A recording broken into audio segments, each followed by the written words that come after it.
All right, welcome back, folks. It is day 24. Keeping the streak alive, as per usual in the Duolingo universe. So let's get back to it. As always, Maku desu. Konnichiwa. Yokoso. Let's see. We had an interesting discussion yesterday. What I would call a dialogue between different types of learners and varying different types of goals that may spawn from the exposure to a very specific application, which in this case is Duolingo, right? We'll leave that up for a summary for another time. Today, as per usual, we'll start our ritual of trying to rely on total recall on some of the things we learned yesterday, provided in Unit 8. Let's see here. So we found some interjections. I am a big fan of interjections. As an English speaker, interjections are quite regular, actually. Not only does it include things like onomatopoeias, nonsensical phrases, abbreviations, typically we have filler words, phrases of all sorts, as well as adapting the universal uses from every other accent, right? As well as the flexibility of nonchalantly placing prepositional phrases and gerund phrases as interjections as well in your colloquial regions. So let's cover some of those. We were given 3 formally, I think. So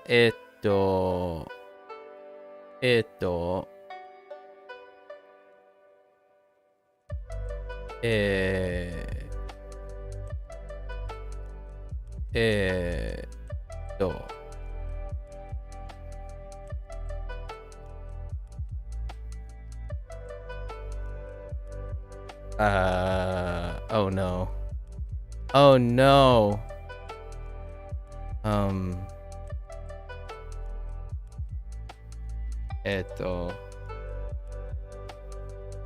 All right. Hey, Victor. And then, Genki desu ka?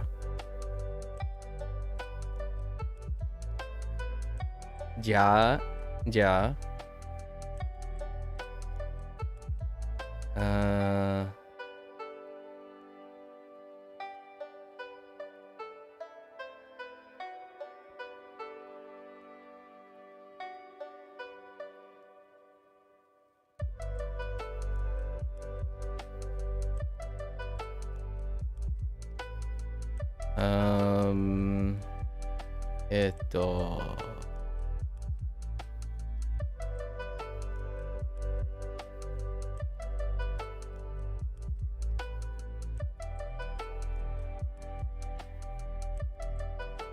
And then just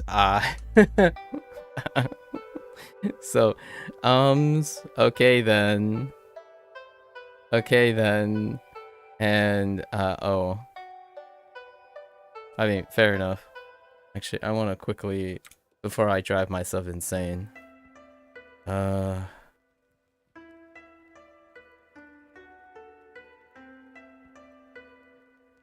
wait, why did it take it away?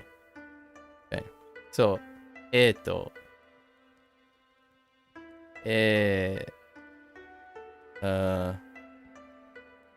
oops, I don't know, probably the other way, but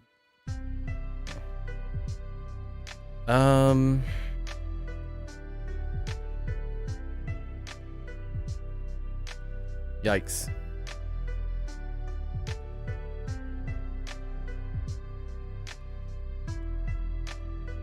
Let's write these out again. It's fine. Let's try to gather some more. What What do we got? What do we got? Oh, we haven't learned these formally yet. We're about to do them. But if I had to guess,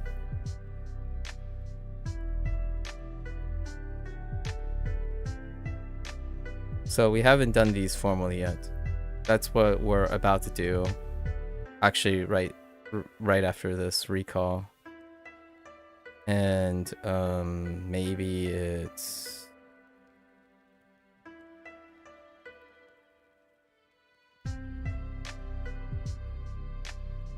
so for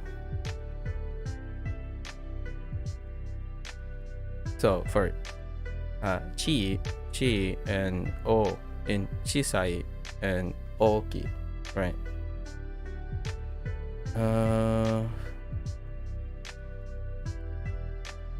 What else is near the end? Using the... Oh no, I don't actually know how to do this one.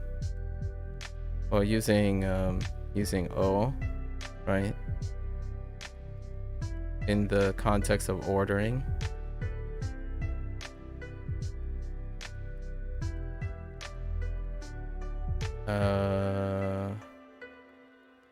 I feel like we got some vocab too. Yesterday, most of it was a large chunk of it was katakana. Katakana because this requires that I was already almost complete. Like we were short, basically, quote unquote, completing the 76 characters.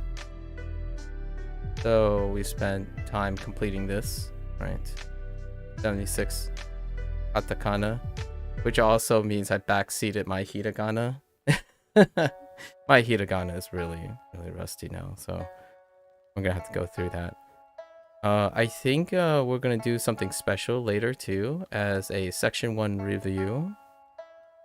So once I complete section 1, we're gonna do a most of the time when I'm doing video games, I would do some sort of like closing remark, right?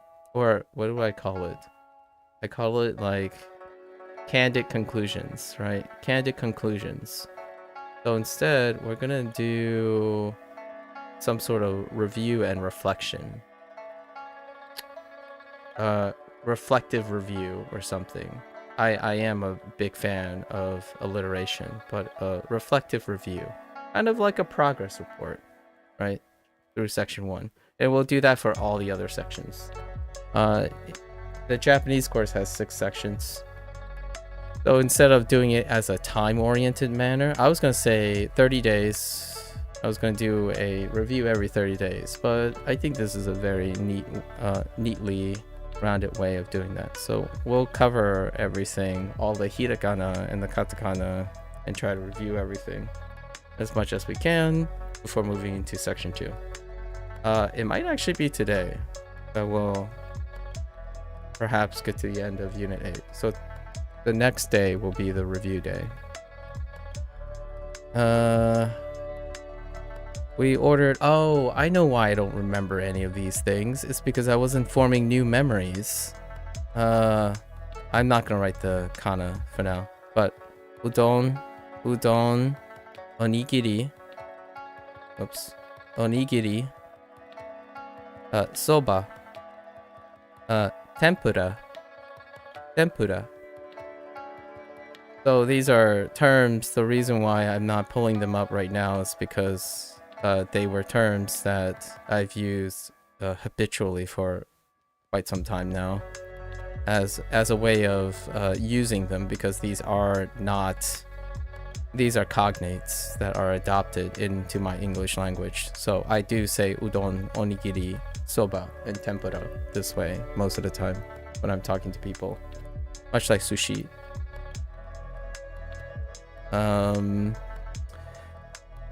There was others, right? Oh, we did learn a vocab now thanks to reviewing the food items.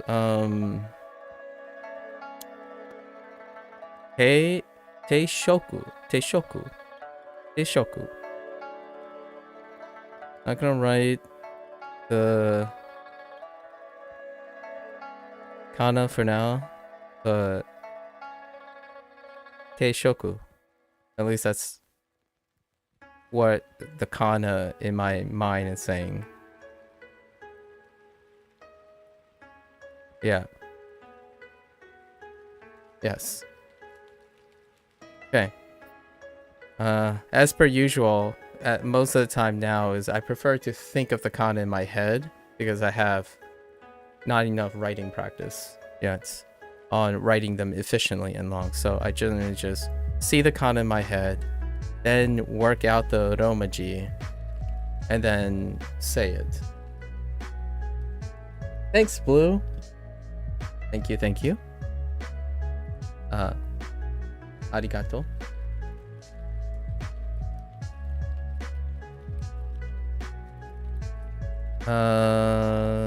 What other? This is, I see. I even forget to define these. Meal set is the Duolingo English translation, a localization. I'm just like, you guys should know what this is already, but I'm sure pretty much anyone who's here on and off already know what that is. But generally speaking, I keep forgetting to remind myself that I want to be able to associate with the English. I am not actually departing from English translations. So I know that it's a very contentious point for those who seek to be fluent in a language, and they believe that fluency involves not abandoning thinking in one way or the other. I like to think in both ways, back and forth. So I do want to be able to go forward and backwards. So in this case, I'm going backwards. I was thinking of the kana, just imagining the kana, converting it to the romaji, and I totally forgot to write down the English localization. And it's been happening quite a little bit frequently. So I'm being a little complacent going the other direction. What other kana did I see yesterday?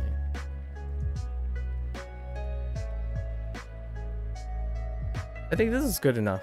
This is good enough. I think we spent, because this was a review. We did this, and this was a review. We were finishing that up, and then the whole time was spent here. We had a discussion with someone who has different priorities. I think this discussion went a bit better. I was more aggressively polite than I was with the other stranger. So the other stranger, clearly, I mean, I don't expect to ever see these strangers anymore. I just hope that whatever their experience is with their Japanese learning, they achieve their goals and whatever purpose they want for learning Japanese. I just want to emphasize that when I learn a language, it's not for the mechanical use of the language specifically. Like, I don't view language as a skill. I view language as a gateway. So most of the time, when I play video games, when I learn things like playing video games, learning while playing video games, the whole purpose is to stop and interact with individuals. So more or less, the whole purpose of that, my learning English, is to have that discussion. Ironically enough, this person really really focused on the value of their time. So they wanted to liberate a lot of time learning Japanese. But the irony here is that person spent over an hour of their precious time discussing their opinions with me, which I feel privileged. So I really thank that person for providing adequate and engaging discussion, at least from my perspective, considering how efficiency bound this person is. Right. Anyways, I think this is a good review of what happened yesterday, including the discussions. The discussions are part of all this experience. I'm sure I've forgotten a lot of things. Oh, wait. I think I just got restaurant, and it's katakana. So,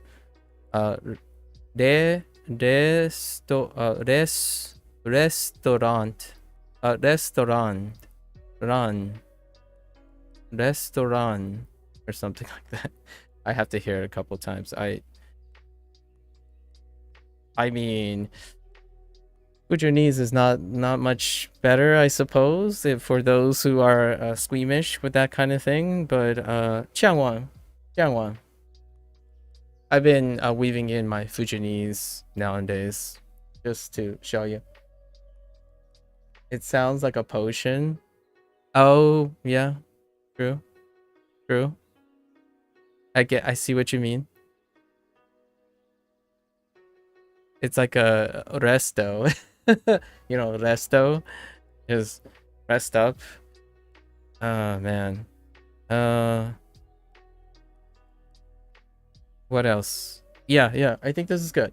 Because we're hitting the fan. I don't have any digressions or life lessons. I actually do have 2 or 3 other little digressions filled in, but I'm not going to do it today. Generally, I give a heads up. This is about the time I say, all right, for the next 30 minutes to an hour, if I am uninterrupted, I have something to say. Generally, I have a lot to say. I think very humbly as I can, I think incredibly deeply about cultural dissonance and their interface with people's mindsets about interacting with other people. The mechanical side of things, that's a facilitator. It's a facilitator to getting down to how to speak to people, right? If you meet a lot of mechanical people, the mechanics and the intellectual mechanics make someone incredibly impersonal. So if you focus on that, generally you'll become a very skilled person. But you will also, in my opinion, become a very lonely person. Someone that has short temper, expressive of negative stress, and generally, in my opinion, being mechanically forward doesn't improve your charisma over time. It lowers your charisma. That's why people are grounded and well-rounded are charismatic leaders, right? Or charismatic individuals. They are far more relatable than the mechanical specialists. Just keep that in mind. You can definitely have a bit of both worlds for sure, but generally speaking, right now, the vast majority of my encounters are for people who are, I would argue, mechanically gifted in some way, because I mean, I can't hear their voices. I am always a believer that I prefer to be naive and foolishly overestimate people than underestimate. So all the people I've talked to, I imagine they're learning the same way I'm learning, where I'm vocally basically running my vocal cords dry and raw alone. Like, there are a lot of times people say, oh yeah, when I'm learning on these apps, I don't learn how to speak. Well, I'm asking you, do you actually speak when you're looking at your phone and using these apps? I speak nonstop. It's how I play video games. It's how I speak is another component of thinking and seeing and moving and touching, right? Along with hearing and smelling. Smelling, not so much. Maybe I will invite a technology that will enhance smelling in some way. But generally speaking, I am constantly, ever immersed in Japanese because all my senses are dedicated to Japanese. Just because your intellectual side is not being tackled by the repetitious nature, have you said arigato more than I have? Have you said kore wa audibly more than I have? It slows me down. I'm not here for reading comprehension and speed. If I speed run through this, my throat, my vocal cords are gonna get wrecked. So I can only speak so many times, but ask yourself, what am I getting out of Duolingo? Well, Duolingo is not instructing me to audibly repeat everything I hear over time. So how is my enunciation of arigato? I don't know. But hey, I find it a lot easier to say now, comfortably and normally, than I would before.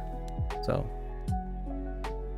surimasen in advance for those who are thinking they are incredible linguists and I really want to know, what's your secret in keeping your throat and your vocal cords fresh after doing something like I do and speak for 7 to 8 hours every single day, regardless of what you do behind the camera. When this camera goes off, I definitely understand how people feel, because I say zero if I'm not in a call with someone who's personal. So when I'm in a call with friends, guess what? I also prep material so that that limited time that we have together, I imbue it with as much effort that I have for any stranger who types a message. The one sticking point that I want to raise just at the end is that at some point, when we got to the breaking point of this discussion, this person used a phrase that basically says, don't take it personally.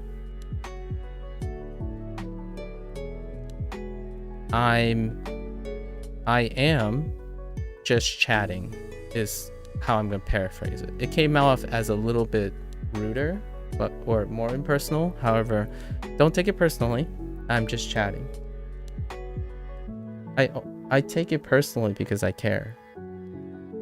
I'm not sad, or there's no pride on the line. So this person was implying that this person speaks to a lot of people who are arrogant and fast and hustle. They speak to a lot of people that are hustlers, as in they're rapid, they have something to sell, their agenda. I'm not here to take it personally because I have some agenda. I'm here because you spent time, ironically, from your precious time you're liberating from learning Japanese very quickly, to share your opinions. I most definitely will take it personally because I want to invest in that time. If you're not here anymore, good luck with you and your journey. But I'm here learning Japanese publicly as an acceptance that I will be interrupted and be heavily invested in strangers who are willing to overcome that barrier of communication, which is very ironic because that's kind of, in my opinion, the general purpose of learning another language. It's not exactly what reality is for Japanese. Most of the time, people learn Japanese for what I would call solidarity.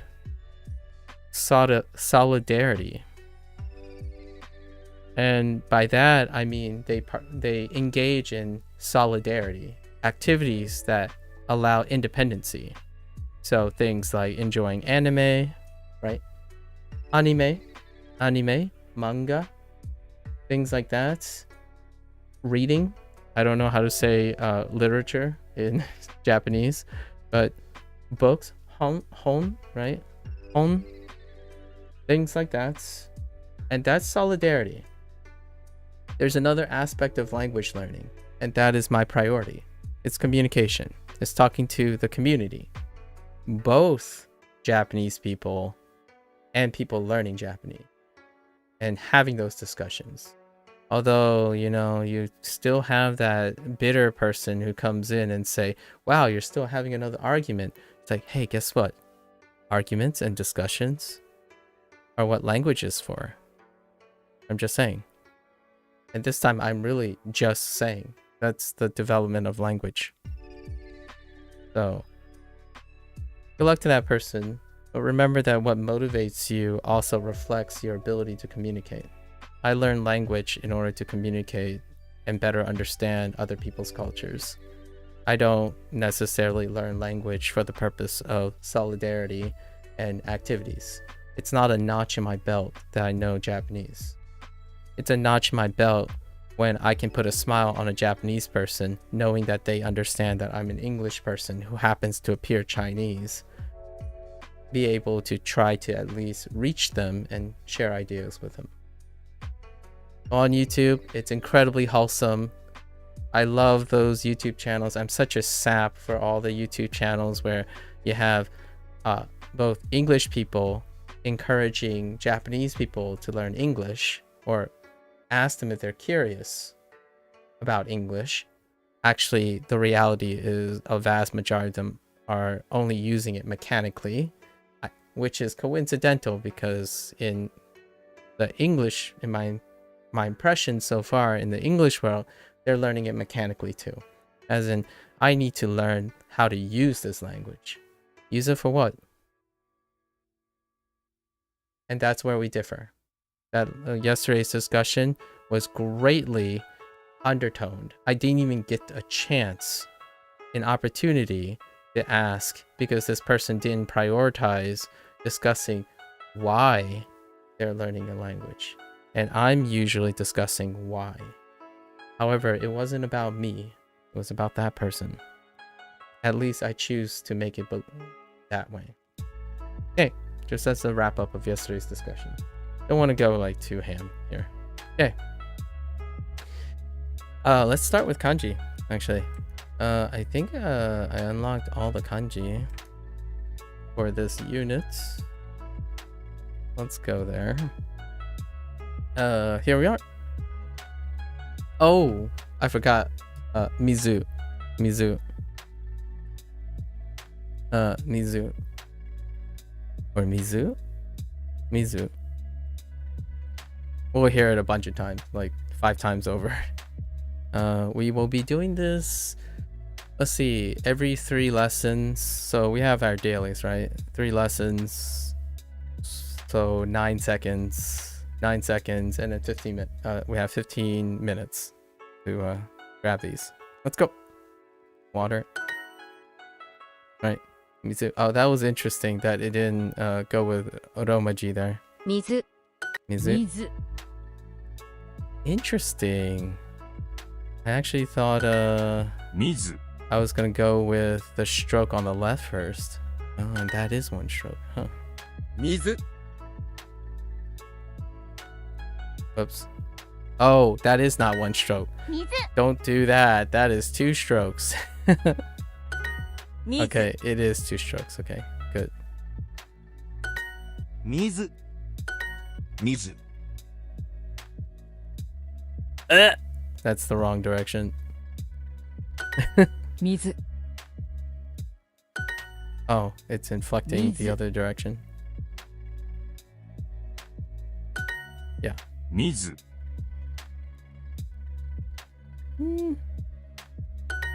Mizu. That's... 水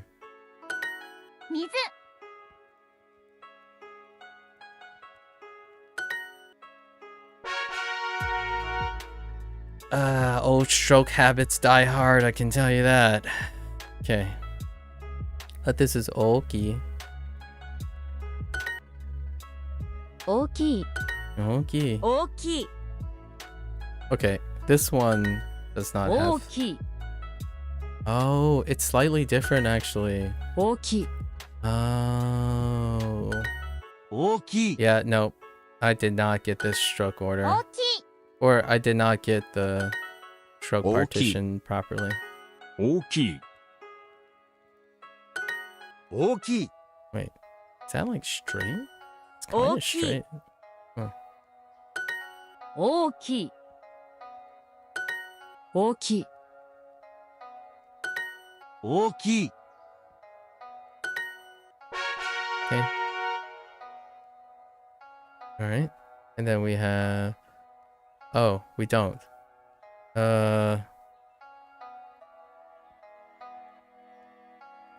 Nana... Nana Sen? 7000 Nana Sen. Okay. I think it's for the sen. 1000 Yeah. 7000。 This kanji is so troll. 1000。1000。 I guess you could associate it with 7000。all the other similar stroke patterns. Okay. All right. Mizu. 水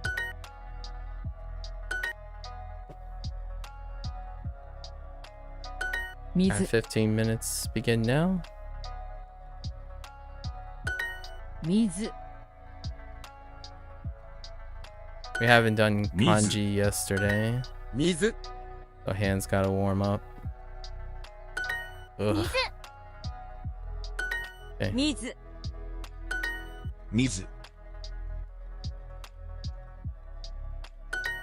水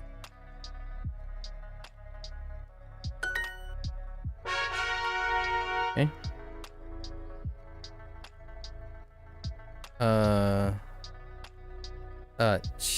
Chisai. Oh no, not chisai. Atara. This is atara. Atarashi. Atarashi. 新しい Atarashi. Atarashi. Atarashi. 新しい Atarashi.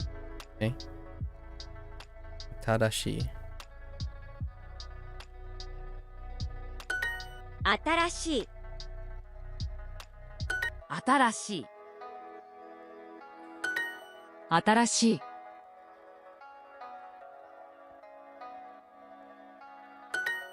新しい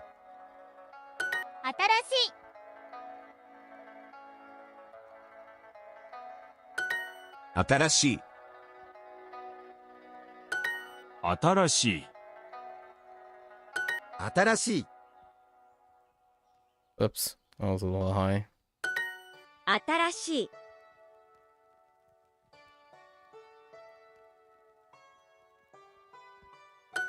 So, 新しい okay.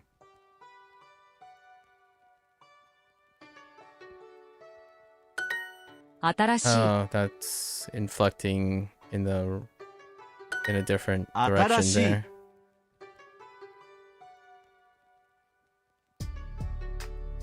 Oops.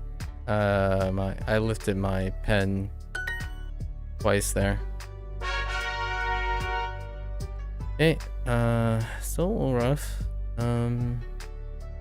Oki. 大きい Oops. I just I clicked on I don't want to talk about it. I clicked on Oki. old. That's a lot Oki. straighter than I think. 大きい Yeah, let's straighten it up a little. 大きい大きい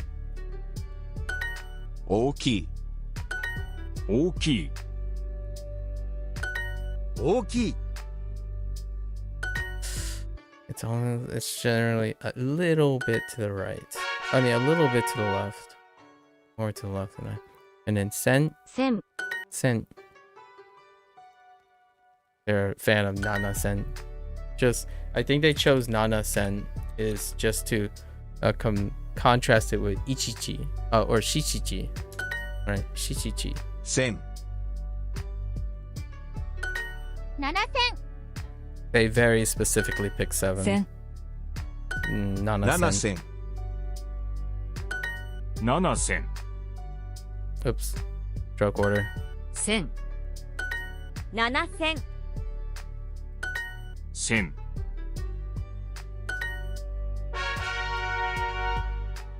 Okay, Mizu. 水 Mizu. 水水水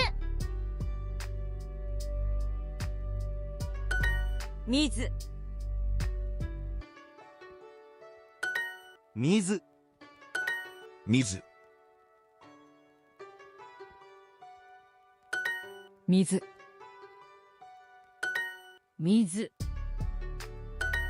水水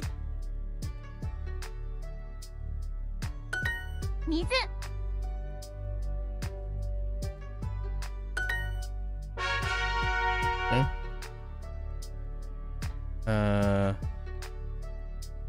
Hyaku. Hyaku. 100 Hyaku. Right. Hyaku. This one's a little weird for me because I keep leaning to the left a little bit.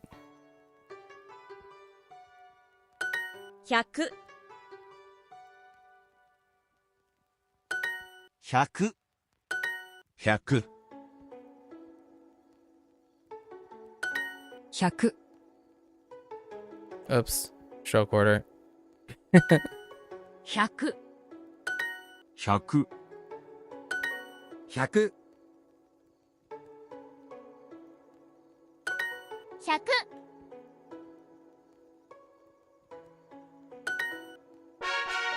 Still leaning to the left. Okay. 大きい Right. Okay. Okay. 大きい大きい大きい大きい大きい大きい Eee. 大きい Yikes. 大きい Mm, 大きい slightly to the left. Further to the left than I think. Alright, so now we got chisai. 小さい Chisai. 小さい Oh, okay. Okay, I thought it might have gone from right to Chisai. left, but okay, 小さい solid. I can get behind this too. 小さい小さい小さい小さい小さい小さい小さい小さい小さい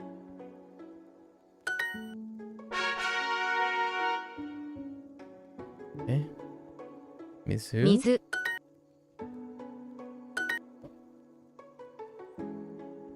水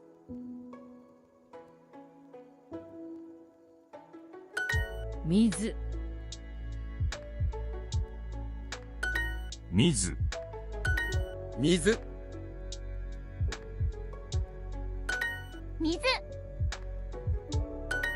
水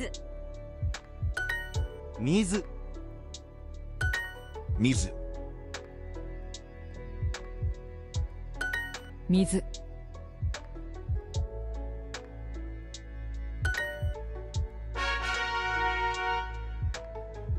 Okay.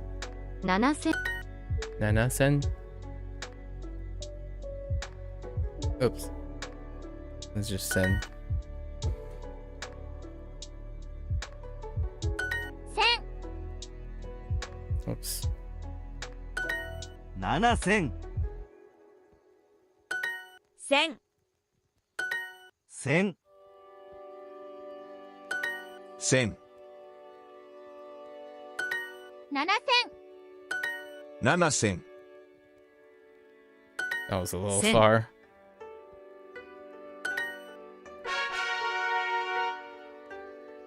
Okay. Chisai. 小さい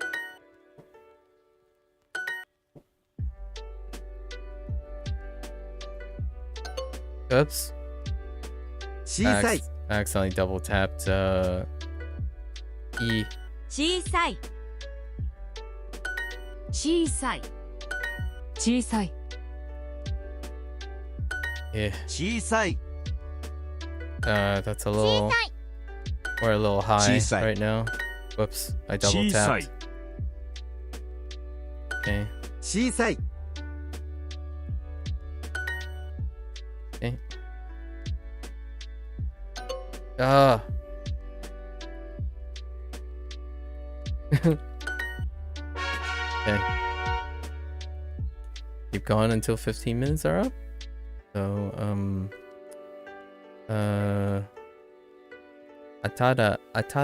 atarashi, 新しい atarashi. We'll say that a couple times. Oops. Okay. Atarashi, 新しい atarashi.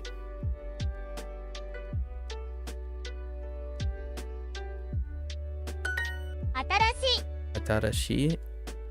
新しい Oh wait, why did you go back to the tracks? 新しい That was weird.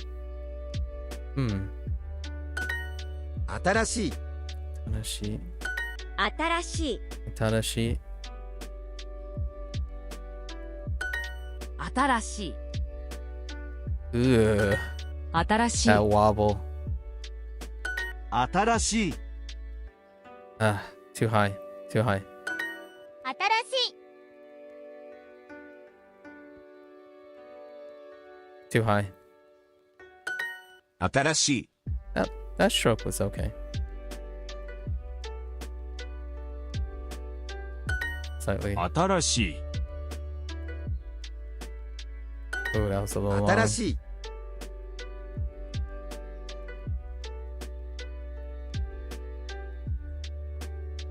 Still a little high.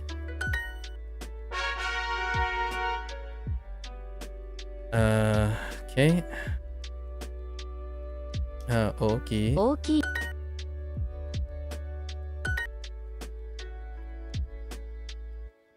大きい大きい大きい大きい大きい大きい大きい 大きい So got time. Chisai. Chisai. 小さい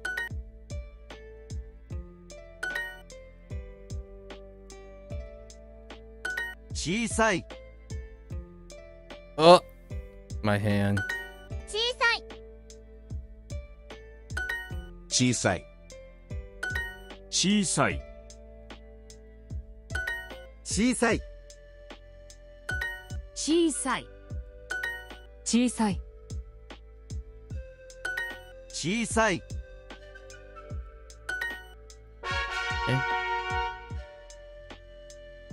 水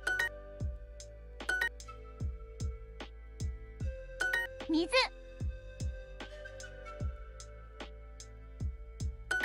水水水水水水水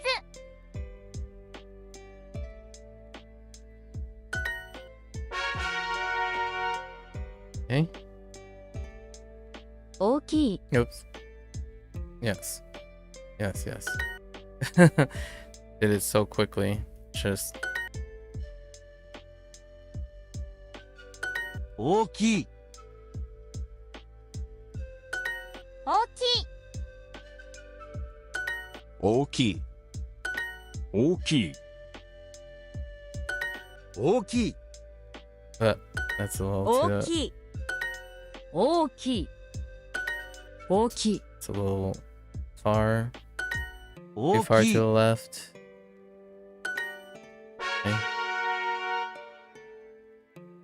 Okay. 小さい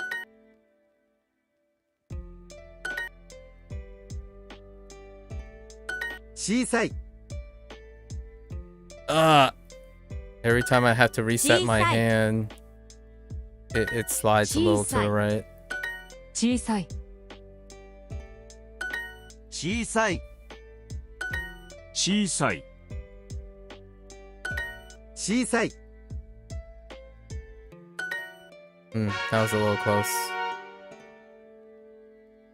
to the middle line. 小さい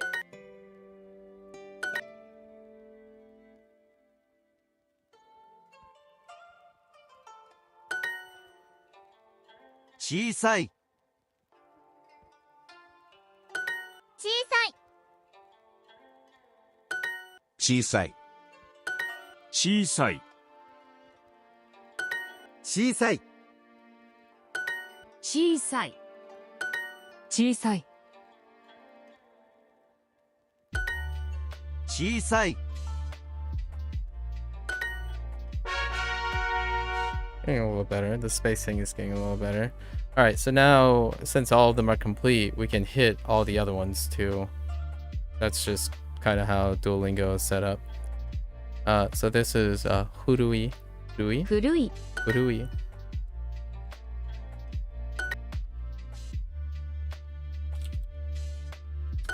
古い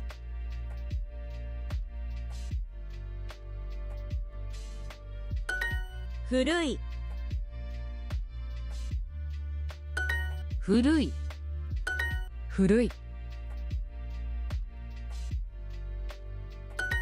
古い古い古い古い Oops, that was too far down. 古い E. That wasn't straight down. All right, that's the end of 15 minutes. Gradually, top to bottom, left to right. Kind of, sort of. There's a third dimension. So there are stroke orders and violators. Partates are different. Straight down the middle, partates are different. And then the different parts is there's left, right, bottom, left, and right quadrants, and also closed boxes, everything in the box before it closes up. And then yes, I agree with you. Top to bottom, left to right generally, but right to left when you have quadrant crosses, and then also top left to bottom right in terms of other like 45 degrees and whatnot. So there's some variances, but yes, I would say the general rule of thumb is top to bottom, well, left to right in the quadrant. So highest top left quadrant, left to right first, then top to bottom. And then if it breaks the quadrants or breaks the characters, those things kind of come first too. There are some rule breakers, but yeah. Agreed, Victor, agreed. It's really fun. And all these rules, you know, they're kind of like grammar points, right, Victor? Like if we know the general patterns, it's kind of nice to help us guide and make us feel great. And then it's an extra layer of protection. I call it an extra layer of protection because you can brute force it, which is what I'm doing here. You can go like, you can write it so many times that it becomes second nature and you just skip over. You just skip over having to use rules. But generally speaking, I like both. And I definitely agree with you on the top to bottom, left to right thing. Literally saying from Chinese school, stroke order is generally top to bottom. Yes, yes. I think for the most part, so far all the kanji, right? These kanji. So this is. Have you used Duolingo before, Victor? I'm just curious. So then I don't have to expand these to show you the kanji that I have so far. No? Okay. So these are the kanji that I have so far, right? So you know, ich, ni, san, and then yama, guchi. I guess you could call this ta, a part of naka, right? And then watashi, this would be like the to, to, and then the kyo. Sorry, this is the to, and this is the well, I guess this is the to, and then this is the kyo, right? The kyo, to, kyo, and then you could say it's kyoto, and this is to, and so to, just like the parts of it, right? The parts of it. The ni technically of hon, so nihon, chichi, haha, yon, go, roku, and then nana, right? And then we learn in this case, in the next thing, it's actually shichichi is another context that we learn nana in. And then we got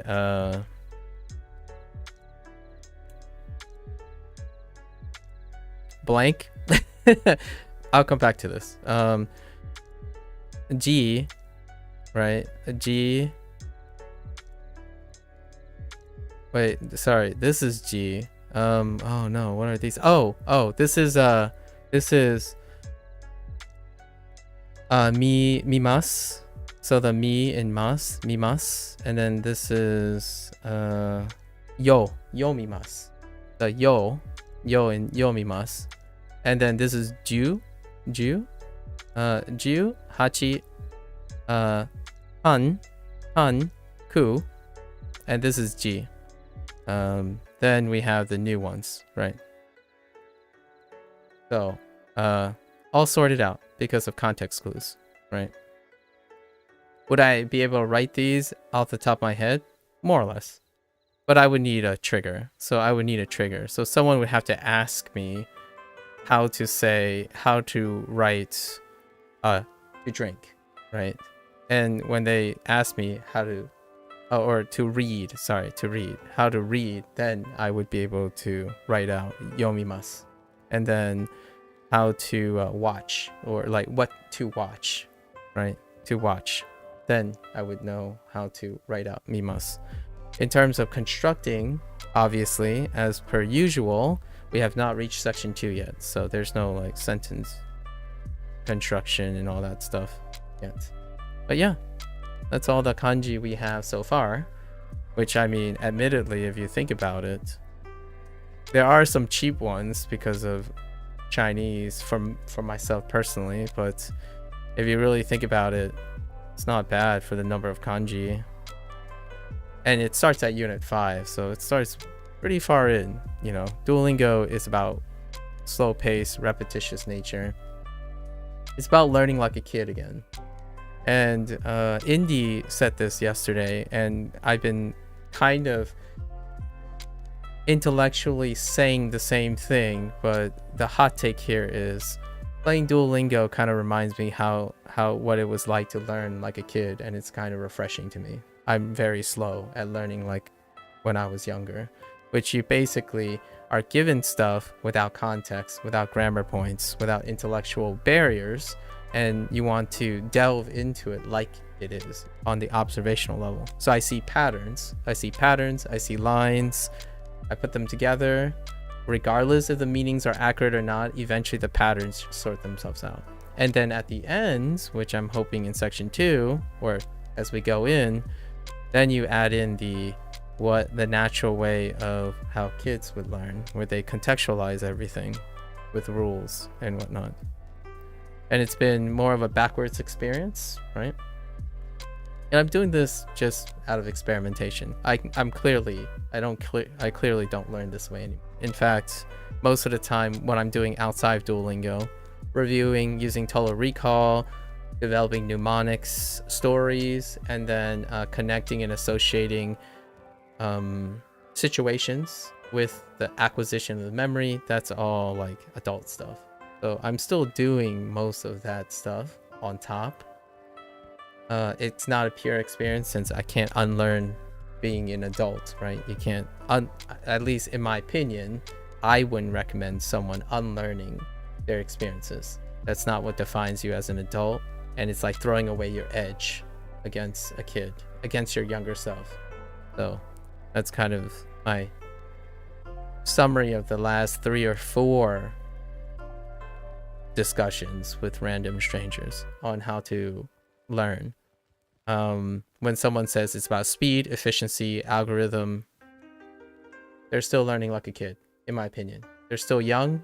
If it works for them, they're still good to go. I'm almost 40. My strategies makes me a much faster learner, not the strategies that people advise me on if there's an age gap.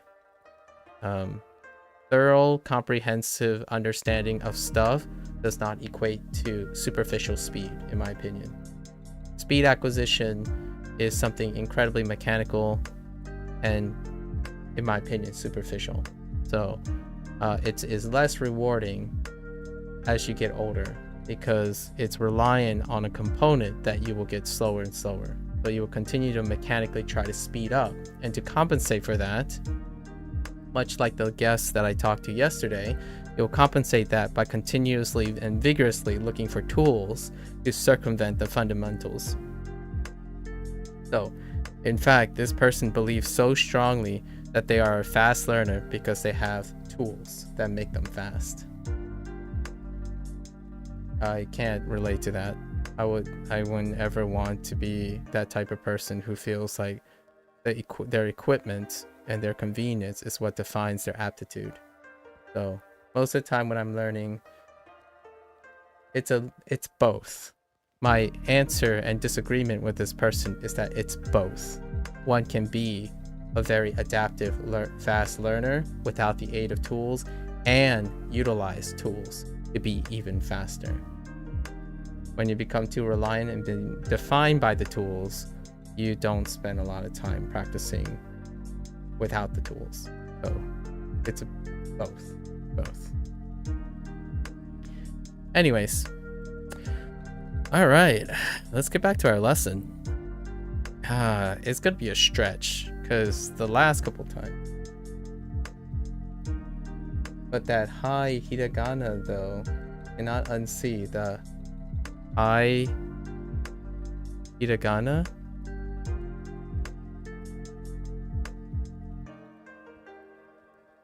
Oh, the he. Oh, sorry, the he. Oh, sorry, he. Oh, the hiragana. Wait, which one? Did I draw a hiragana?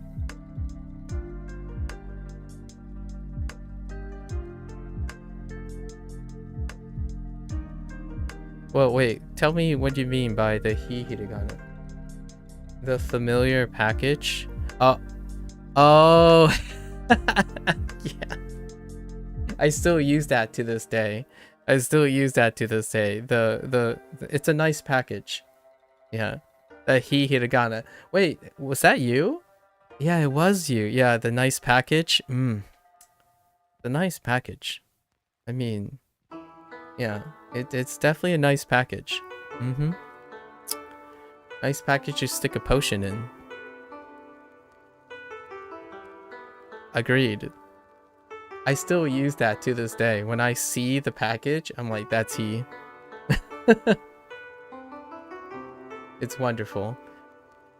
Alright, and then we're gonna summarize this, and then we're gonna go through all the other kanji. So once we hit this, it's gonna be double XP again, and then I just practice kanji.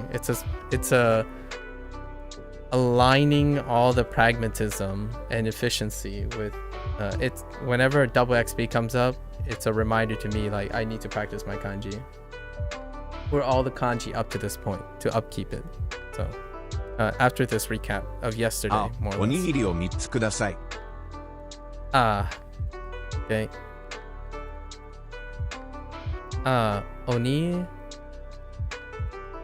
Onigiri, right? Onigiri o. Oh, that's right. I totally forgot about the counters.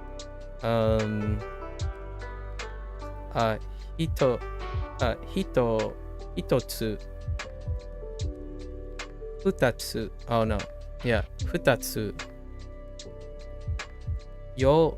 Mitsu and yotsu.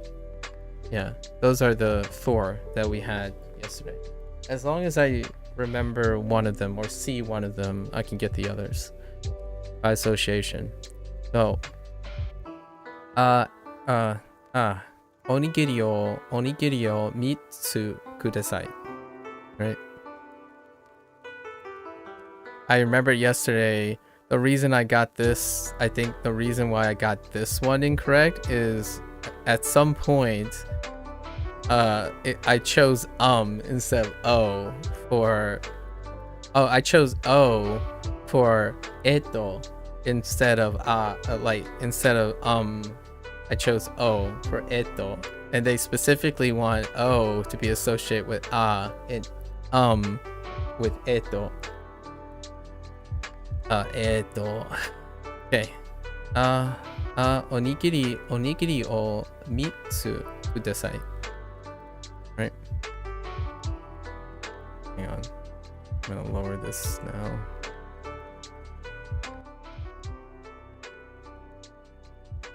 Okay.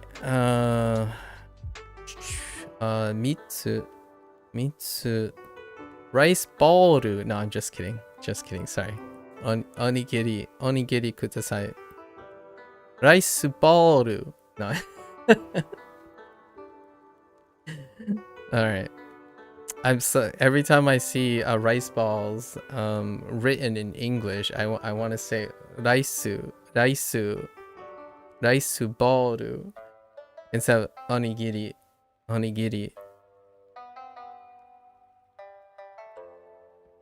Okay.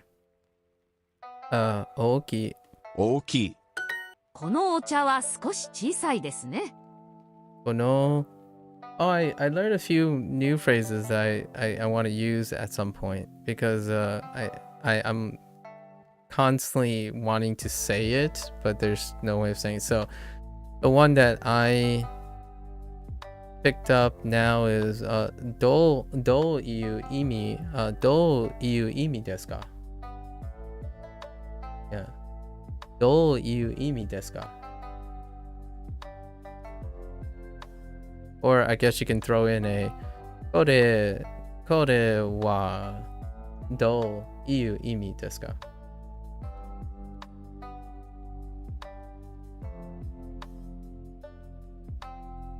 Iu imi desu ka? So kono oh yeah.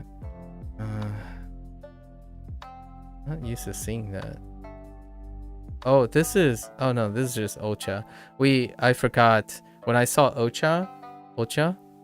I am reminded of another one. We just learned yesterday. We learned kolcha, black tea, kolcha.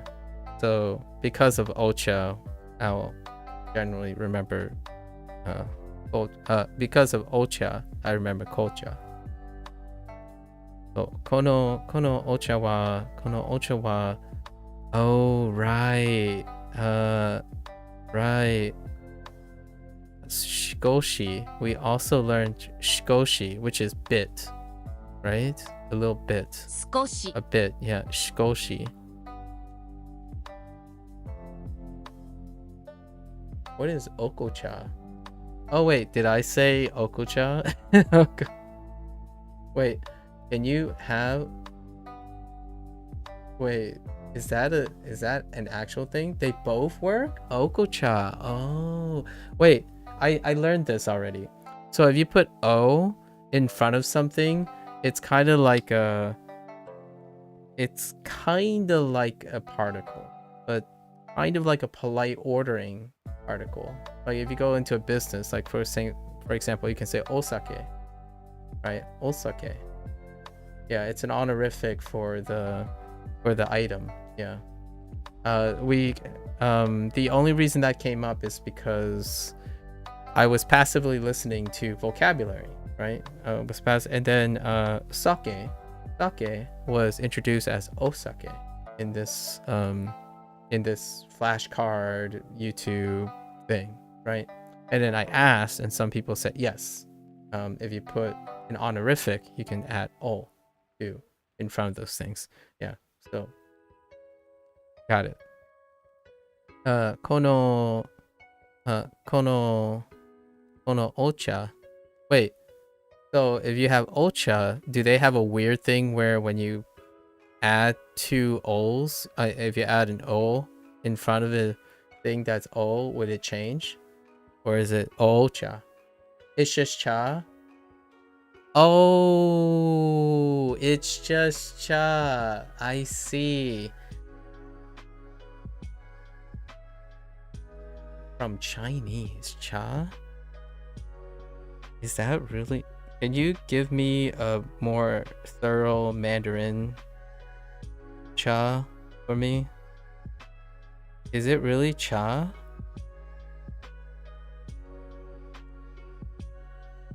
Yeah, ocha is with honorific. So yeah, when you said that, that makes sense now.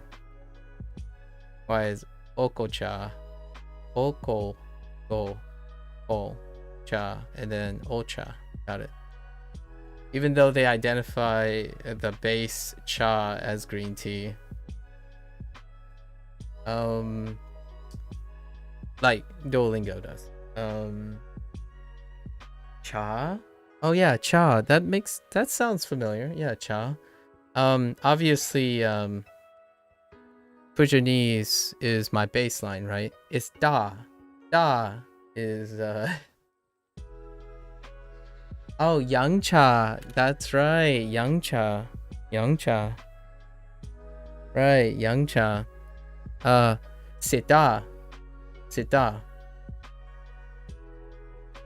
Sita is Fujianese. So my baseline was way off the mark, unfortunately, for that one. For my go-to whenever someone says T, I think of da. Right. So Mandarin is gonna be fun. I think we're gonna have a blast with Mandarin. I might not learn Mandarin very quickly, but I certainly will have a lot of fun speaking Mandarin. And it's gonna be the reverse. Like it's gonna be less about writing and finding out the sounds. It's more like figuring out what all the different sounds I can make still. Like, so in Japanese have been incredibly rewarding because as I'm learning, I'm fitting all the puzzle pieces back into what I'm hearing, right? Because I can't enunciate properly because I don't like talk to myself orally when I'm listening to anime. And so but Mandarin, like Chinese, is a different story. So it's gonna be all the times where when someone types something and I'm just like looking at it and it's like yum cha, I'm like, oh, young cha, and that's kind of the intonation coming back, like, oh yeah, that's right. That's right. You say it a couple of times, and then it's suddenly you just slip in back into your Chinese intonation, the comfortable thing. Although I do have to admit, Fujianese does make it a little rough on some of the enunciation, especially da, sit da, and you say that a lot because dim sum, right? Right, when you go in yang cha, you're really referring to having a sit down at a dim sum place. Like, let's go have some tea. It's kind of humorous because I tell a lot of times when British people, you know, I watch a lot of British programming, they're like, oh yeah, let's have a spot of tea, and I'm like, that's what Chinese people do too. And generally the spotted tea is referring to like the earlier in the day, you know, just get a pick-me-up, right? A spotted tea with some like biscuits on the side. And when you get dim sum, when you go and, you know, sit da, just same reason. It's a light meal during like midday, approaching midday, get you started. Dim sum. I actually think my parents, is that the kanji for cha? Or the Mandarin? The Mandarin for cha? I can't tell if, are they the same? Japanese, okay, Japanese. We gotta specify here. It's gonna get complicated in the future, Victor. Because if I don't recognize the character, I'm going to constantly ask, is it Chinese or Japanese? Oh, it is the same character though? That's helpful. That is helpful. Kono ocha wa sukurushi, skoshi chisai desu ne. So, kono ocha wa chisai desu ne. Oh no, now we're getting the whole like shishi. This feels like the shishishi thing again. Alright. But the usage of hirakana and katakana automatically makes it Japanese. Yeah, that's fair.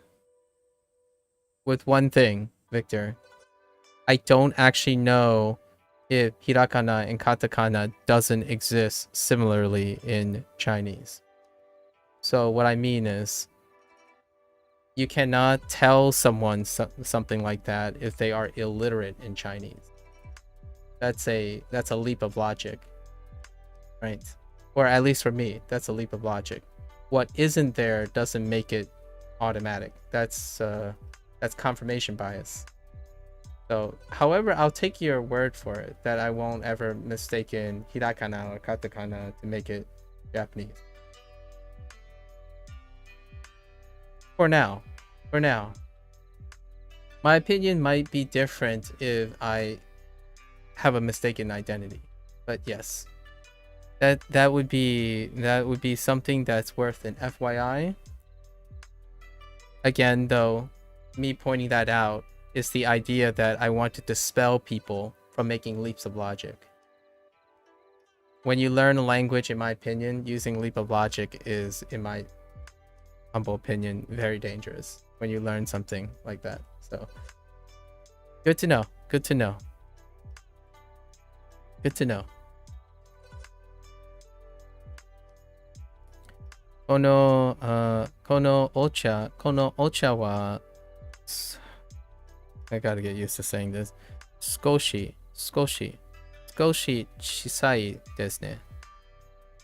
There's only a select few katakana that could work. I see. Kaero ni, I see. And I'm guessing there's something that looks like kaero ni in the current simplified Chinese.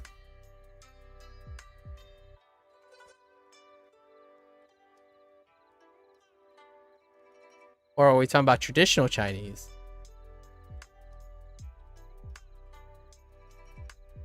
Yep, you really saw ni. Oh. Wait, are you making a joke about you really saw ni? Like ni? Ni. You know, ni? Traditional, okay. Okay. So let's practice this. Shikoshi. Chisai.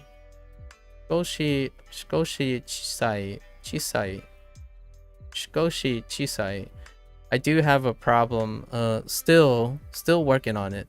When there's a lot of ch, ji, and shi back to back. It's kind of like she sells seashells by the seashore problem, right? That's a transcribable complexity from English, where most of the time English has alliteration is great and all, but generally speaking, there's this, I don't know if you've ever noticed this, Victor, but there's this thing about repetitious linguistic in English that that is taking hold in the English language, where when there's a redundancy in sound that's close by, even within a word, they tend to stray away from it. And the word that this particular person made a good point, and they provided a very great example that I've actually heard before. So the word forward.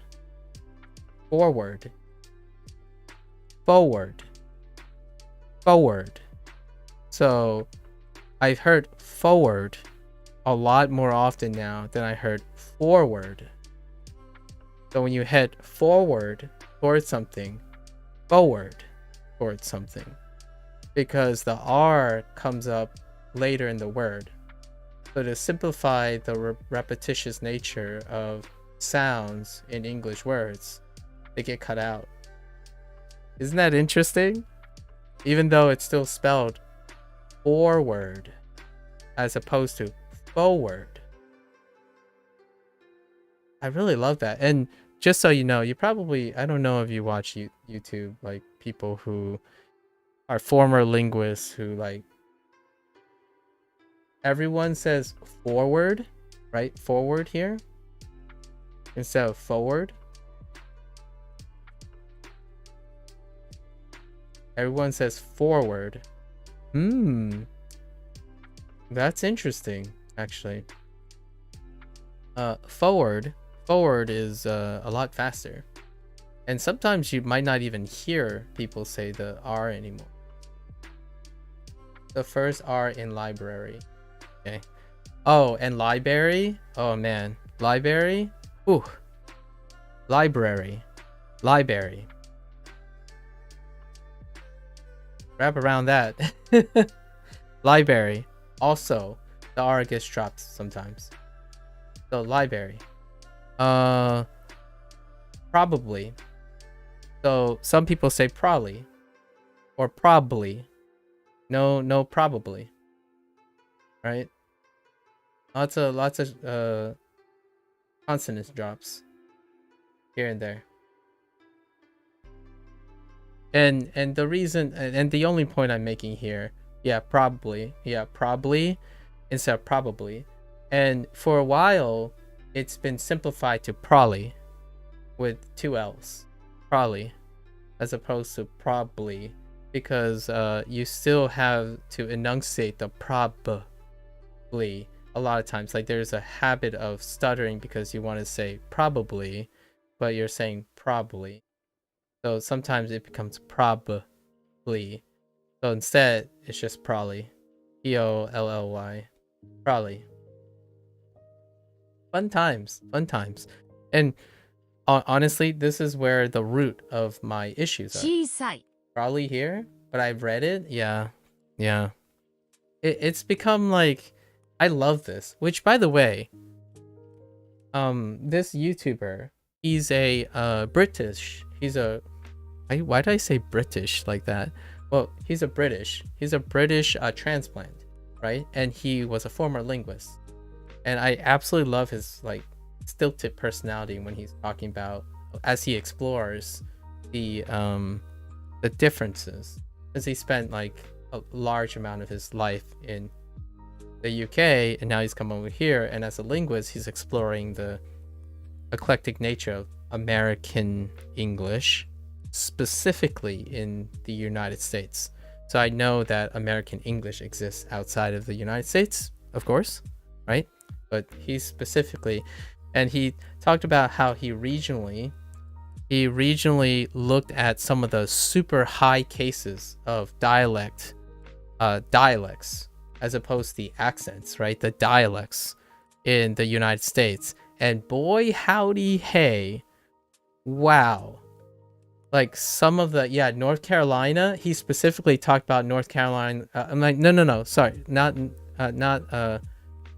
California, but North Carolina and South Carolina,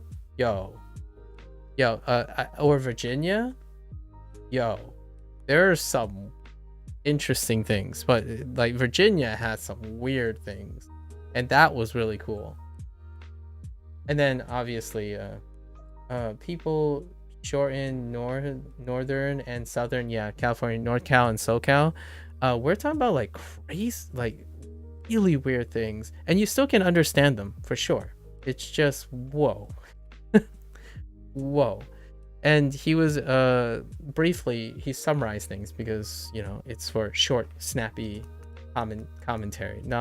He's not like offering linguistic like deep dives or anything, but just as a fun thing that he mentioned, there are at least 3 incredibly striated regional dialects in the United States. 30 now, and I was thinking, wow. I was thinking maybe, apparently, and he called me out pretty much. It's like, it's outside of the United States, people would say 6. Like 6 portrayed in the media. I'm like, oh darn, I'm actually quite uncultured about English, because at most I would say it's greater than 6, but off the top of my head I can only think of 6, and with actual dialectic examples, as in casual conversation, they will utter words that are almost unintelligible to the other regions. And since I usually only spend most of my time in the Northeast region, the closest exposure I have is like Midwest, right? Midwest, and as far south as Virginia, which Virginia apparently has an incredibly eclectic one. He specifically visited some group. There's only 100 speakers of this this specific variant of American English, and he actually recorded one of the guys. Maku in Virginia. Well, disc golf, Victor. Virginia is like arguably the center, one of the biggest states for disc golf. The more you know, right? What you call it? Yeah, it's called like high tide. Disc golf. Hey, don't diss off me. Disc golf. Yeah, disc golf. Yes, disc golf. Or maybe somewhere in the other side of the United States, it might be referred to as frisbee golf. I have still heard that term being thrown around, frisbee golf. Yeah. What you call it? The high tide thing. So that guy actually visited someone, and he recorded it sitting. He recorded the person. He was a boat operator, and he was sitting in the boat, and I was just listening to it. Or maybe it's a footage by someone else. Wow. The joke here is this guy's British. So the high tide accent, which have like apparently about 100 people who has this accent in the United States, it sounds like some like 1970s UK place, which I promptly forgot because I'm terrible with UK city region names. Sorry, folks. But I really thought like, whoa. And then the first thing I think about is if a casual American, like the statistically likelihood another American that encountered this person, they would think they came from the UK. But that is a homegrown American dialect, apparently. And yeah, no chance would I be able to tell if that person's like, holy heck. It's so cool. These things are when you get too deep into your language. Learning Japanese made me want to dig harder into English and Fujianese, right? So far now I've exhausted all my Fujianese enrichment. Apparently now I'm like trying to create an account on Bilibili, right? Bilibili. I don't know how they pronounce it, but and try to like dig for more Fujianese stuff. And then now I'm like asking my parents random questions about, hey, how do you say bend over backwards in Fujianese? No, I didn't do that, but it might get as bad as that. Like, what do you mean bend over backwards? What does that even mean? Like, well, bending is like... Now do a motion because I don't know the word for bend. Maybe like I don't know. I don't really know how you say bend. And then because I earnestly believe that there are limitations to the dialect now that's been passed down, that there isn't a full one-to-one anymore. Like there's no localization for that anymore. So all the materials that I see available on the internet, I know 99.9% of whatever's on the internet, and that's not a lot. It really isn't a lot. It's still more than I've learned in 24 days of Japanese, though. I have a larger vocabulary in Fujianese, without a doubt. Like I could say most of these phrases improvisational wise, with like other descriptors to defining it, right? So like for example, this is ji da onia ji da onia. What was chisai? Onia nong. Onia nong. Yeah, you're in ji da onia nong. Nania. It's kind of weird the way it's phrased because I don't phrase it this way. Ji ya jiu da. Yeah. Ji ya jiu da. Hine ji ya jiu da. It's kind of funny because hine, desne, desne. When I say hine, I'm like, is this or something, or there's still ne in it, which is kind of funny. But anyways, yeah, G is what I would use for, not to be confused with G, right? G, but that would be how I totally get why tonal languages. It's kind of fun to know when people say like, oh yeah, you're pronouncing the Japanese, like you're pronouncing these Japanese things wrong. You don't sound Japanese. I know, I hear it. I can hear things more than I can pronounce things, right? Because most of the time I'm hearing a tonal language. Every single day I hear tonal language from my parents. The problem is, even if you understand and can hear the difference, when you can hear the difference, you can't mechanically do those things yet. It's kind of like, oh yeah, I hear the sweet Gorillaz track running in my head, or I hear Portugal the Man singing, something in my head, but then when you go to sing it, it's like, what happened? Right? It's the mind-body connection. Yeah, I'm pronouncing everything wrong. You have to hear it in repetition. And the problem with Duolingo is they're not telling you, hey, speak into your mic. Can we have access to your mic? And you need to speak into the mic. You need to say this 300 times before we let you go past the course. Well, yesterday, I just had someone that said this course goes too slow. And when they mean this course goes too slow, I'm willing to bet against this person that they don't mean they can say those words. Crispy and automatic. They mean reading comprehension. And if you're wondering, like, nah, that won't hinder like this guy's goal in understanding the language. Well, I'm gonna tell you now, there are brilliant people who write fantastic, critically well punctuated, structured sentences in English. But when they go to public speak, it's like a diarrhea. It's like a haphazard diarrhea. I should know. I was one of those people. Right? Incredibly well read. Everything seems very slow. You put it into your brain, but you don't use your voice. So that's the problem I have with Japanese, for sure.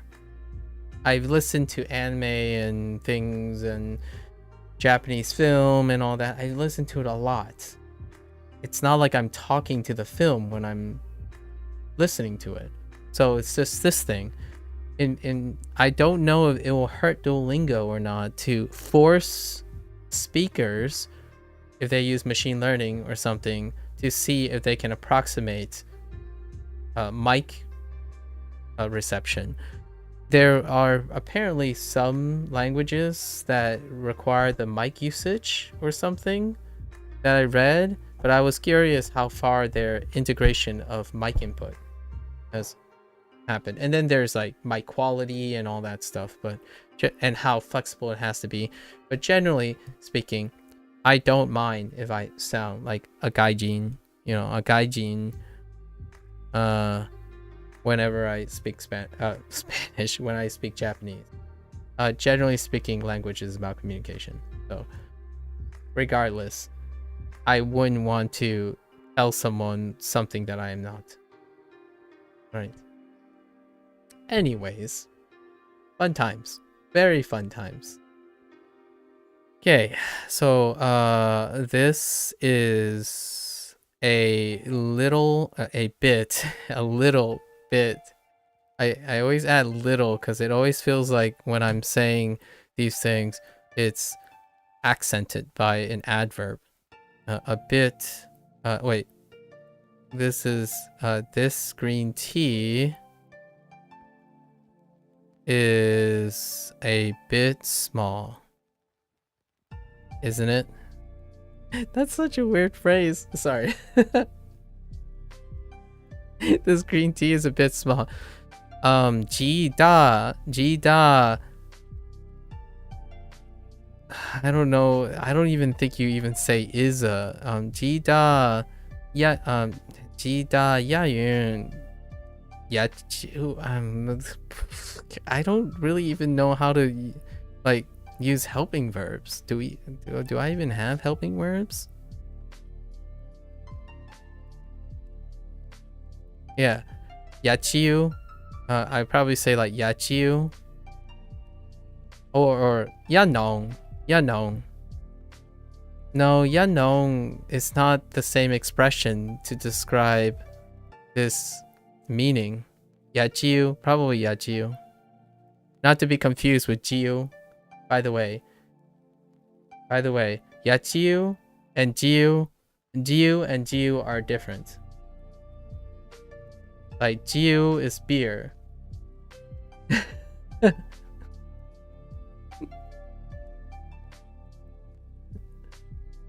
It's like in Spanish class when you have that person that says me llama inde,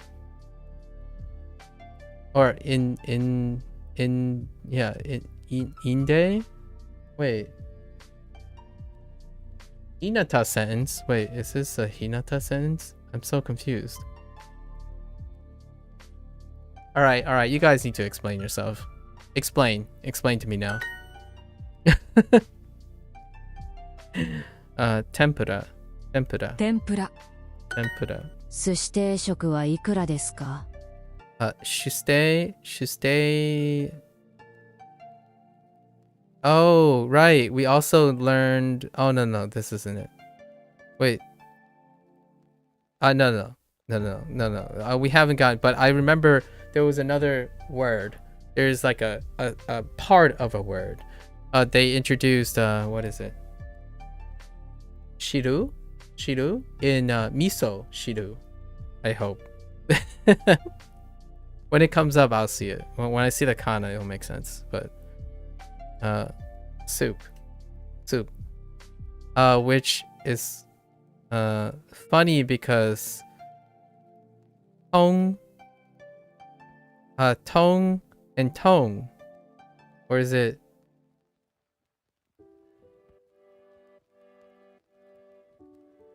Yeah, tong and tong. Hey, Super Brain. Nice name. Tong and tong. So tong is candy, and tong, sorry, I keep when I speak Fujianese, I start adding all my eto and as in Fujianese.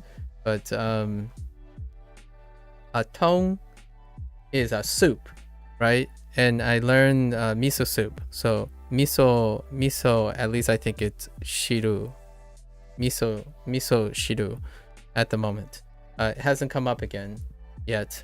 And then it reminds me of tong, which is soup, right? But tong is candy, and tong is soup. So yeah, I can see that being a line with like hinata, as in like Naruto's hinata. And Indy is gonna have to explain to me the Meyamo. Oh, I get it. Oh no, I kind of get it. Are you making like a impersonation of? It's like in Spanish class when you have that person that says Meyama. Wait. Oh, you mean like Meyama, like just like really emphasized or pronounced? Or you mean like Meyama as in you're supposed to say Meyamo? I'm reading too much into it. Sorry. I was actually in Spanish class before, so I'm trying to think of which situation it is. All right. Sushi. So sushi, and this is the teishoku wa takura desu ka? So how much is the sushi set? Sushi teishoku. Sushi 定食定食定食は隠れ or いくれ sorry いくらですか I keep forgetting いくらそう寿司定食はいくらですか May llama indie llama like the English word for llama without even trying to make it yeah may llama yeah that I figured you were going for that may llama the heckin' quesadillas and tacos sorry Spanish people this is just for comedic effect I usually say I usually botch it so much that it's obviously is a joke. Like vagitas. Do not say vagitas. Vagitas. This is gonna be taken so far out of context, but hey. You know? Vagitas and tacos. And what is it? Quesos? Quesos. Yes. Quesos. Ooh, quesos. Lo siento.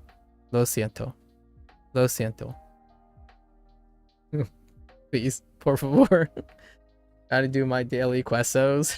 Oh my god. We're gonna get to Spanish at some point. It's probably gonna be next year before we get to Spanish. We'll have a fun time. We'll have a fun time sharing in the shameless execution of speaking different languages.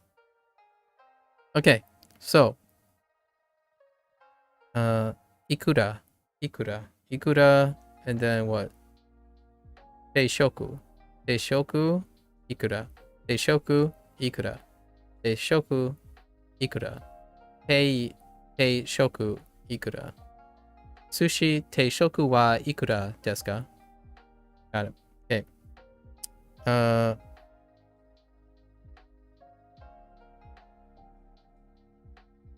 Yeah. How much is the sushi meal set? Udon, right? Udon. うどんうどん定食はいくらですか？ Udon teishoku wa ikura desu ka? So how much is the udon teishoku?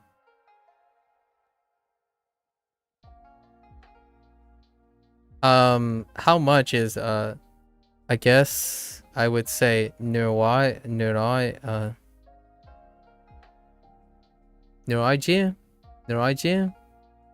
just like how much money? nurai ji mian, right? Mian is still the same, right? When I say mian, wait, was that literally how much is the fish? Like scooter? Fish? Sushi? Yeah, I guess. I don't know. It was sushi, so sushi. How much was the sushi meal set? So nurai jian is probably what I would say. And then mian. I don't think my parents have ever specified the type of noodle. It's just mian. Right? Mian. Meal set? Man. Jeez. Yeah, no idea. Meal set. It's awfully specific. Anyways. A bit. Oh, you know what? I know a Mandarin phrase. 一点点 or 一点. Is that a bit? Or am I making that up? I want to say 一点点, like two extra, an extra syllable, but 一点. Okay. Is it 2 or 1?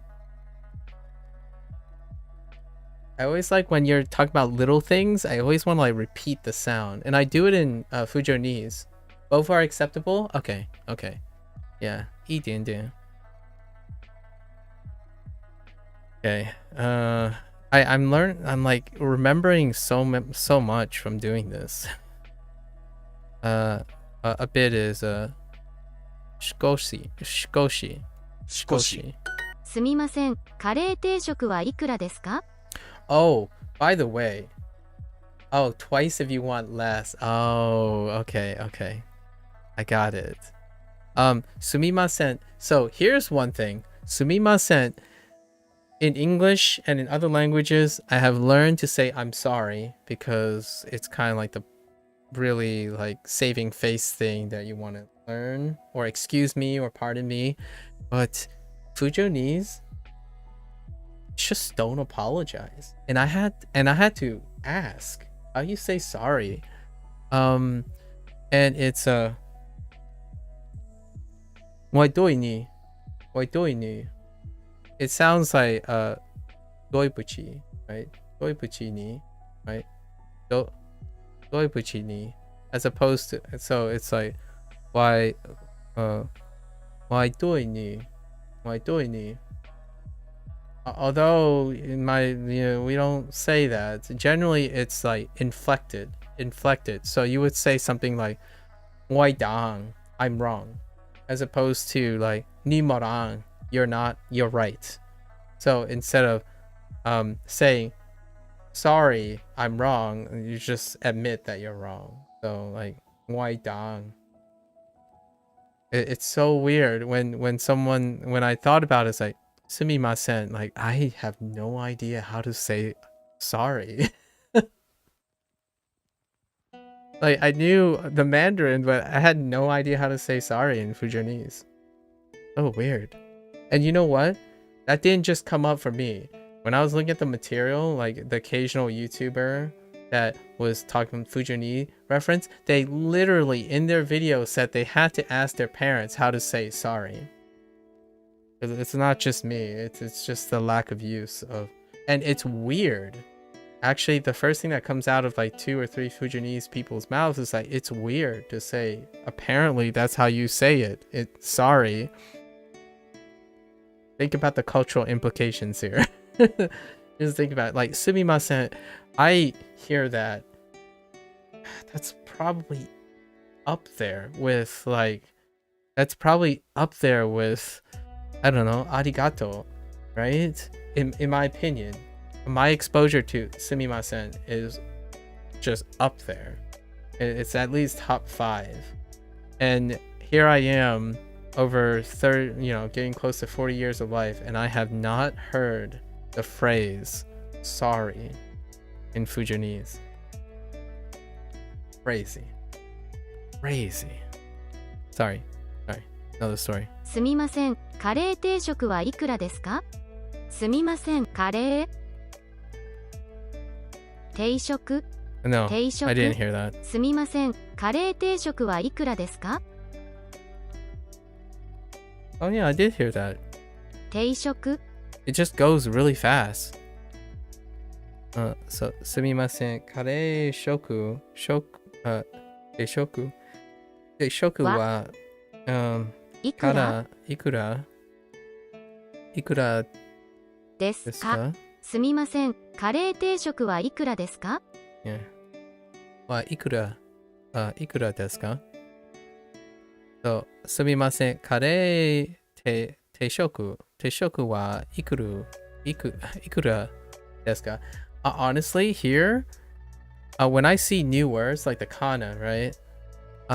Just saying back. So here's the thing about my order. I've emphasized this quite a bit. My order is generally hearing, seeing, in this case, speaking, because there's a heavier emphasis, and then writing. For English, these two were changed. For English, these two got swapped. They're usually very close, like coupled pretty close. But man, if I don't look at any kana at all and just listen to the sentence, I will be able to say it back. But then when I go to try to find the kana or like think about the kana and then read the kana, I lose track of how to say it. It's so weird. Like if I don't hear anything, teshoku. If I'm not looking at the kana, teshoku. But then when I see teshoku, I start saying teshoku. Like I immediately slow down. So it's kind of that odd feeling where if I'm having a conversation and I'm not actually reading anything, it'd be fine. It'd be okay. As opposed to having to read. And obviously, I want to be able to do this. Right? But speaking has come so far from just hearing. And writing is falling behind because it deals with seeing. Right? These things are coupled. Anyways. I'm trying to express why I keep repeating to myself like ikura. See, I just looked at the kana and then I stopped on ikura. But if I can just think, it's ikura. Just look away, ikura, deshoku, ikura, deshoku.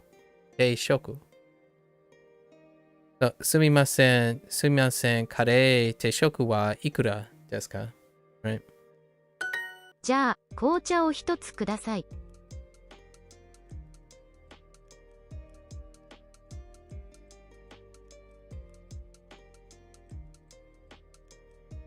I think I missed the word. じゃあ紅茶を一つください。 No, I didn't. Huh. Okay. じじゃあ、ゃあ I like this face, じゃあ, because it's so close. じゃあ So close to じゃあ. If you shorten it, you're getting really close to the interjection that I use in Fujianese. じゃあ. Instead of じゃあ. じゃあ紅茶を一つください。じゃあ紅茶. Yeah. じゃあ man. じゃあ bro. Sorry. I had to. And you know what's funny? That's what I use じゃあ for in Fujianese. Like じゃあね. じゃあね. じゃあね though. I add a little bit じゃあね though, as in all right already. Like I got it. Yes. Okay then. Right? Fine. This is okay. Sure. Whatever. じゃあね though. You even have to like do the hand waving, the or if you ever watch a comedy stand up imitating like a maybe a disappointed or brushing off like Chinese person, that's the sound that they make, like that. It's really close to a really breathy ja, like that's usually it. And it has like this little hand motion all the time, like whatever or fine, okay then, kind of thing, but in a more exacerbated way, like so it's just for being sassy. Yeah. Wait, what does yeah do? Oh yeah, Janado. Yeah, Janado. Janado. Oh, ne. So probably Ja Nedo. Janado. Yeah. Although now I'm using Japanese enunciation. It's more like Janado.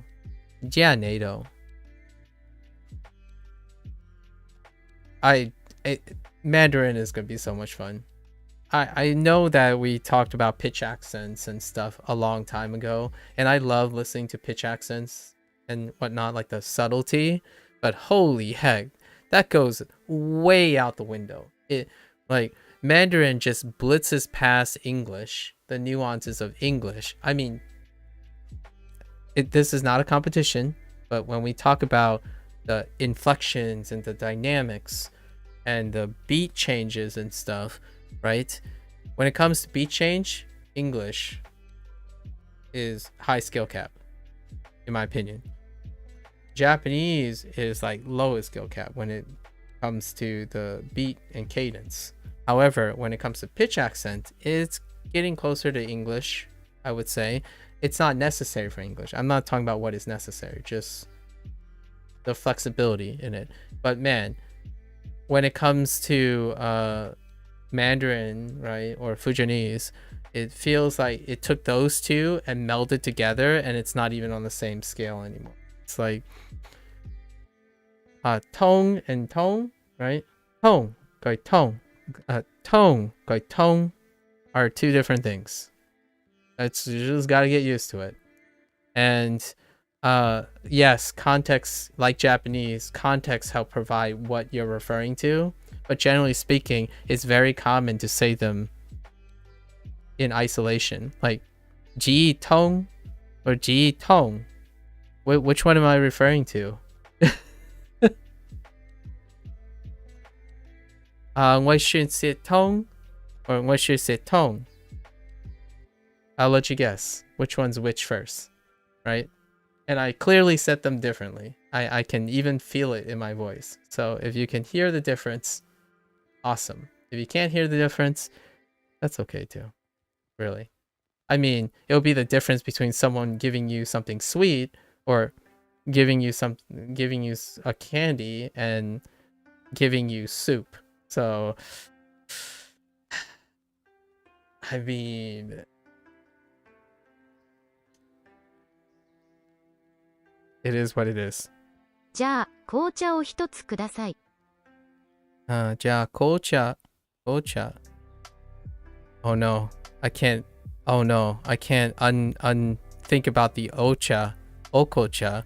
紅茶 Where's my O? Wait, I can fix this. Oh.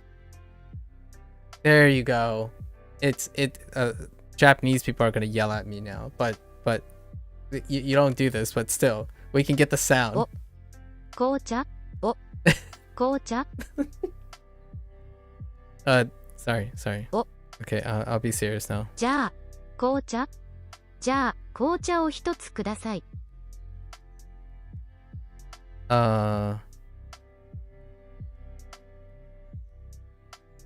ください。お。じゃあ、紅茶を一つください。Wow, that sounds. じゃあ、紅茶を一つください。That O comes so fast. So, じゃあ、お茶をください。じゃあ、紅茶を一つください。Yeah, it's like so immediate after. Crazy. Oh! Did I forget something? Oh, I forgot. Kudasai. Oh, no. Ocha. Oh, I forgot about, I forgot about the one. Hitotsu.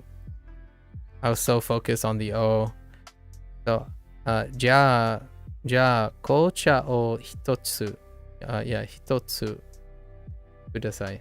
ジュースを一つください。One, you're just gonna bring in juice?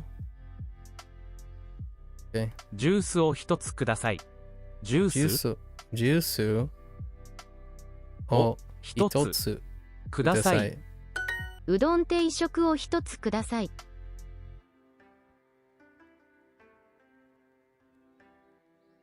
うどん定食を一つください。Okay.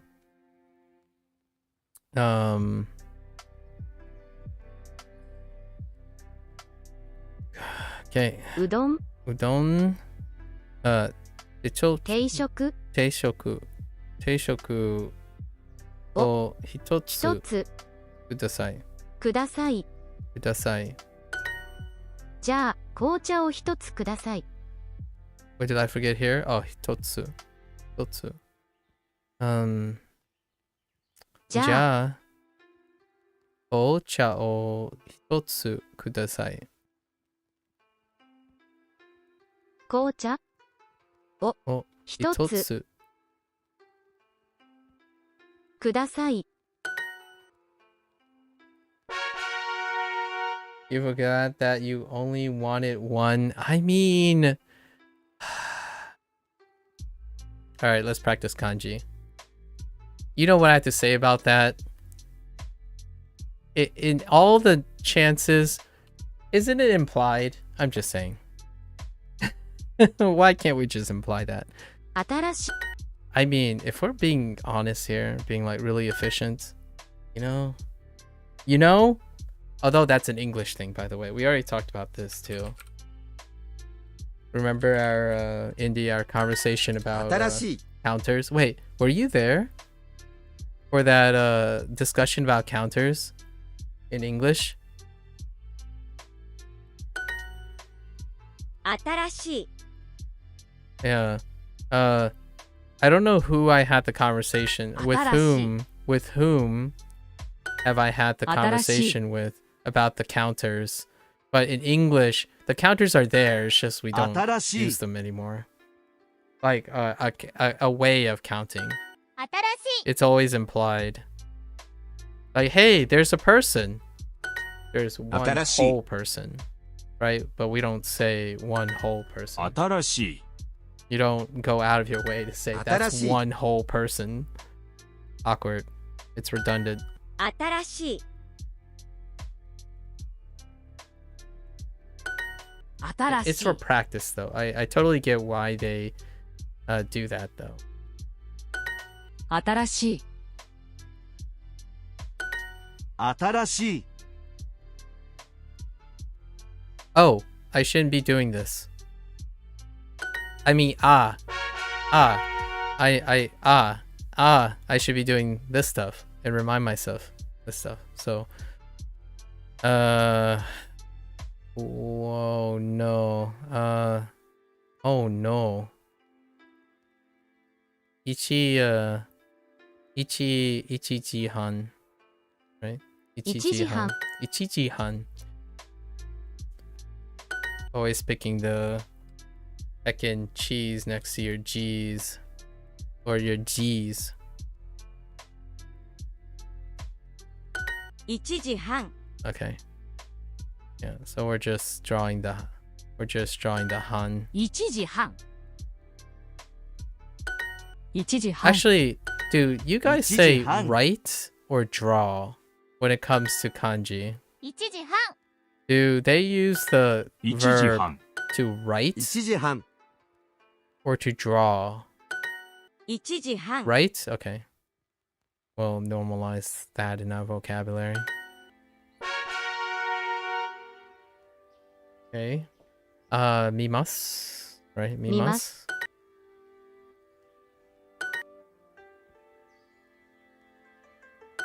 見ます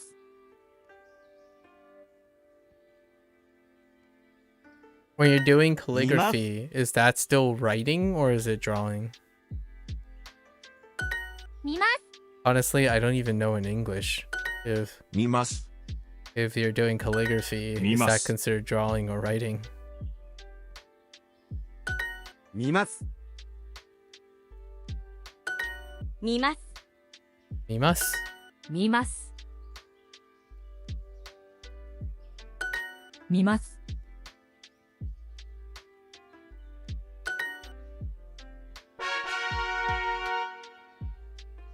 11. 11 12. 11 12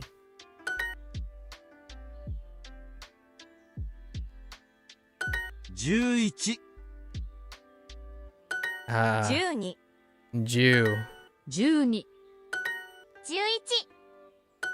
12 11 12 10 11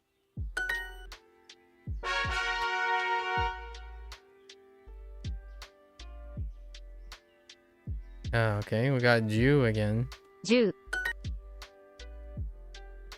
Okay. 11. 11 11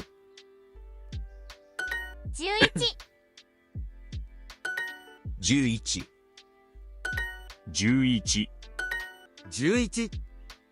11 12 That came short. 12 Can I get Hachi? Come on. Hachi. Oh, called it. 8 It's random. It's random, by the way. Just sorry, pre-recorded. Pre-recorded. 8 My Hachi has not. 8、 Hach. 8 Hats.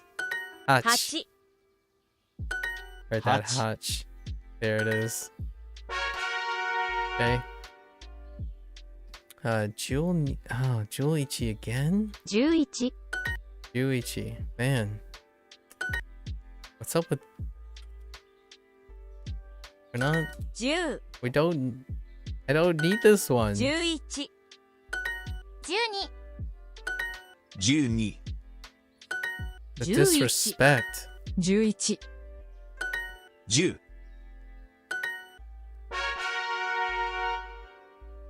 Give me G or yomimasu. G. We got G. Shichichi. Shichichi. Shichichi. 7時 Shichi. Heckin' Shichi. It's not as bad anymore. Oops.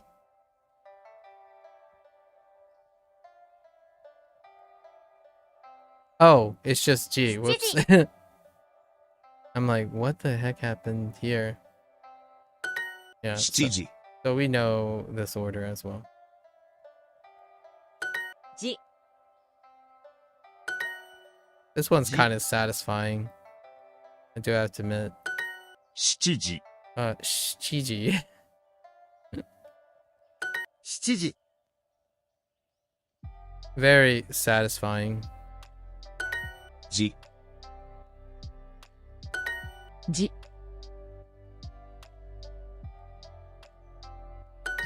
7時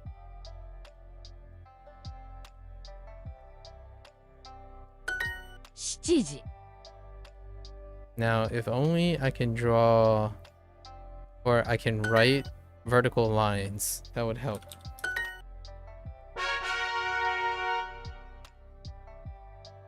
Can I get... Nope. Ichijihan. 1時半 Ichijihan. Okay. So what 1 we 時 got? 半 We got Han. 1時半、 Our pile of poo. Right? 1時半、 1時半1時半1時半1時半 Our pile of poo. 1時半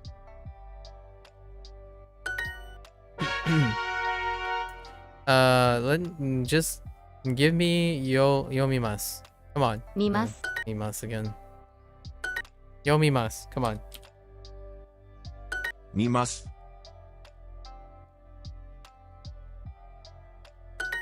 見ます、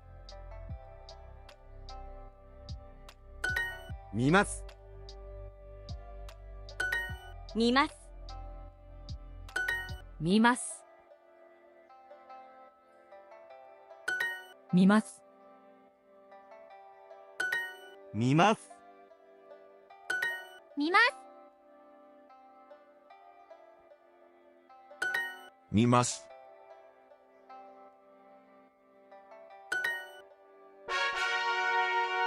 Just one time. One time. Ichichi. 7時 I mean, Shiji. Heckin' Shiji. Sorry, guys. 7時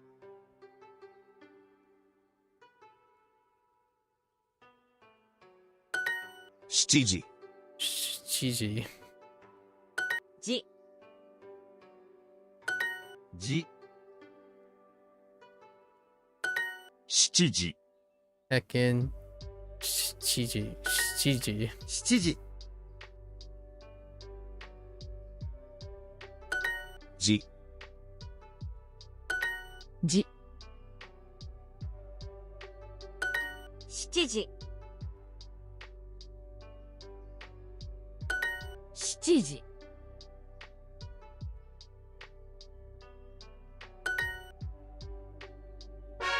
Alright, I'm over it. Let's do these ones. Tokyo. Tokyo. No. Yes. 東京 I'm like immediately questioning my my translation. 東京 東京 Oops. Stroke order. 東京東京東京東京 Whoops. 東京東京東京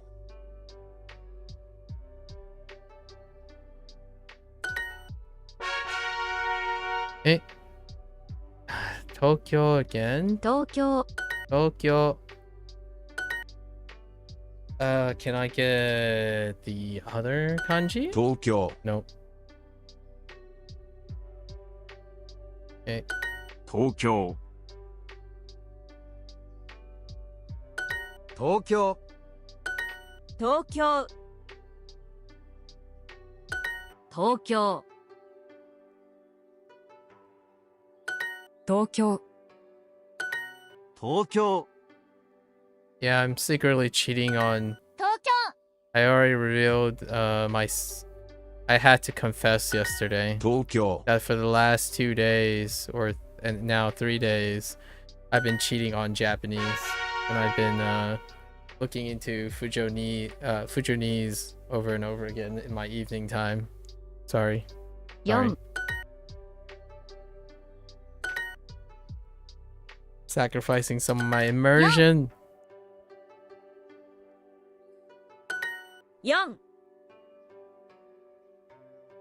It's all connected. Yon. It's fine. 4 Yon. 4 4 4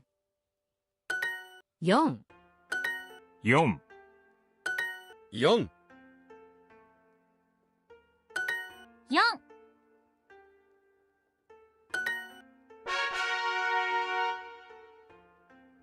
What do we have? Nihon.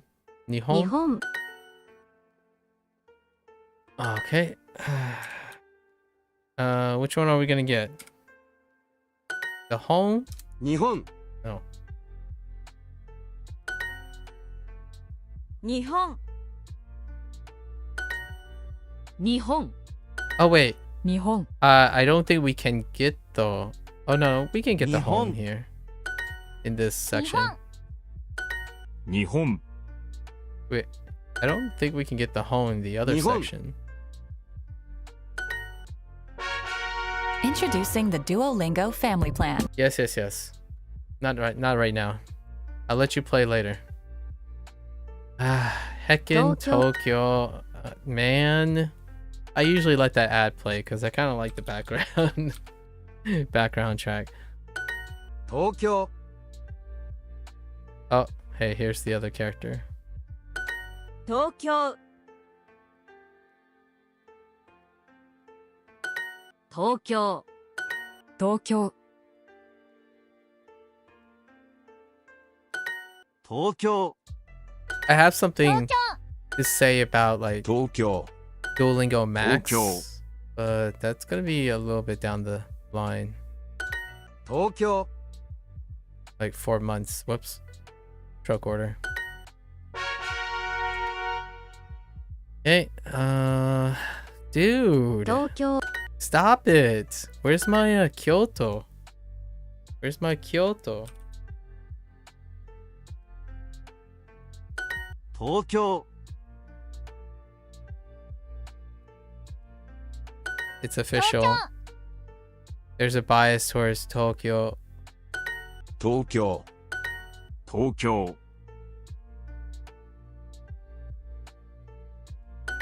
東京 東京東京 Oops, that was too Tokyo. long.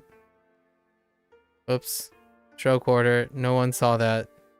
Sorry. 東京 When duo music? Yes. What? Wait, what? When duo music? Dude. Wait, are they teaching music actually? Oh, here's Kyoto.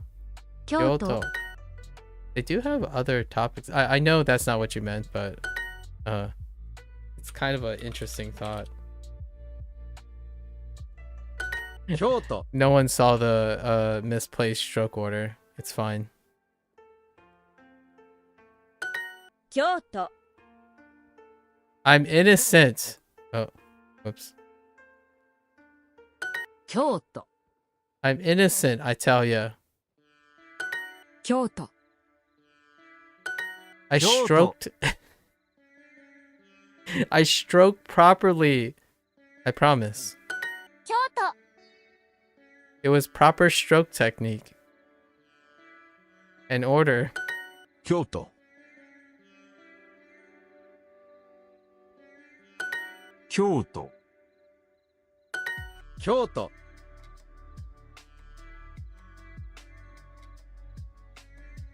Whoops. 京都 That was definitely not straight.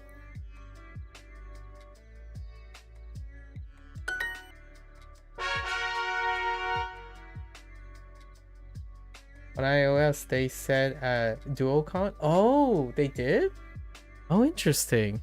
I really like the I mean, it's not like yeah, I actually really do like the idea of having other things to do on Duolingo. I like the music track that they had Ji- in the commercial. It's very easy listening. It isn't like something that gonna blow your mind, but it's so easy listening. Gigi, right? 7時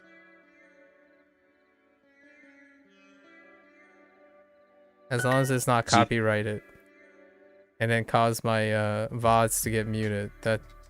That's probably Oops. Stop. 7時 7時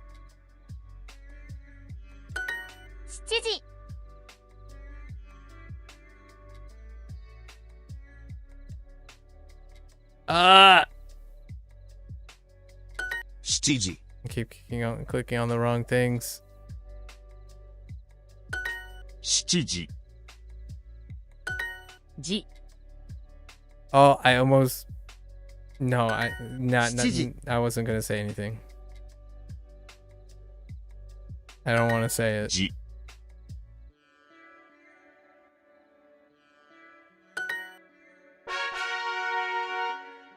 All right, that's 15 minutes.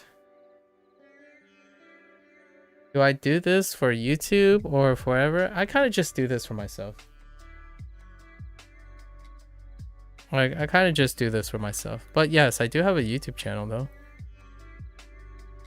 It's my whatever I want to share publicly on whenever I spend some of my time. People from time to time, it's a little bit more convenient to show someone versus explaining it, because I don't want to give people the impression. I like to talk to people who have problems to solve, and I like to solve their problems with them or help them along the way. And oftentimes when you say something, it's hard to know if you even do it anymore, right? So this is why I'm recording myself doing this. See all the fun little stories and stuff. Like, I always tell people that when I learn something, when it's really stressful, I'm having a lot of fun. But the question is, it's not, I don't want people to say, trust me, bro, that I enjoy being frustrated and having positive stress and stuff. I kind of want to show it a lot of times. So that's why I do it for, in a long story short. Wait, pile split 2 ways? Yes, pile split 2 ways. It's a crap pile. Are you going to make it up to Japanese? How are you going to show Japanese that she is worth your full dedication? Oh yeah, for the cheating thing? Yeah, I mean, I don't know. I don't know how I'm going to make it up to Japanese, but I totally cheated on Japanese the last 3 days. Totally. I wasn't passively immersing in Japanese. I was trying to dig up Fujanese stuff. I need to go to the bathrooms. I'll be right back. Be right back.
Do extra for cheating? Yeah.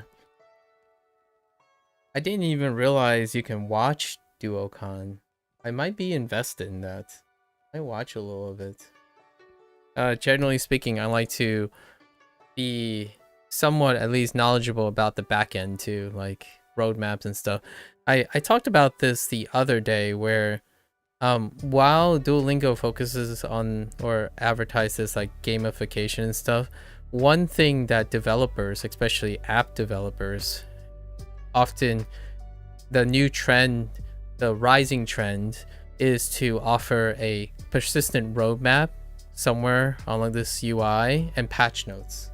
They lack, at the moment they lack patch notes with developer commentary based on the departments, maybe like 4 or 5 department heads making commentary on their own patch notes, and then roadmaps. That's kind of the thing that is often now standardized in the field, right, in the industry, be it video games or any type of development. And Duolingo doesn't have that. So Duocon would be something that would be interesting to me because I want to see what's incoming and what's in development, what has been developed, because it took a while for me to figure out when and where certain things changed, because I'm only familiar with I knew of Duolingo's existence, but not from a user's perspective. So that's kind of one of those things I would be interested in seeing what they're doing. It seemed very corporate, right down my alley. The interesting thing about very corporate presentations, like for example Google I/O press conferences or iOS press conferences, is if you get used to the language, right, and then get exposure to the specific type of language, you can glean what's underneath that language quite some time. It's kind of like if you're really into Japanese or English, there's subtext that you can gather from those presentations. They show it on Twitch, but I don't think they stream often. Yeah, I can see that. Yeah, very corporate, but interesting to see the BS thoughts from them. You don't like iOS? So you use an Android device, or are you on a desktop? Because all of those are corporations. And they also have their separate press conferences. It's a natural skill it's a natural diversion, or it can be repulsive if you do not work in the industry, I suppose. Very unrelatable. Much like politics and public speaking. It can be very detached and impersonal, but they're very good at what they're doing. Just like that last person who told me about how to learn Japanese really efficiently by dumping Duolingo. His advice is that person's advice is quite impersonal, very political. Like, hey guy, I'm just trying to share my wisdom. So when it comes down to brass tacks and businesses, if you're not in deep with the actual profession, it can be very difficult, to find feeling and empathy for it. There is quite a lot of skill involved in, or tact involved in, press conference releases. And there's a necessity for that, or a sufficiency for that. You just have iPod and use MacBooks for its whatever. Okay. Duo is going to get people hooked. Interesting. Cozy. Here's the thing, right? You're the first one that pretty much have said that to me.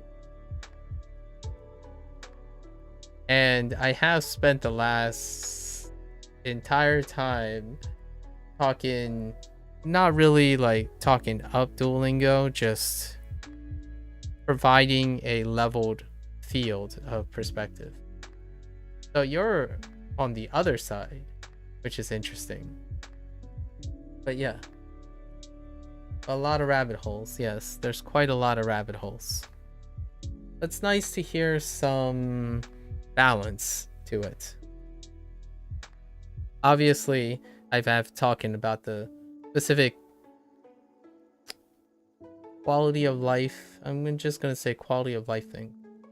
When it comes to specifically app design, just app design in general. So not necessarily language learning, because I'm not a linguist. So I do not have any commentary on the perception and theories and mechanics of linguistics. I specifically specialize in motivating people. So motivating people to solve problems and whatnot. More of the flexy, it depends feel with no exact correct answers. Just a lot of finagling and hours of getting to know someone before we can reach some progress. Unlike the fast lane chasers who will try to speed run learning a language and criticizing Duolingo for not helping them speed run a language, which was my discussion yesterday. Paraphrased discussion yesterday. All right, personalized practice. When people talk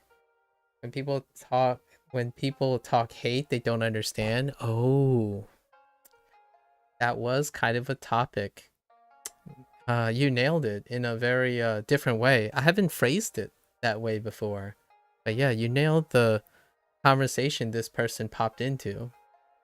I was talking about the buildup of negative stress and how the negative stress creates unsolicited advice that projects their personal opinions without exercising compassion for the people they're talking to and what the reality is.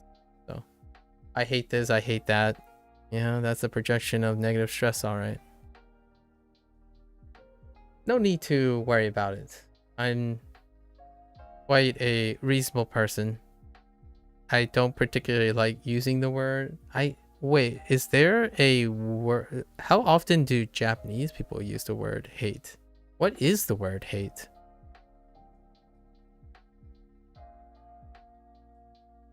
Have I heard it in like a fantasy setting? I guess if you get like those super dramatic media, you might know. Oh, kirai. Okay, kirai. Okay, kirai. Interesting. I know when someone yells at each other and die, because that's in like a dragon all the time. and you know, your anime, but still your anime. Oh, which, by the way, here's another little, like, 10 seconds of hooray kind of thing. Yeah, usually Japanese people don't say I hate that or this. Yeah, it's very anti-Asianese in general, like especially publicly, right? And we're talking about a public situation, not a private situation. Yeah, I don't hate that. Yeah, they would use it as a negation. Just be civil and agree to disagree. I mean, yeah, that's baseline. Yeah, I would say in the spirit of the Japanese, in spirit of Japan, at least, if you're not indoctrinated into the culturalism that is most Asianese society, being civil and polite is baseline. And then slightly above that might be agree to disagree. And then obviously I am not just Asianese. I like to develop a bigger one. Agree to compromise is one step above that. Agree to compromise. But at minimum, I absolutely agree that civil politeness is wonderful in a public space, right? We're specifically talking about like Japanese context and whatnot in a public space. You can definitely keep your expressions and form of expressions personally at home. I should know because my parents have been through lots and lots of stressful times.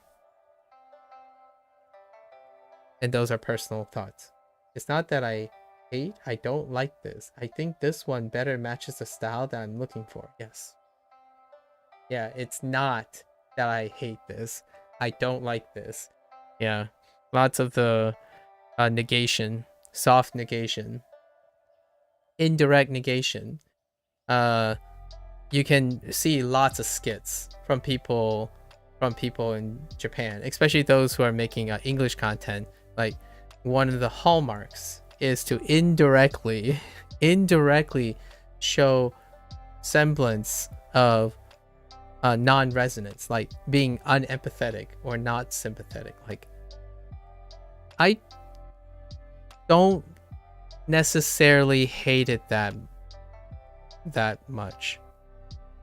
It's not quite for me.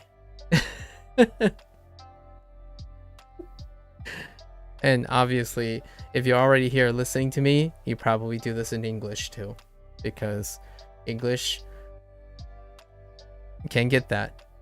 Or even with Duo, I don't like the sentence learning, but I like the alphabet part. Fair enough.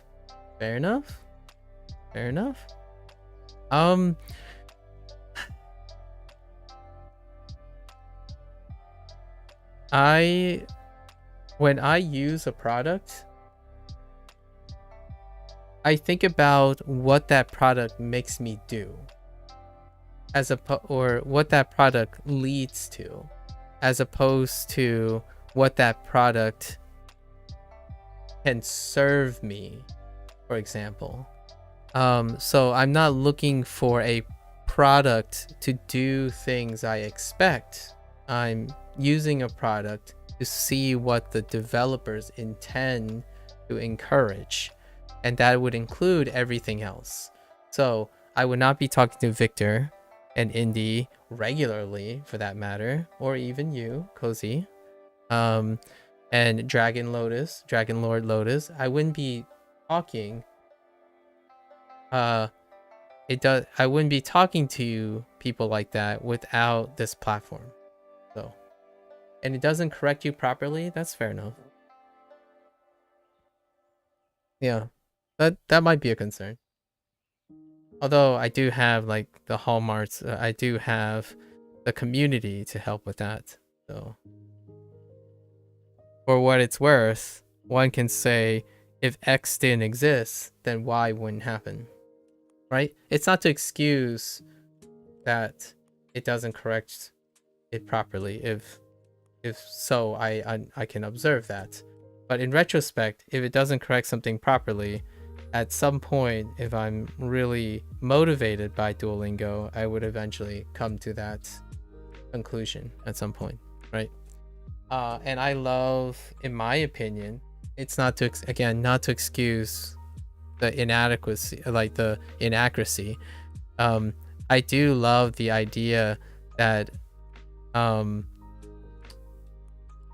making mistakes and then being able to retroactively see that it's like, oh yeah, well now I know this is not right. That aha moment is very satisfying, quite satisfying in retrospect. Indy has asked this philosophical question to me before, 3 days ago. Asked me, is it all right if I learn things the wrong way in order to correct it later? And my response as a short take is that I learn things the best way I can, expecting to build on them. Things I do change over time, and I always keep that in mind, that they change over time, not that they're right or wrong. So bad habits are not bad habits. They're just habits I choose to do, and I'm fully aware of them. And those habits are expected to change, or I will change them. I don't think of it as habits that I want to keep the same. They removed the discussion section a very long time ago. Oh, that's interesting. Like in what way a discussion section? Actually, I don't know if Indy was here when the discussion section existed. Do you mean like a conversation? There is that whole thing that service that they have now under Duo Max. All right. に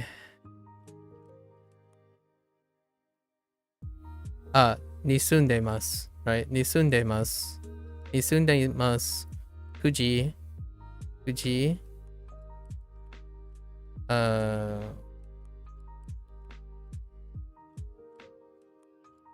食べます。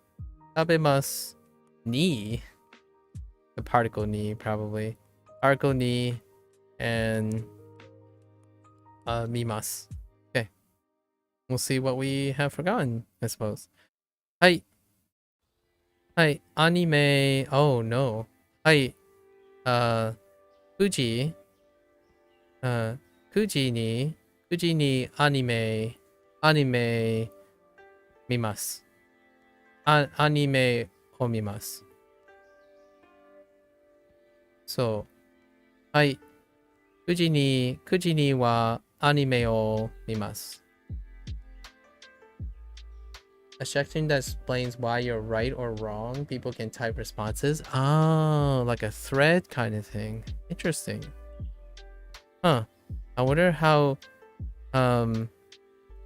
one of the obstacles that I can hear about the discussion, having a discussion section written into a app like this, is moderators. And moderators cost a lot of resources. So moderation will be the same problem as same issues that arise that I'm streaming Duolingo now. Moderation is incredibly difficult when you have an open forum like that, and when you have it inside your app, it can lead to misinformation, and I can see how that can be very tough, and that they decide to remove. There's no community mods, yeah, etc. Yeah. And notoriously, even outside of this, like Reddits and stuff, it's already a fire show. Like it's already a flaming fire war. So devs don't care. That's an ad hominem argument and a leap of judgment, a leap of logic. So I would be very careful about doing ad hominem arguments. I cannot really respect what you just said there. I think that is not true. That's almost astronomically not true, even from a business standpoint. If devs don't care, the business would have faltered a long time ago.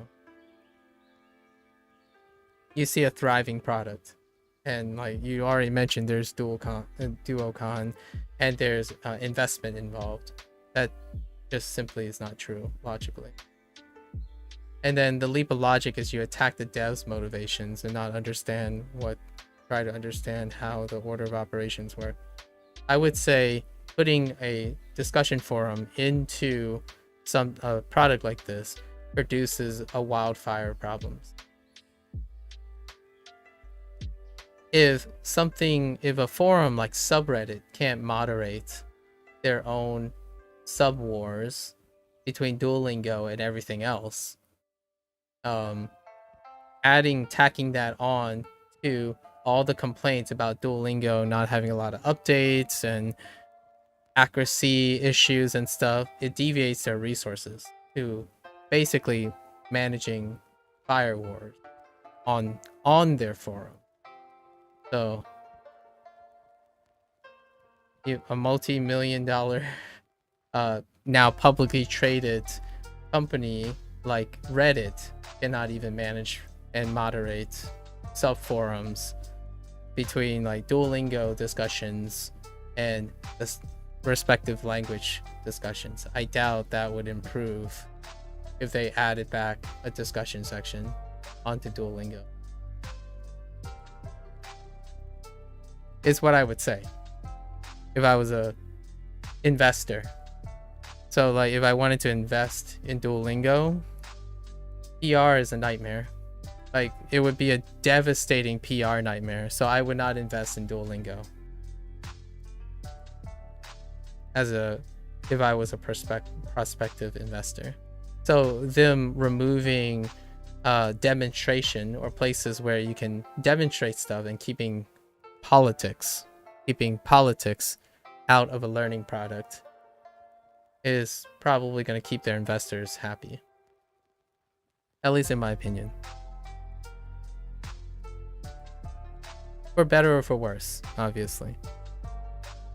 And there are wonderful other communities that can supplement, I don't want to use that word too much, can supplement this. You can go on Bushu, right? Bushu, but plenty of other things to complement. I'm going to use the word compliment. To compliment, like, hey, I got this wrong on Duolingo. Copy posts. Don't mention Duolingo in Bushu, I suppose, because wildfire. So you eliminate that, say, hey, I don't know why this phrase is incorrect. And you can use that community because they are designed to do that, right? If flashcards are not your thing, on Duolingo, Anki is a great flashcard alternative. Yeah. So, plenty of different ways to reach the community.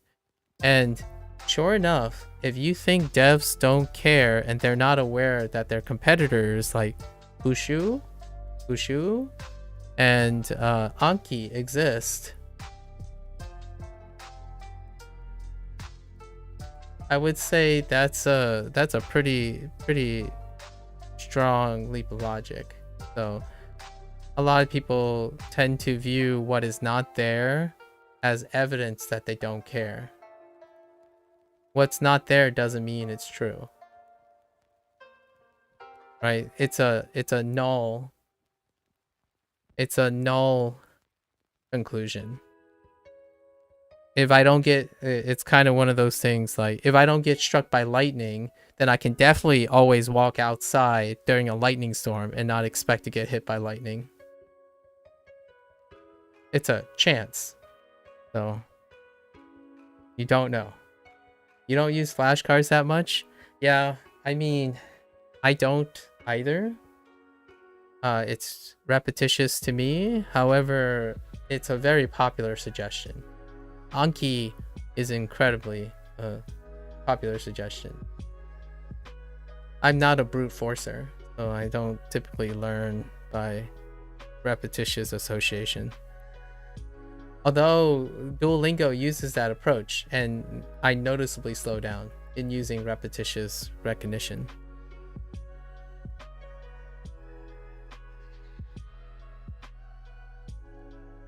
Okay, so, I. What did I say? 9時にアニメを見ます。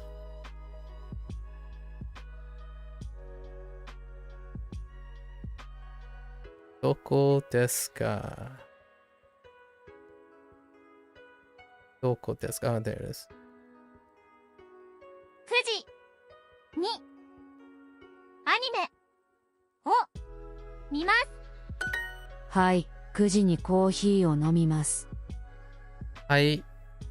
9時にコーヒーを読みます。No, 飲みます。I just said I read coffee. Sorry. I thought that was funny. はい。9時にコーヒーを飲みます。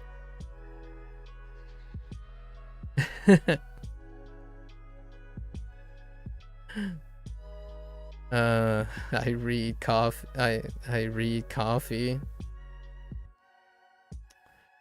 I drink coffee at 9 o'clock. It seems handy though if you don't have that many words, etc. Yeah, it does. Indeed. Here's something that I haven't shared with anyone. If I were gonna do Anki, right? If I was gonna do flashcards, I actually do clusters. You read coffee too? So I do clusters, and I haven't really shared this technique yet. I don't know how to. I'm trying to find a way to present this in a way. So I like to study in clusters. So when a flashcard, a lot of times people do 1-to-1. So instead, I group them. I've done this before, like on my recalls in the beginning of each of my days, where when I remember one word, I remember two others. So I do the kanji approach. Like it's how you compress ideas. So when I think of coffee, I think of jusu, right? So coffee, jusu. So you lump them together. So if I were to make Anki, which I think you can do that in Anki, where you make a flashcard and you can put whatever is on it. You don't really need Anki to do this. You could just pull up, or in my opinion, you can pull up your Keep app or whatever app. You write 4 things together that's categorically associated, and then you define all 4 of them with respect to each other. So when you remember one, you remember the other 4. That's about all I got. That's how I form discussions too. So if I'm talking to you and someone asks me a question, that question is linked to 4 or 5 different answers, and then I get to choose those. So to increase my efficiency of forming new ideas while we're talking, or forming counter arguments at a quick, in my opinion, at a faster rate. So you have a lot of time to choose how you want to respond to someone. I cluster almost all my memories. And flashcards tend to be iconically about, here's the word, turn it over, here's the meaning, 1-to-1. Word, meaning, and maybe you can add another layer where you have the kana, the kanji, or maybe even throw the romaji on. So for me, I would throw the kana, romaji, the kanji, the English, and the antonym or the synonym of that word all on one page with a picture. And then on the back, it would be the antonym with all those things.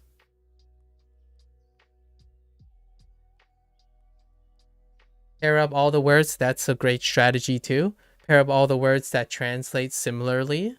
I wouldn't say the same, but similarly, but mean differently. You can appreciate nuances of tiny differences if you pair up things that are incredibly similar as well. So there are plenty of strategies that you can still use Anki for, because as far as I know, the flashcards are completely customizable. So there are plenty of wonderful ways. And it's not that Duolingo doesn't teach you these things. Those strategies are developed by the person. So what strategies you bring into Duolingo is foundational, in my opinion. It's a very controversial hot take, but you get all the foundational stuff like tidbits here, and then you take that out, and then you use your own strategy on top of that. There's no way this is comprehensive.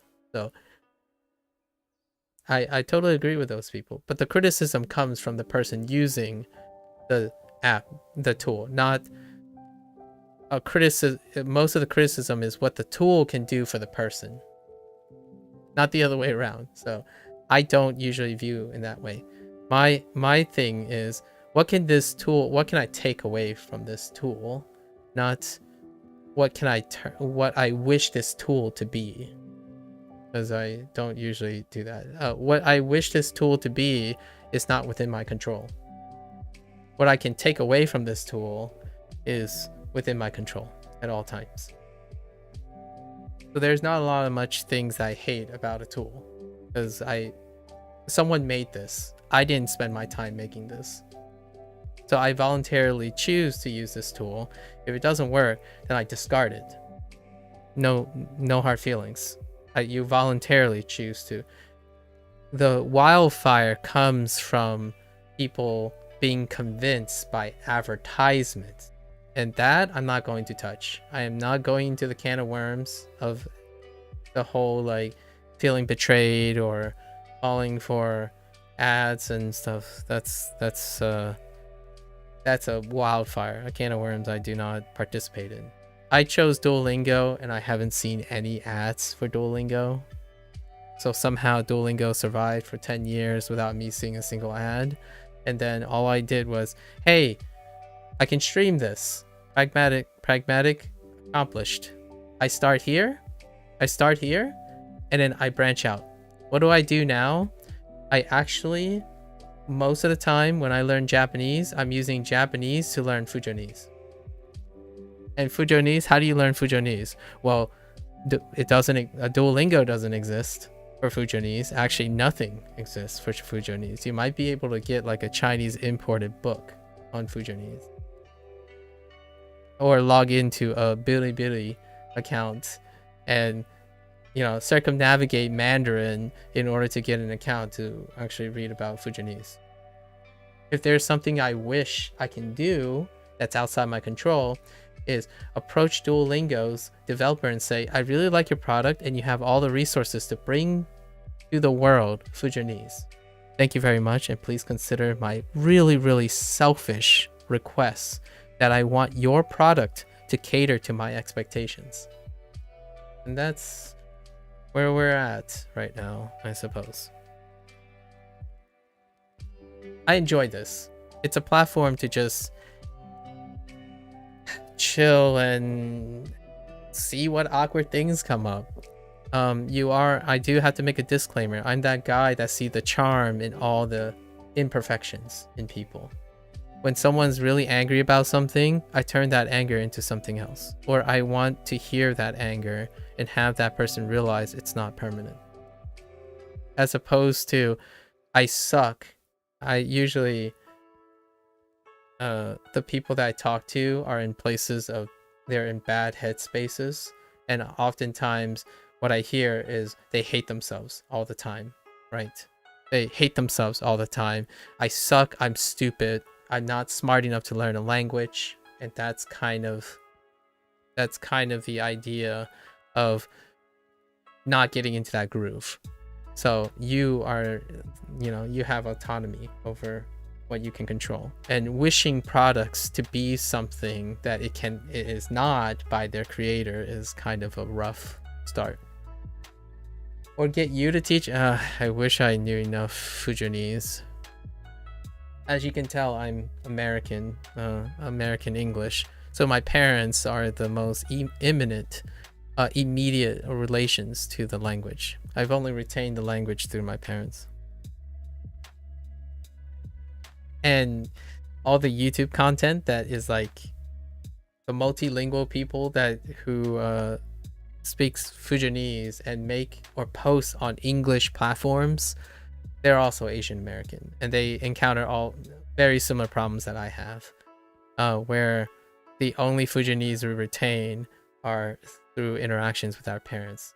And all the people that are looking for resources for Fujianese are the same multicultural Fujianese people that want to connect back to their parents, and you can't learn that language formally, unfortunately, anymore. Although apparently there are classes in China somewhere. I read the news at 8 o'clock. You're not American? That's fair enough. I said American and multicultural people, but yeah, fair enough. I read the news at 8 o'clock. Okay. 8時にニュースを読みます. Actually kind of not bad when we return to this stuff. This is the first time we've returned to this stuff. Let's see. 8時 8に 8時. Why you said that so fast? 8時 8時 8時 8時 8時8時 You're so fast. 8時8時8時にニュースニュースを読みます。9時半にお茶を飲みます。 Hey, what do you learn Japanese for? I'm interested as one of Japanese people. Oh, as in, wait. You're a native Japanese person? Is that what you mean? What am I interested in Japanese for? Oh, okay. Okay. I don't know how I'm gonna respond to this, but I think to use plain like not to go into deep. I want to learn something that allows me to connect to people of a different culture, and generally learning a language helps me understand. But really, I'm learning Japanese to record myself learning something new. Most of the time I'm teaching people how to learn things, but it's been quite some time since I've formally learned anything. And when it comes to language, I have predominantly only used one language. So I chose Japanese because it's very accessible through this app, and it's also fundamentally very distinct from my native language, which is English, or American English to be very specific. And I also enjoy a lot of other things that are in Japanese, so video games and your classical explanation, video games, anime, manga, etc. Hopefully that helps. But largely, just to learn something new. But not the entire picture.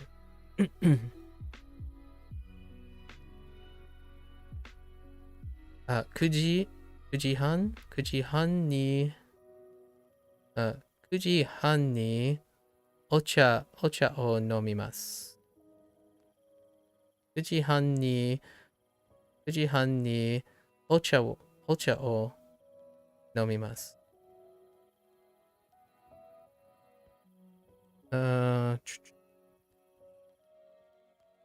Okay, I drink. That is ocha, right? Yeah. Gotta be careful. We have kolcha as well.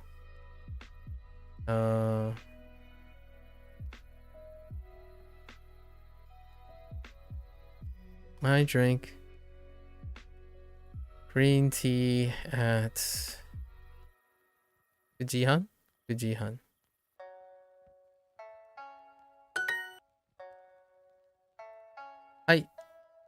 はい、コーヒー。はい、9時。はい、9時にコーヒーを飲みます。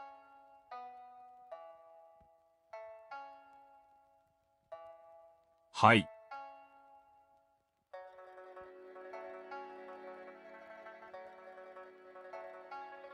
9時にコーヒーを飲みます。10時に昼ご飯を食べます。10時。はい。10歳。10時に昼ご飯を食べます。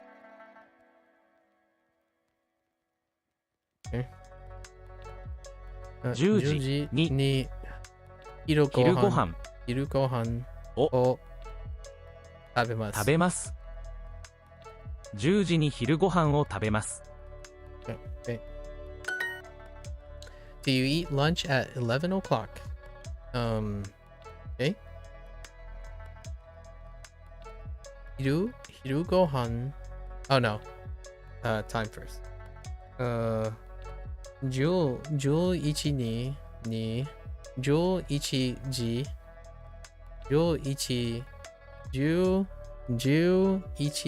に昼ご飯を食べます。食べますか？ Okay. 12時12時に12時にOh 12時11 11時に11時に昼ご飯を食べますか？食べます Oops. 食べます I forgot subject. 昼ご飯を食べますか？ブラジルに住んでいますか？ Is it possible to become fluent in any language in a month? The internet hustle culture will suggest it's possible. Is it for me? No. My criteria for fluency is probably different from hustle culture fluency. I know it's a lifestyle long learning, but curious for your opinion. You took the words out of my mouth. It's a lifestyle lifelong learning. I'm a learner by trade. So I sometimes would question if I'm fluent in English. So and then some people might say I speak Fujianese quite well, right? It would be deceptive for me to say that I'm fluent in Fujianese as well. So for me, fluency is if you can sit around and you can exchange cultural compromise between people using their language, that's fluency for me. So it's very loose. It's not rule-based. There's no metrics. So my question is, if you can sit down and do a language transfer with someone and have a blast and understand their culture through the language and the use of the language, then you are fluent, in my opinion. So if you're looking for my opinion, that is it.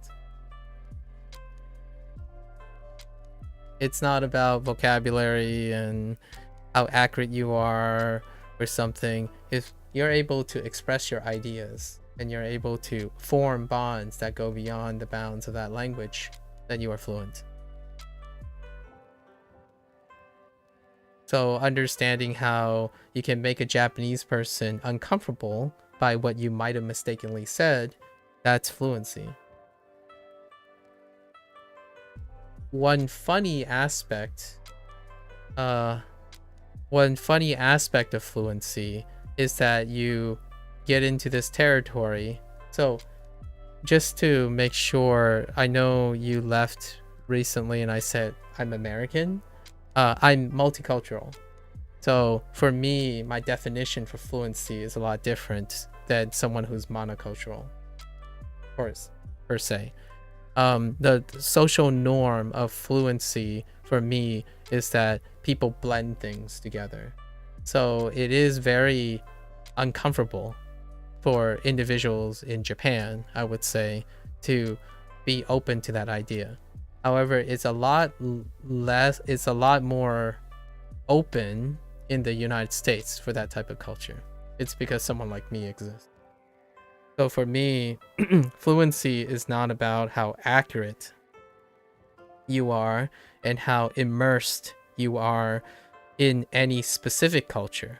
It's the ability to effortlessly weave in and out and blend cultures. Like I can talk about Japanese culture through its language, and I can talk about Chinese culture through its language, and the English culture through its language, back and forth, and I can meld them together. That's how I feel. If I'm talking to someone who's fluent in English, they would express things in English that might not be familiar at first, but they are able to do it. And that's when you reach the state of fluency. For myself, no one is, I doubt everyone's gonna say like, well, then how do anyone know they're fluent? It's like, well, I wouldn't consider myself as a fluent native English speaker to begin with.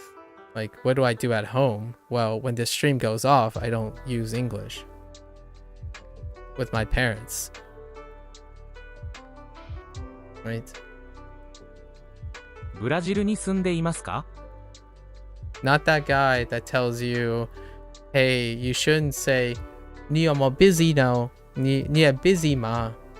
Because if you say, 你也 busy 吗? That's how my parents would say, what are you doing? Are you busy right now? In Fujonese. But the word busy is English. But it's normal to say, 你也没 busy 几路 or 几路你也没 busy. And I switched the structure of it too, like a lot of times. Do I talk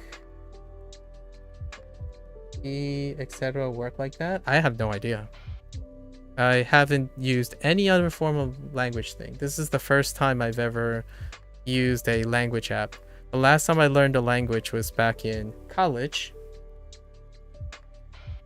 Over 16 years ago. It's been 16 years since I formally learned Spanish. For 4+ years.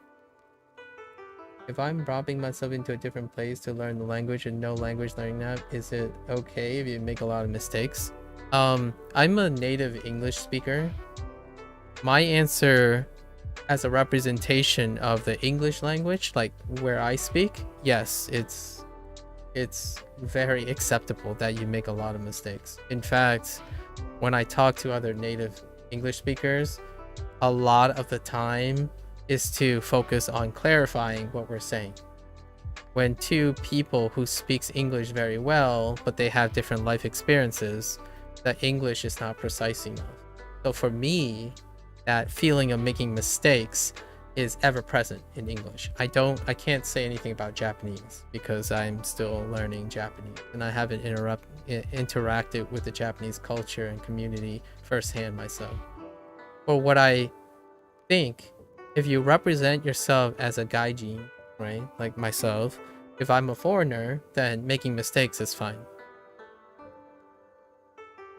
Like usually a lot of countries tend, even in a monocultural country, if you don't strive to be something you are not, they are incredibly tolerant. So if I go to Japan, I'm not going to present to someone like I would be offended if they called me a foreigner. And that offers me the leeway of trying to use my Japanese to learn from that experience, but also be open to expecting people thinking that I will make mistakes. Me as an American, I like the idea that people think I'm a human being, not a robot. So I don't want to be a robot or a native speaker. I want to be someone who likes to learn language. And English, in my opinion, if you want to really execute English, that's to be expected. But it's a different culture. It's definitely a different culture. Learning English is by far a really far departure from the philosophies and teachings and expectations of the Japanese language. And that's what makes it cool. It makes it awesome that when you learn the Japanese language and you learn English, you get two different vibes, incredible vibes. And the community reflects that too. When you learn Japanese, the vast majority of people are critical about what is right and wrong. When you learn English, it's just like, you're doing great. Keep on going. Like, well, that's a weird way to say it, but that's a great way. I'll have to adopt that. Right? A word like Asianese is not something you just come up with. I just adopted it from the first person that mentioned Asianese. And that's English. Someone's going to tell me that I say a word really funky, even though I spend most of my life in English education and continuing to extend my vocabulary. I still misspell words that I say all the time. Like serendipity, I spelled it with an I. Right. I was at an exchange and a guy was full of himself, talking at a very high level, wouldn't let anyone speak, and he was rude when you say something. That's a specialist. So that's the Kruger-Dunning effect at its best. I do not sound like this if I'm talking about the thing I'm very good at, but I don't want to sound like that when it's inappropriate for people. So I just had someone while you were gone. They asked me, why did I learn Japanese for? And that person expressed that they were as one of the Japanese people. And I try to think to myself, like, how can I express it just in case it was not understandable, right? And I don't know, I didn't get a response. So I'm not entirely sure if I offered a very appropriate response. But generally speaking, the fluency of your language doesn't dictate how well you communicate. For me, communication comes first. I don't care if you know 36 different languages and you're the bee's knees at 36 different languages and you're the goated of all polygoats. If you do not have execution and understanding of nonverbal communication and verbal communication, you can sound like a jerk in any language. Comprehension of language as a skill does not make one charismatic. You are not well spoken just because you understand the language. You are well spoken when you understand the culture and the people who use that language, in my opinion. And that's part of fluency. I'm not a linguist, so I don't think like a linguist. I apologize to anyone who spends years mastering all different technicalities of language. It does not guarantee you to be charismatic. Charismatic requires compassion. You go up to someone and say, this is the best way. What you're doing is the wrong way to learn something. Well, you just lost someone who cares about the language. If your goal is to spread and preserve language, you got to check your ego at the door. You have to humble yourself. At least in my opinion. That's how you communicate with people. I'm not going to throw around words that people don't understand until I know they can understand it. It's not about me. He wasn't even a native speaker of that language. I can see that. Dunning-Kruger effect. Not beginner or intermediate level friendly. I see. That's unfortunate. Yeah. I'm not speedrunning through learning Japanese because obviously there are more important things than speedrunning through Japanese.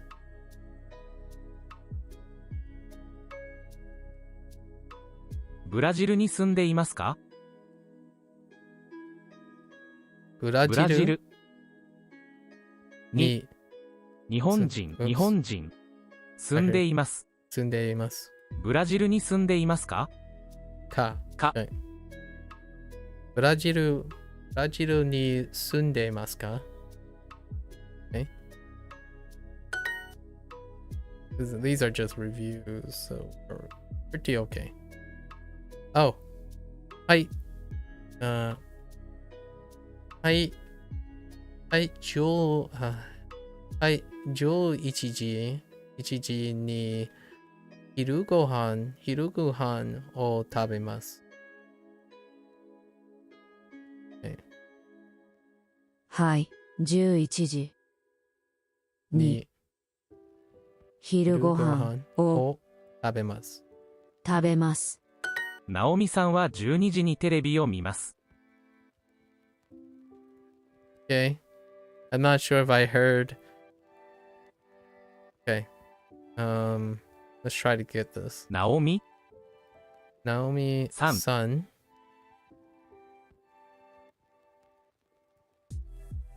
Oh, was it addressing? No. は12時にテレビテレビを見ます。ナオミさんは12時にテレビを見ます。Yeah. You live in Brazil. ブラジルは住んでいます。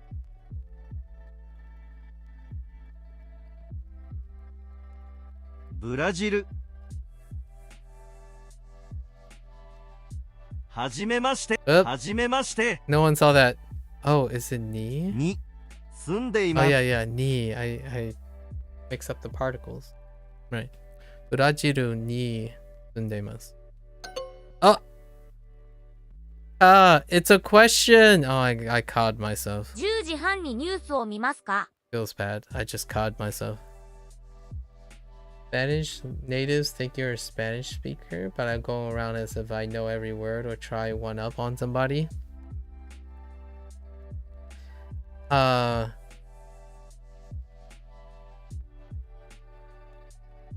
Well, that's a very nice thought. Very humble of you. If you ever become like a person who, I don't know if you like to public speak or not, but you do encounter quite a lot of the people who use their title and credibility and status as a way to legitimize their advice. Yeah. So I already have plenty of experience with dealing with that. Generally speaking, for myself, if you want to appeal to someone who has a big ego, you could use a logical trick to tell them, like, why would you want to reveal your hand before you have to? This is an ego trip. No, what I mean is, like, if you want to connect with the, like, I understand you're a very humble person, and so am I. I like that. I like that. Now we have to try to not be them. So, how do you connect with someone who wants to do that?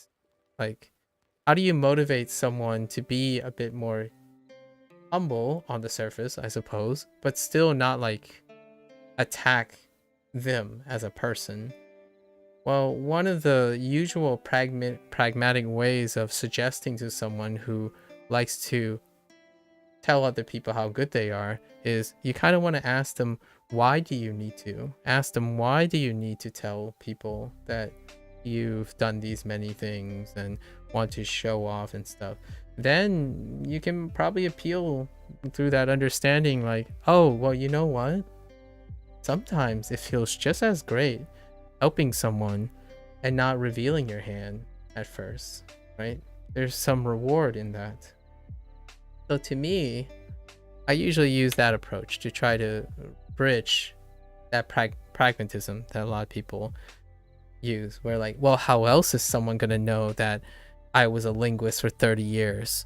Or if I don't tell them I'm a linguist for 30 years? Well, you gotta trust the other person. If you've been a linguist for 30 years and been doing a great job, if you share some of your experiences, it will become very apparent to them. Try not to underestimate the person you're talking to, as opposed to, I prefer to overestimate someone and deal with my disappointment than underestimate and anger the person I'm talking to. That's a personal approach that I prefer, right?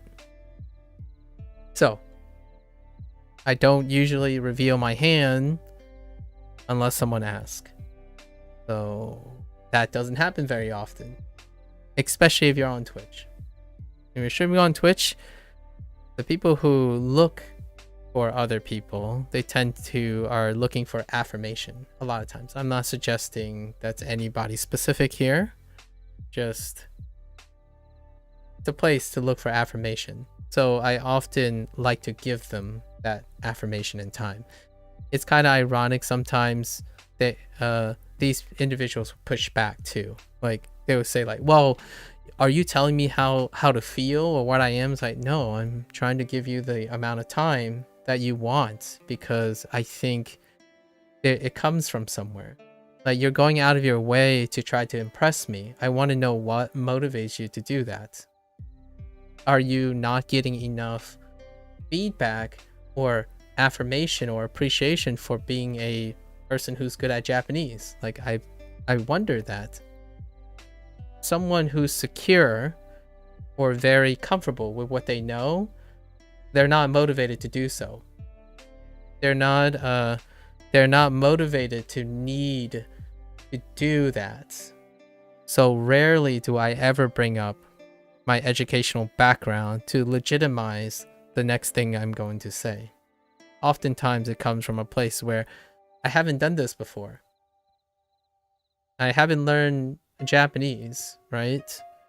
Just because I learned English, I still have to keep a humble mind that it might be completely different. Only until someone is curious and voluntarily willing to solicit my opinion that I will share my opinion a lot of times. Even on my own channel, a lot of times. And when I'm voluntarily revealing my opinion, it's to myself most of the time. And I do that in the beginning of the stream. Like thoughts and stuff. And whoever wants to listen to it, they can choose to listen to it. And then they can add to it. That's kind of the idea. It's an open invitation when I choose to do so. Otherwise, I'm probably not going to do it. I have been streaming for what? 1,971 days. Like, since I started. 1,971 days. That's what that number in the title means, by the way. And to this day, I don't think some of the people that know me for all this time have asked me specific questions that would tell them a lot about me. So to this day, there are a lot of interesting things, but gotta keep it to myself. Maybe one day I'll reveal it. 10時半にニュースを見ますか?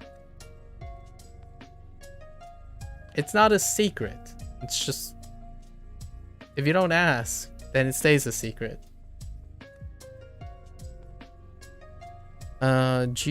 Okay, so 10時半にニュースを見ますか? Oh yeah, you can watch the news, of course. Do you watch the news at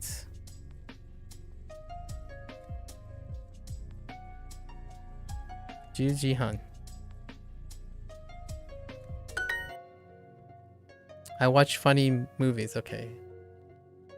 The word for funny is 面白い. Probably. 面白い. Yes, here it is. Okay. So, Amoshiroi eiga. Amoshiroi eiga o yomimasu. Or, no. Omimasu. Omimasu.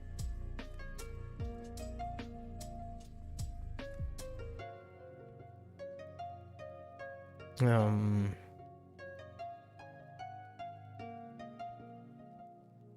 面白い映画を見ます。 Eat breakfast at 6 o'clock. 6時に朝ご飯を食べますか？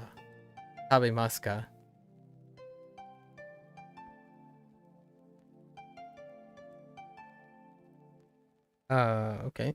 6時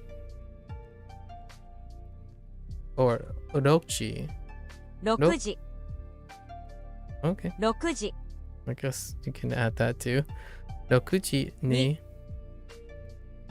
朝ご朝飯ごはんをを食べます。食べますかか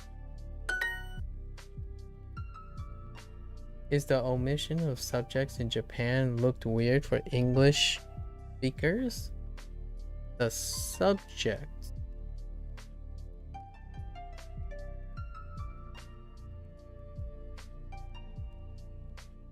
Sometimes weird. Sometimes. I think English speakers are used to seeing nouns and pronouns.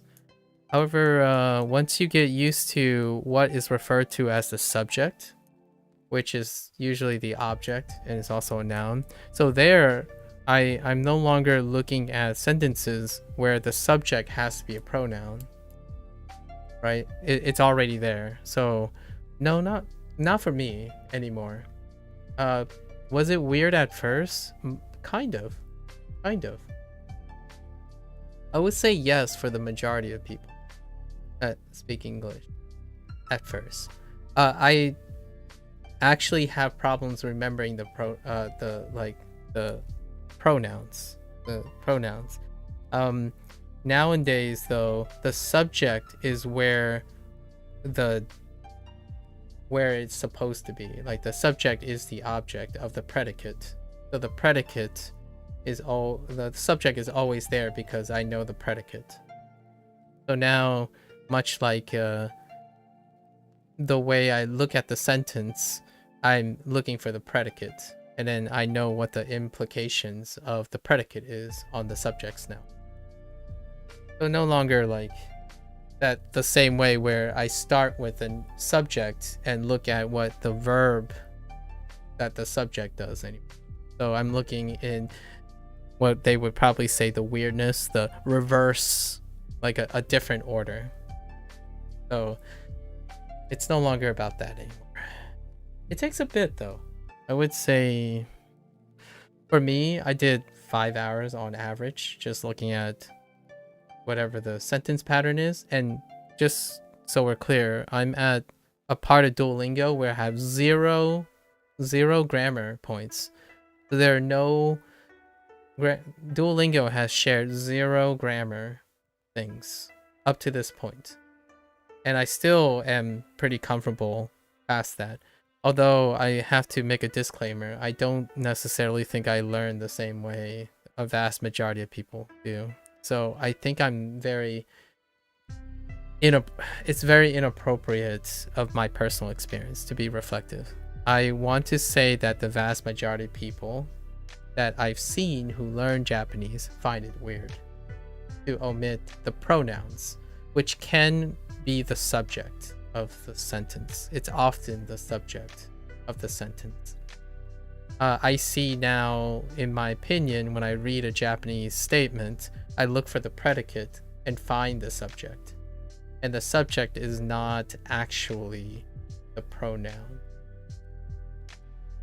At the topic, the word topic is what I think people find weird.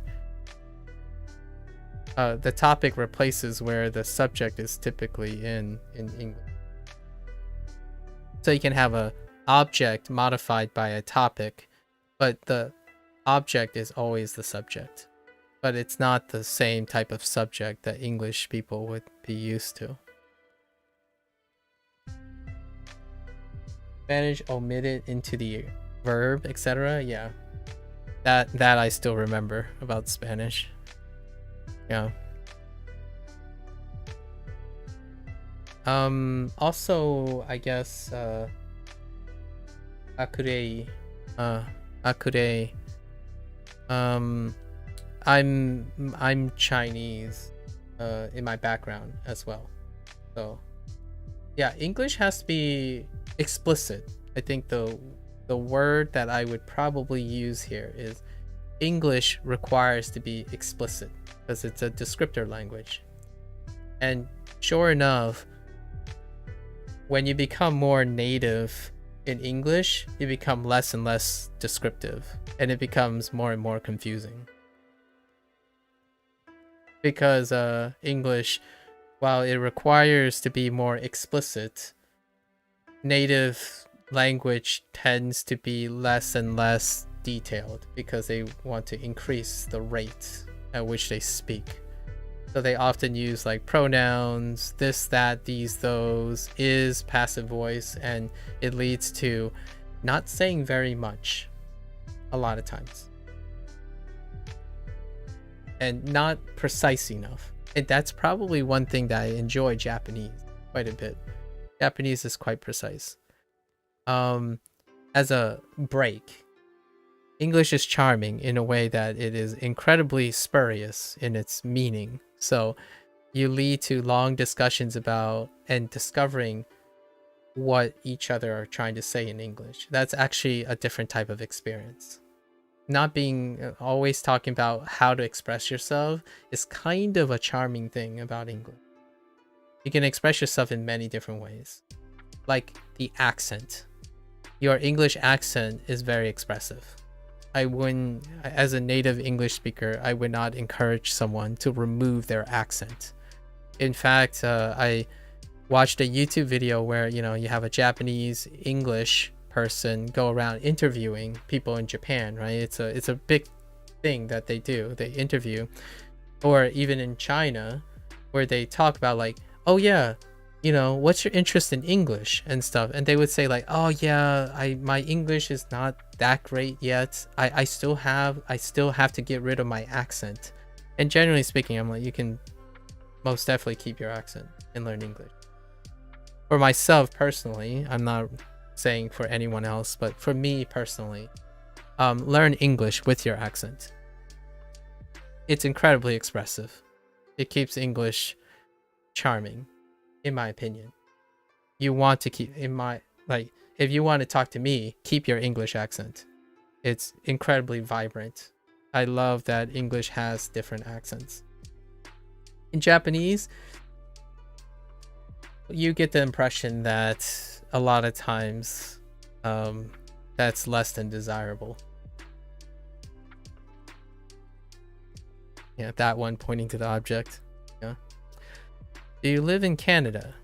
So, Canada ni sundemasu ka? Yeah. Or, yes. Canada ni sundemasu ka?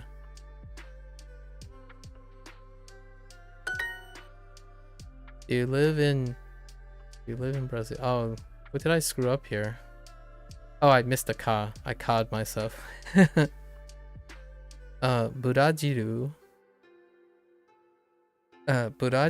ni sundemasu ka? Whoops. 住んでいますか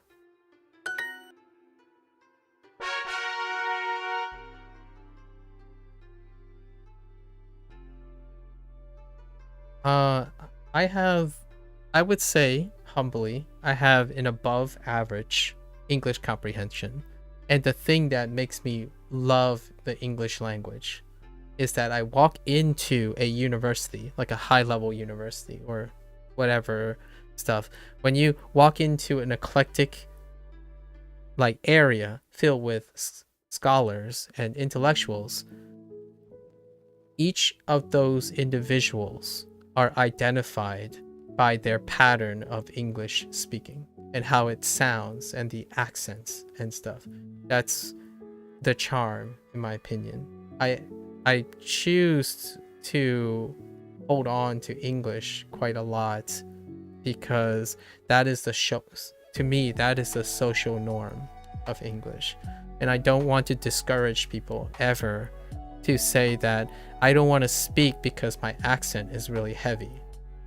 Personally, when someone says, oh, I'm afraid my accent may make it hard to understand, that only makes me want to hear you speak to me. It's less interesting to me to cause English to adhere to a very specific rule set, and you have to sound like a specific type of English speaker. Just personally, in my opinion. I still am giving that impression when I learn Japanese. It's the opposite, right? That's its charm. Japanese is incredibly precise. It requires appreciation at a higher level baseline of execution. And I appreciate that, so I'm gonna try my best to do that. However, I wouldn't ever tell someone that I want to speak Japanese perfectly. I want to try my best to speak Japanese enough and read Japanese enough to interact and learn from people in that culture. What do you think of when someone uses stupid questions, but the way people act when the people ask that question, even though there are no stupid questions? It's tough.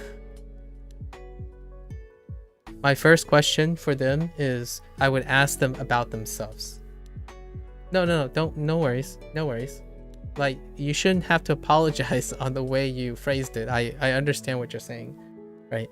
That's a very common thing. If you pressed it wrong and have typos, I can understand it. The first thing I would ask is I make it about them first. When they say, oh, I have a stupid question, right? For example, you might not want to answer this because I have a stupid question. I would say, well, hold on a second. Before I answer the question you're about to ask, why do you feel like the question is stupid? Right? You're trying to establish, instead of assuming all the possibilities, I do have my assumptions. I'm working on my assumptions, but I have to confirm them. Like, I'm presuming certain things and I must confirm them. So I would ask them, because English requires explicit details, or at least as an English speaker, you want explicit descriptions. So you would ask the person, why do you feel that this question you're about to ask is stupid? I just want to give you the idea. If it's me that's making you feel that you ask stupid questions, I want to tell you that you cannot ask stupid questions for myself, right? Any question you ask me, I'm going to find it very intriguing. And I'm already intrigued that you think you're going to ask a stupid question. So tell me why you think that. And when they express that, I can at least address. Because when they say stupid question, it doesn't explain much. What do you think of the other person? That's presuming, right? So if I had to presume that person's insecure, without asking the person and confirming, the likelihood is I need to calm the person down from their insecurities. When you encourage someone to share things with you and be adequately expressing something towards you, you have to remove the insecurity. Otherwise, they'll be emotionally compromised. When they're emotionally compromised, they don't act naturally, and you would get a false impression of them, in my opinion. I think acting as if wasting time, or they slow, or signing, etc. Oh, you're talking about like when someone else, say another person's asking a stupid question? Are you talking about when you think another person is thinking that person is asking?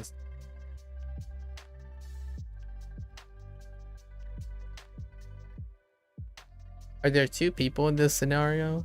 Because I don't know. I'm not quite clear on it. Let me reread this. When you think of what you think of when someone uses stupid question, but the way people act when the people ask that question, though there's no stupid question. Yeah, so maybe you're talking about someone who's commenting. Would you still ask or leave them alone? Are you talking about me asking the stupid question? I would ask the question. I would ask the question because I know how to explain why the question is important. If I never think I have a stupid question. And the reason why I never think that is because I need to first figure out why I want to ask the question first. But if it's another person asking me and they're feeling like, oh, that's a stupid question, I'm going to ask them, why do they think they're stupid? Like the question is stupid, so I can understand them. If someone else thinks that person is asking a stupid question, I would ask that person why they think that question is stupid. To me, it all comes with resolving the insecurities. If this person thinks that person is asking a stupid question, then there's a motivation for that. And I need to understand that first before I go and, I don't know, tell them, hey, chill, bro. Like, chill. This person is trying, like, that's picking sides. But you know the other person's sighing? Ask them why they're sighing. That's pretty much it, right? This takes a lot of time, so it doesn't always work out, Cozy. I'm not saying this is a life hack or anything. There are impatient people. They probably walk out the door. The one that stays is the priority, right? Don't pay, like, you could say things like don't pay attention to them, but I would say the person that stayed, I hope that person didn't bother you too much. So you don't make it about them, you make it about the person you're talking to, right? That's how you establish rapport with someone. So when someone says, that's a stupid question, and they walk out, that's fine. You don't tell the person, hey, don't worry about them. Now all they're gonna do is worry about that person. You tell them, like, well, how do you feel right now? And then they'll start talking about themselves now, as opposed to giving the weight to that person that's outside. So you want to always focus your line of questioning in explicitness, at least in English.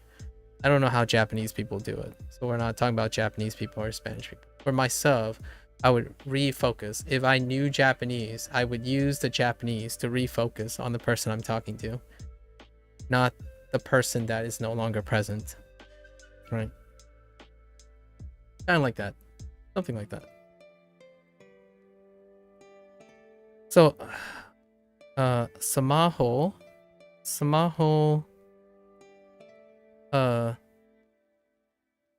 Oshi. Oh, city. Oshi. And then yomimasu. And then, oh no. Why? Shichiji. And no. The particle no. On front.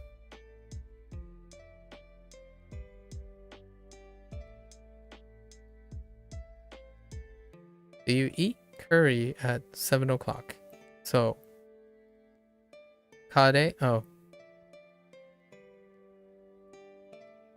7時にカレーを食べますか? Yes. カレーを食べますか? 7時ににカレーカレーを食べます。Why are you sliding into that place? Okay. 東京は大きい都市です。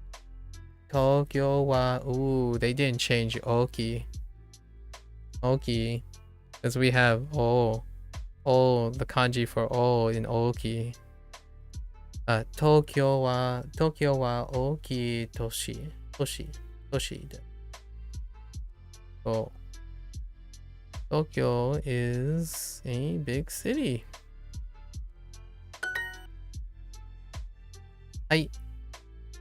Oh no.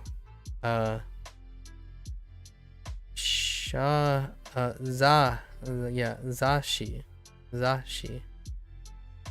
So, Zashi o yomimasu. Zashi o yomimasu. はい。雑誌 Zashi を o yomimasu. 読みます。これはケンさんのスマホです。 You can drag them. I know. Dragging them. The reason why I tap them is because dragging them is what causes them to slide in the wrong place. It's dealing with kanji blocks. スマホ3 So if 3 you drag kanji blocks, they tend to slide in the wrong place. So it's more consistent if you just スマ tap ホスマホ in the order. スマホスマホ I know you can drag them.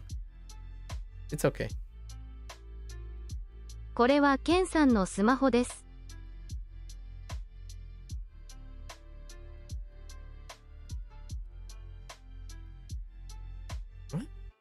これはケンさんのスマホです。 Oh.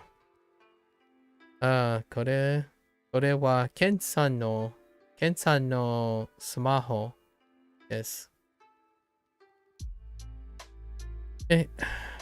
これは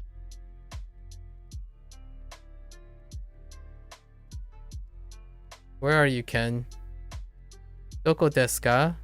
ケン Ken さんさんのスマホで。ですす。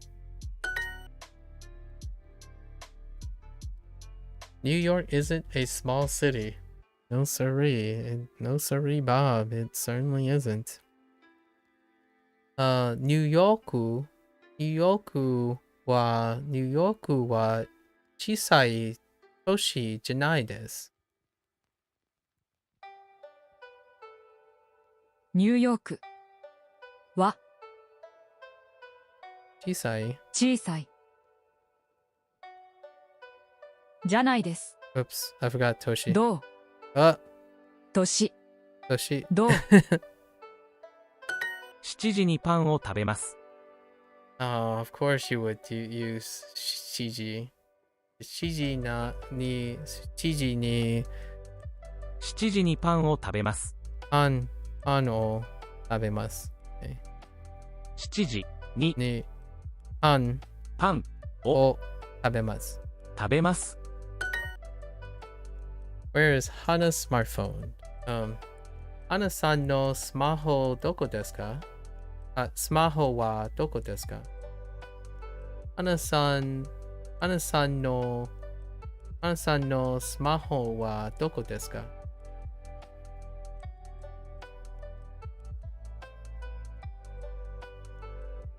Hana Hana-san さん のスマホスマホははどこですか? どこですか。7時にお茶を飲みますか。 Why do you have to start with stop picking 7 o'clock? 7時 Okay, 7時に7時にお茶を飲みますか。お茶 Okay, 7時にお茶お茶を飲みますか。7時にお茶を飲みますか。7時にお茶を飲みますか。 7時 Okay, my family is big. Family 家族 So 私の家族は大きいです。Hey Max.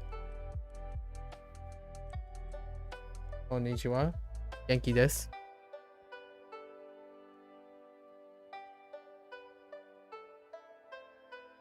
Oh, Genki desu ka. Sorry. Genki desu ka.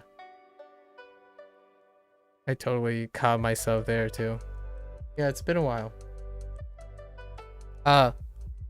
Olang no Mogina. Olang Mogina. That's I'm pretty sure that's Kanto and not Mandarin. Yaong Mogino.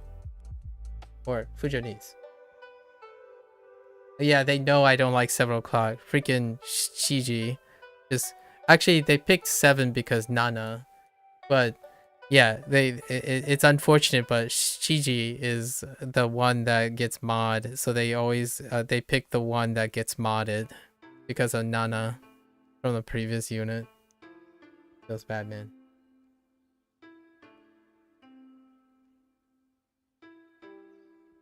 I'm glad you're hearing good. I'm glad you're doing well. What are you up to lately? It's been a long time, I know. Catch me up.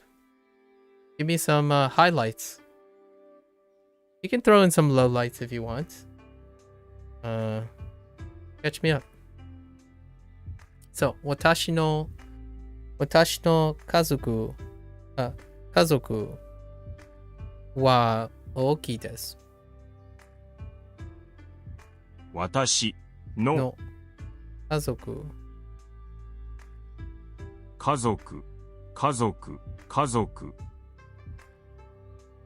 は大きいです。大きいです。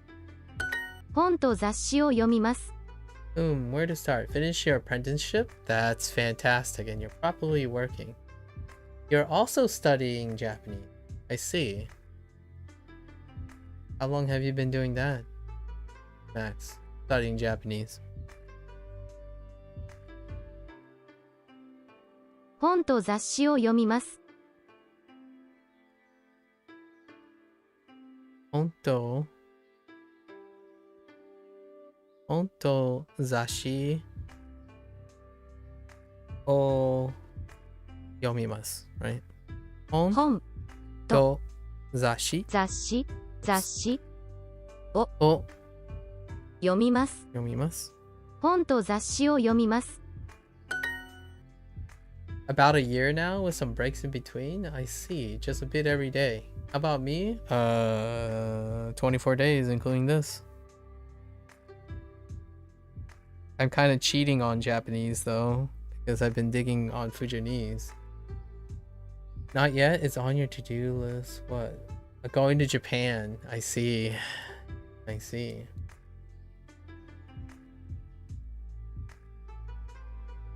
Miss Yamaguchi's family is big.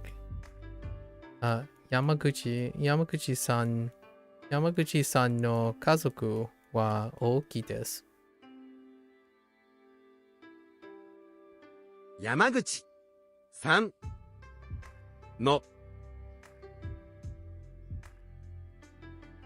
家族は大きいです。よく雑誌を読みます。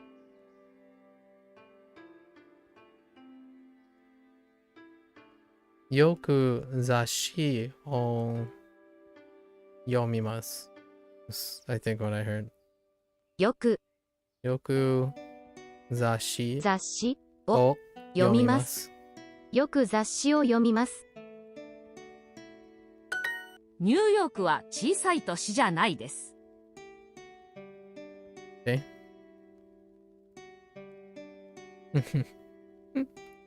New York City isn't a New York isn't a small city. It's kind of weird because New York uses the colloquial for city, but it's actually New York City isn't a small city. Awkward and redundant, but you know. That's a colloquial difference. It's New York City isn't a small city, but it's awkward. So you would largely say that's why it naturally went from New York City isn't small. That would be the colloquial.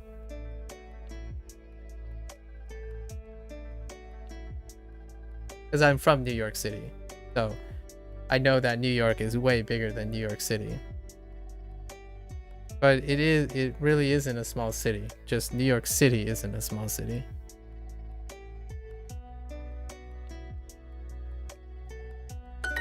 Yamaguchi さんの家族は大きいです。Come again. 山口さんの家族は大きいです。Yeah, okay. 山口の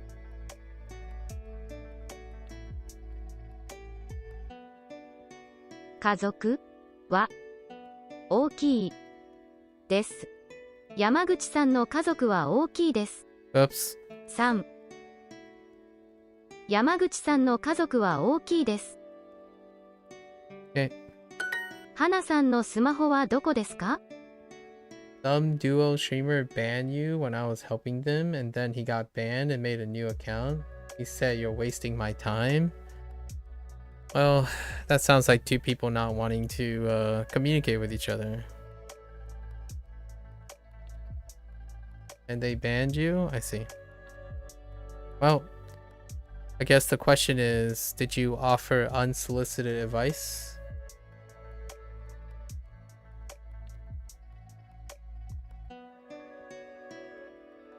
Well, that's a little bit of a hateful comment, but implicitly, you didn't offer solicited advice, then how does that person feel like you're wasting their time? I'm being fair to both sides, obviously. That you're wasting my time has to come from somewhere.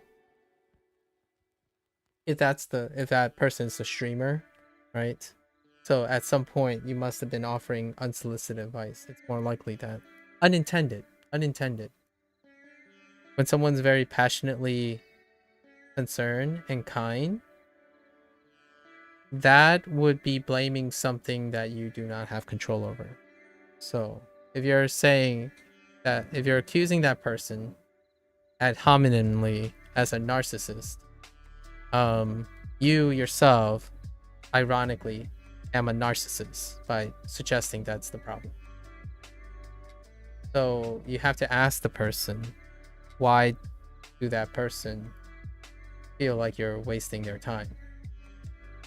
That person could be having a bad day. You could have been really kind, but it was unsolicited advice. So I see two people not willing to communicate to each other. I don't see just one person. And then, obviously, I don't have the other side of this debacle. Like, I don't know this streamer, right? So if I knew the streamer, I could at least ask the streamer, why did it feel like it was a waste of time? And they probably say likely the case is because I didn't want advice. That could happen. So now we just have two people feeling bad. So that's unfortunate. And using names like narcissists, devs don't care, that's a leap of logic. Using ad hominem arguments. You're attacking the person's character when you didn't even ask them what kind of person they are and what they care about. No matter how kind you are and you're willing to help, if you don't understand what that person wants, it could be a waste of their time. Just to be like on both sides of this stuff. 花さんのスマホはどこですか？花さんのスマホはどこですか？花さんのスマホはどこですか？ですか？花さんのスマホはどこですか？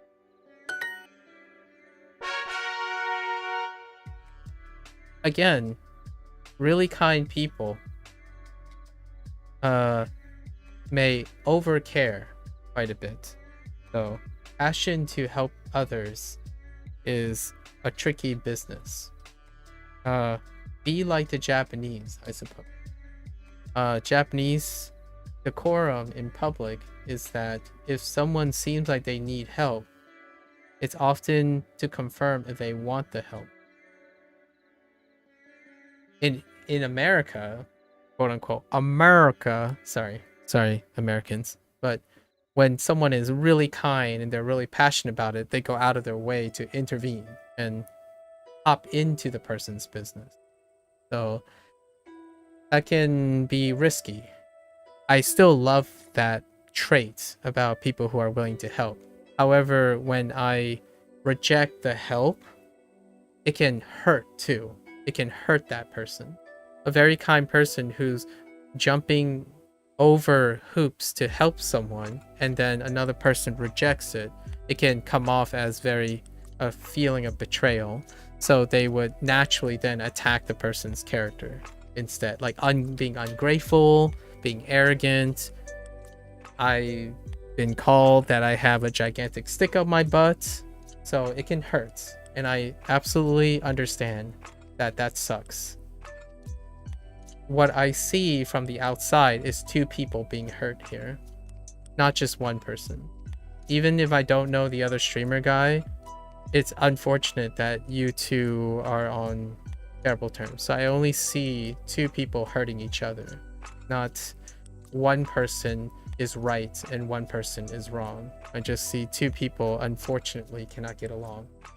And that's kind of what lifestyle choices get you. There's no all-win situations, right?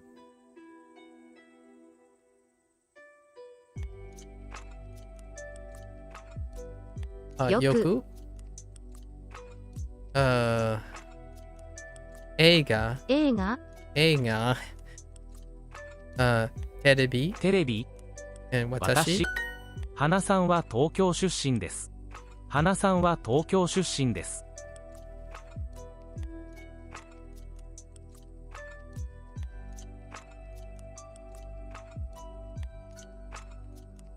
東京 Wait.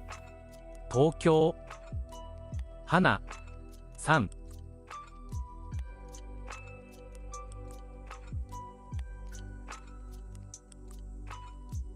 は東京出身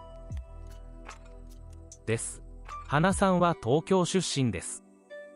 Hana-san's from Tokyo. It's from Tokyo. It wasn't just that day with him, and it wasn't just that day with both of you, right? With both of you. To have a disagreement with someone is an interpersonal problem, so both of you are responsible.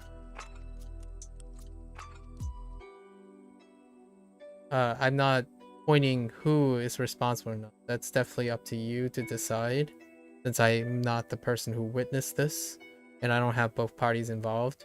However, to have a problem and a disagreement, it requires two people who are at fault, logically speaking.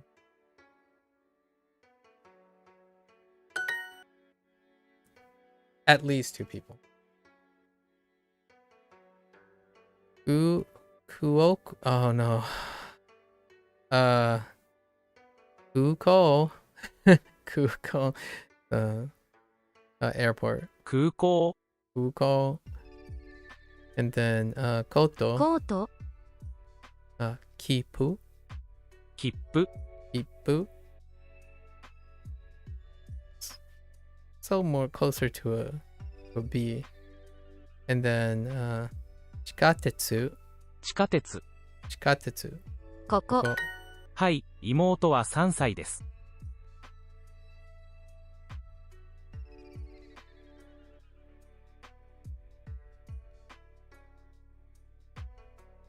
Imoto. Oh, younger brother. はい妹は3歳です。 Sansai desu.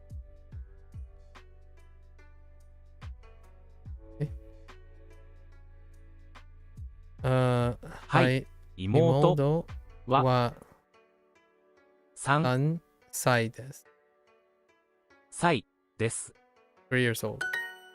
Oh, younger sister. Imoto. Yeah, Imoto. Not to be confused with Alto. Alto. Ototo. Yeah, Ototo.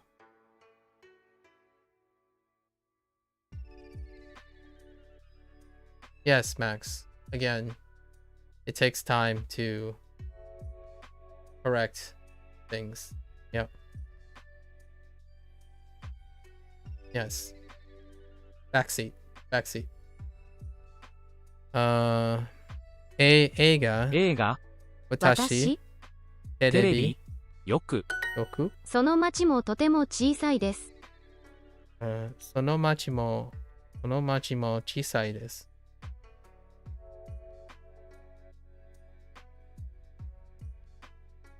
その町も小さいです。小さいです。その町もとても小さいです。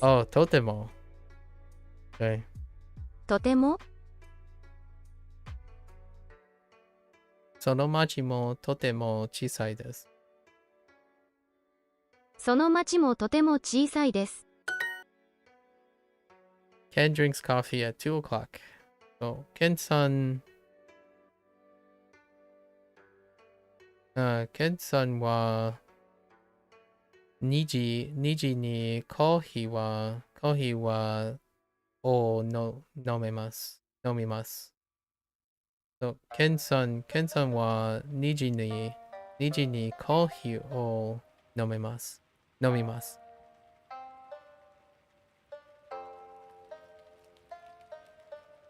ンさんは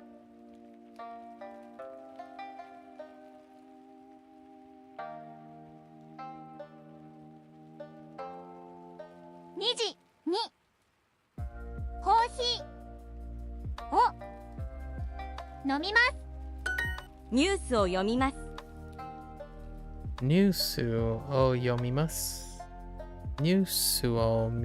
読みます。I read the news. Article time.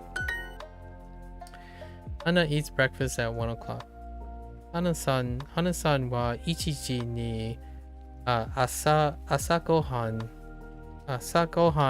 を食べます。花さんは1時に朝ごはんを食べます。田中さんも忙しいです。田中さんも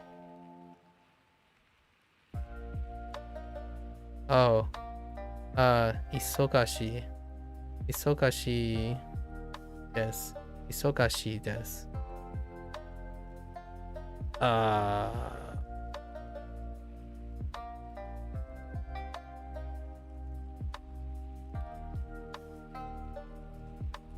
Oh, I totally forgot about this one. Busy. Or is that the same as... 忙しい。 No, it's not. Isogashi. Okay.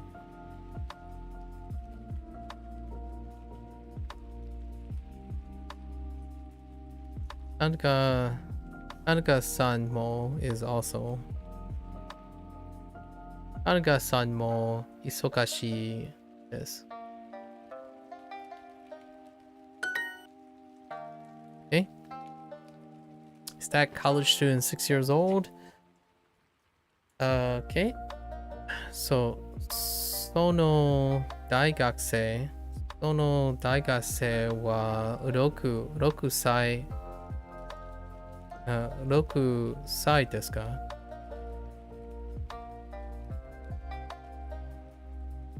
その大学生は6歳ですか？その大学生は6歳ですか？毎日小さいサンドイッチを食べます。毎日小さいサンドイッチを食べます。I eat small sandwiches every day. Oh, I omitted an article. The bane of English. 毎日小さいサンドイッチを食べます。I eat a small sandwich every day. The bane of articles. Alright, kanji time. We got double XP. 15 minutes of kanji.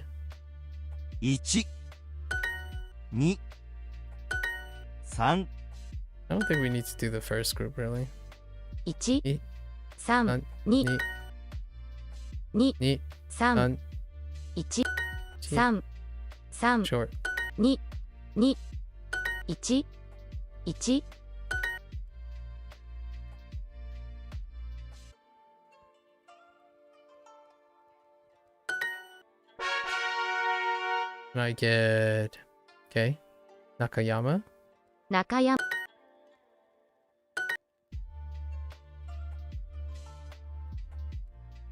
中山、山口、山口、中山、山口、Eek. 山口、山口、 It's just not wide Nakayama. enough. Can I get Nakayama again? 中山、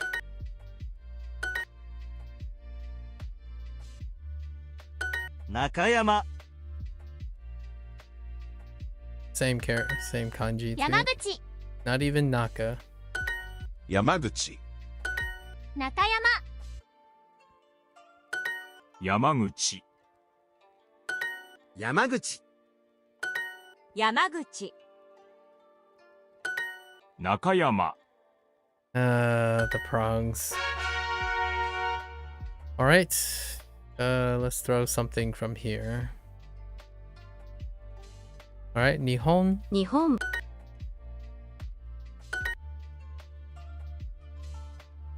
日本、 Whoops.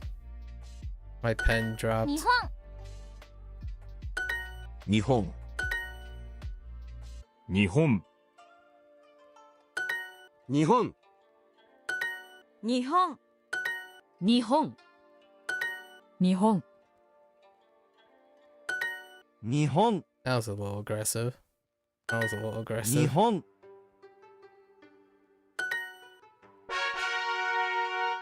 Okay. Kyoto. 東京、 Whoops. 京都、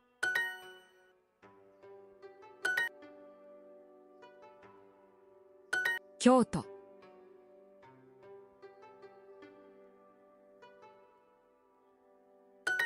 京都、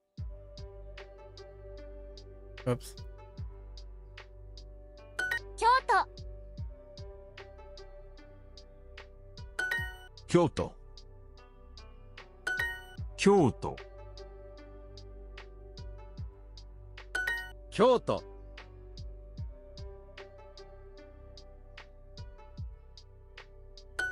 京都、京都、京都、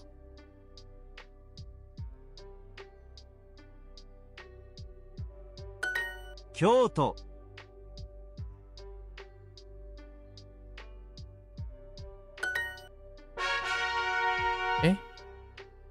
Roku. 6、 One of the coolest, Roku. One of the coolest kanji. 6、6、 6、 6、 6、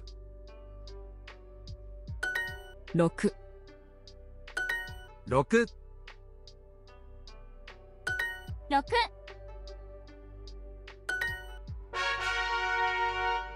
Okay. watashi. 私 Okay.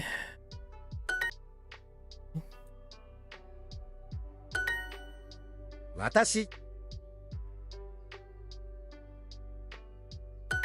私私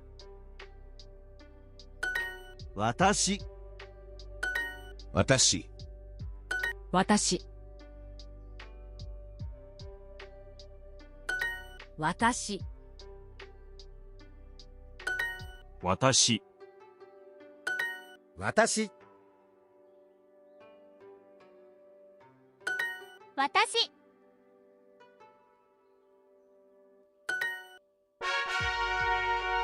All right.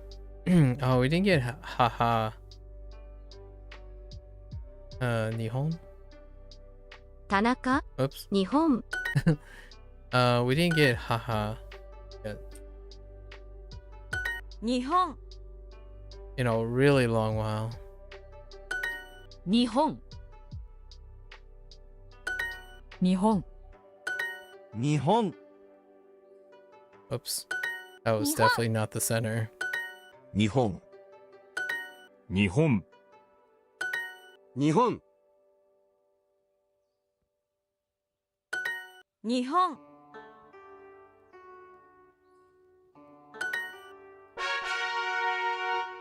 Haha? Watashi. 私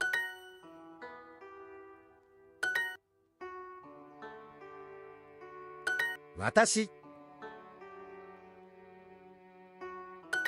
私私私私私私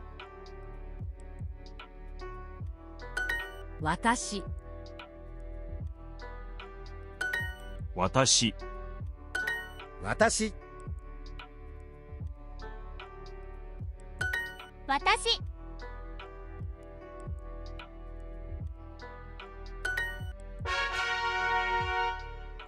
Chichi? No.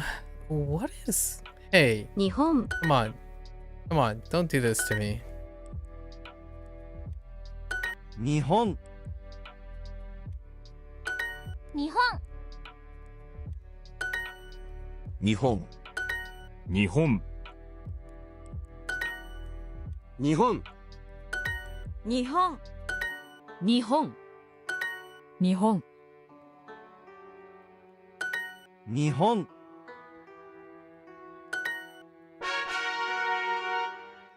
Ah, there it is. Haha. 母 Okay. Oh, okay. Gotta prepare myself here. 母母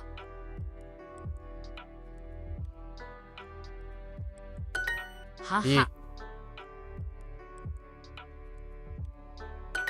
母母母 母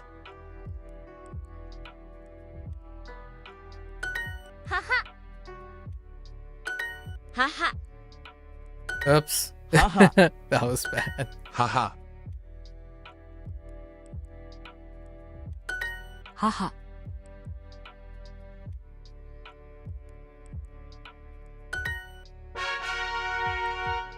Okay, let's do a little from this group. Hachi. 8 Hachi is cursed. 八 Yeah. 八八八八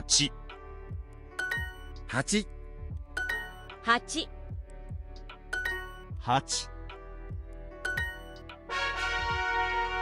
Okay. Juni. 12 Juni. Sorry. Juni. I keep saying jewel. Ju. Juni. 十二十十十十十 Okay. Why? 8 Why? 八 Oh, 八 that wasn't too bad. That was 八 okay. 八 We're getting a little bit better at the Hachi. inflection. 八 Maybe a little better. 読みます。読みます。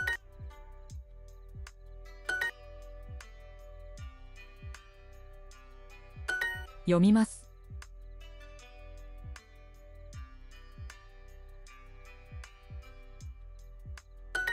読みます。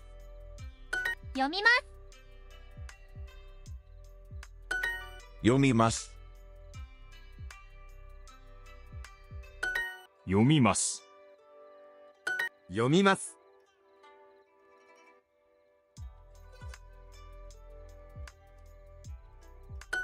読みます。読みます。読みます。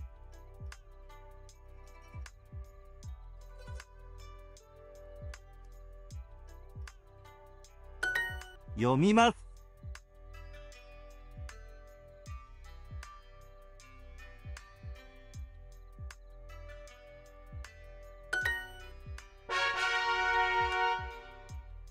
Okay, yeah. 12 12 10 12 10 Shame. I was looking for a G. 10 10 G would be great. 10 10 Alright, let's do something from our current set. 小さい小さい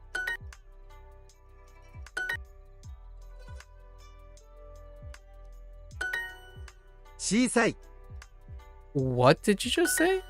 小さい Oh, 小さい。 that sounded a little bit 小 different. さい小さい小さい小さい。小さい Okay, call it 新しい新しい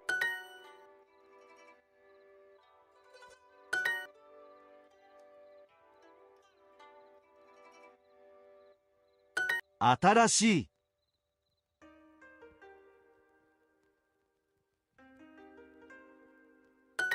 新しい。 Oops. 新しい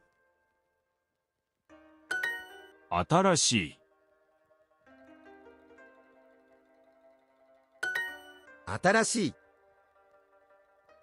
新しい。新しい新しい新しい新しい。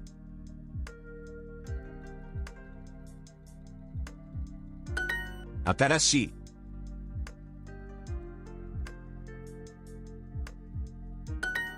新しい。新しい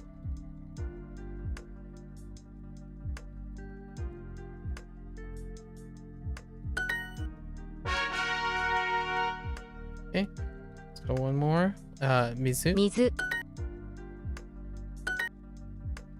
Okay. It's for 15 水 minutes. 15 minutes, guys. 15 minutes. 水水。水 Oops. 水。 I already committed to that. 水。水水水 Yeesh. Introducing the Duolingo family. Yes. It's fine.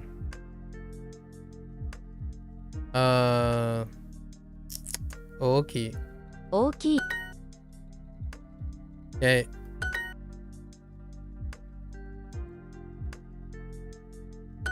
大きい Okay. Right. 大きい。大きい大きい Yikes. 大きい大きい That's just 大きい。 not there. 大きい。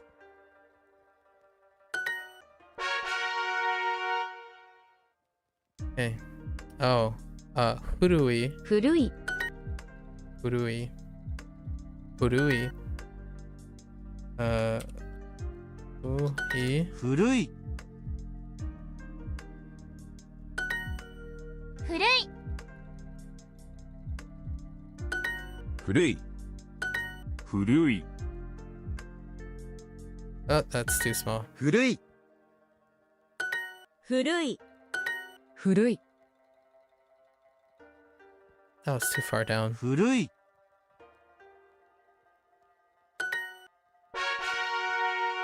All right, that's the end of 15 minutes. Yeah, take care, Max. Oh, hey, Free. Free, okay.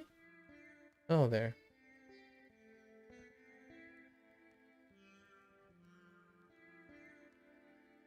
Yeah, the kanji, yeah. They really like this is supposed to be random. This is supposed to be random, but it's, you know, sometimes it just lands on. So I typically, whenever the 15 minutes comes up, whenever it hits a potion, I'll just do kanji. I'll just click on random groups and do a couple and see if it, whatever it lands on. But yeah, it's a mixed bag. Is the audio accurate for Japanese? It is accurate enough for gaijin. Is probably what I would say with that. It is not accurate enough for people who take their Japanese to the next level, I suppose. Am I going to that next level? No, not really. I want to learn just enough so that I can start talking, translating, and interpreting for my own benefit. So once we graduate, quote unquote, graduate from this, which is a long time because this course is quite long. We're gonna do proses and synthetic conversations. Proses and synthetic conversations, which technically Duolingo offers synthetic conversations, but more on that later. However, you know, I'm not like a person who makes money off of this kind of thing. So instead of doing the thing they're doing here for you with the synthetic conversations, which is a service they offer, I have the no. I'm going to use the tool itself directly, which is a lot. It's like 6 months. There's gonna be another 5 months before that happens. Okay, let's get back to our lesson. I think we're only gonna be able to. I don't know how long I'm going to take this. No. The cat isn't the cat isn't a character yet.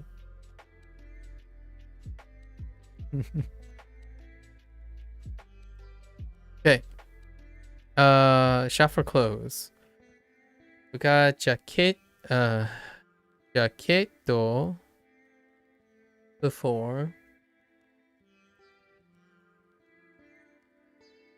Is this still the same unit with like?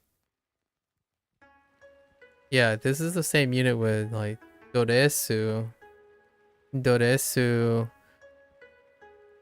Scato, and Fuku for clothing in general. Okay. Yeah. Furui, old. 古い。 Furui, 古い。 furui, 古い。古い財布です furui saifu desu. Oh, right, saifu as well. Furui 古い saifu 財布 desu. です古い財布ですこの財布は古いです。 I just realized we have 2 hearts. So we gotta do some practice, some keyboard practice. Or opportunity anyways. この財布は古いです。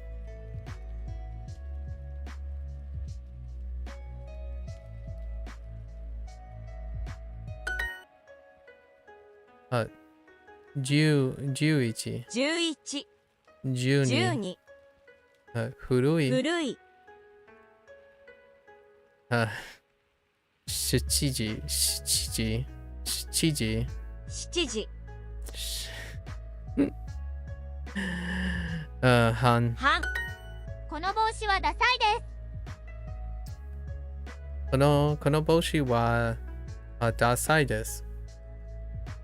この帽子はダサいです。This hat is hideous. この赤い傘はちょっと。この傘はこの赤い傘はちょっと。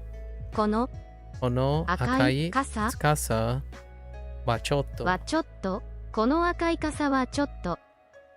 Yes. これは古いです。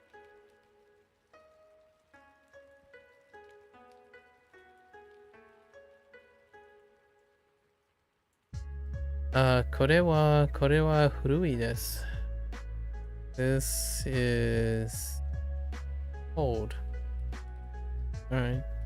私の服はダサいです。私の服は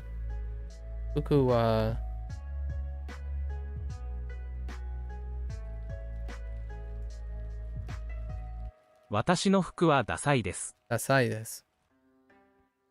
私の服は服はないです。or ダサいです。ダサいです。私の服はダサいです。このコートはちょっと。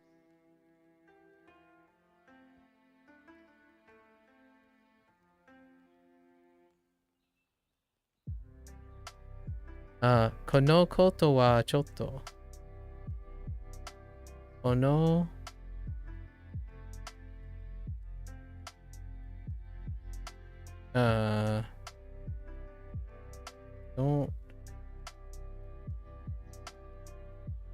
山口さんの服はかっこいいです。山口さんの山口さんの服はかっこいいです。服はかっこいいです。山口さんの服はかっこいいです。Naomi's wallet is cute. Naomiさんは、Naomiさんの財布はかっこいいです。かっこいいです。かわいいです。Okay. Naomi さんの財布はかわいいです。かわいいです。この白い帽子はちょっと。この白い帽子はちょっと。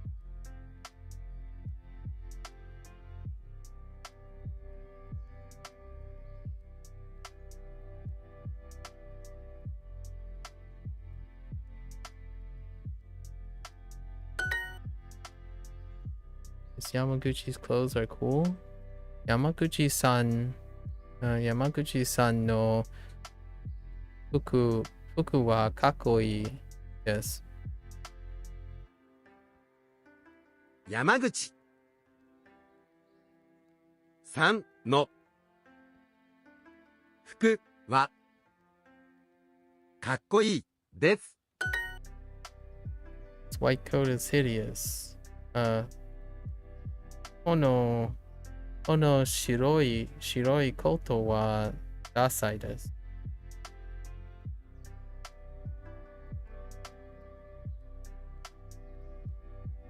炎。白いコートはダサいです。Okay. My wallet is hideous. Watashi no saifu wa dasai desu. 私の財布はダサいです。I don't really like this wallet. Saifu wa chotto. 財布はちょっと Oh, wait. この Ono saifu wa chotto.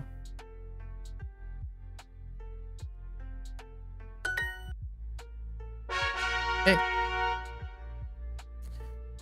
Alright, let's get some hearts back first. 優しいです。 Time to do a little bit of typing.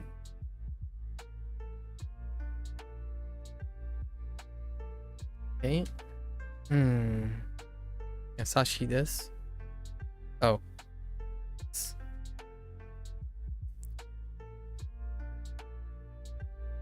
優しい弁護士とかっこいい先生。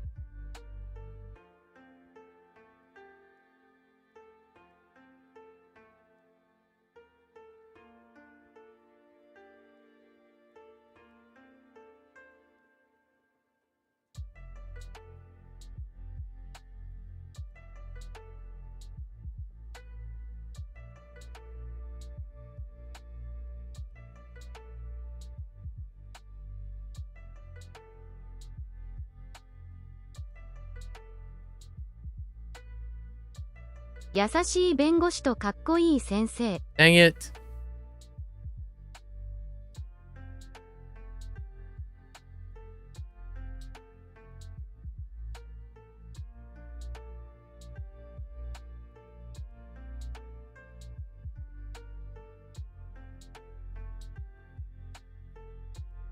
Okay. Oh, rip. Oh, I missed that. 先生、医者。 In Bengoshi. Uh. Mm.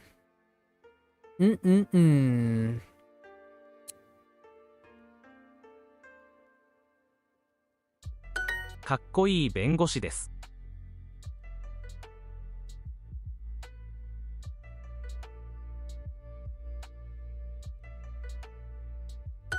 弁護士と先生。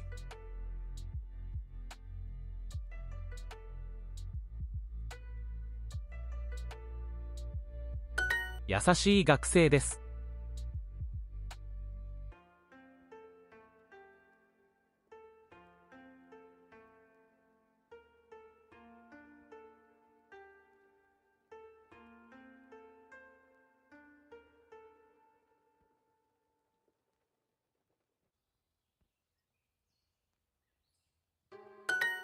かっこいい人です。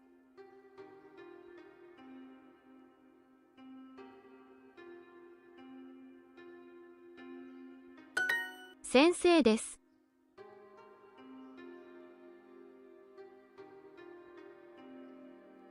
かっこいい学生です。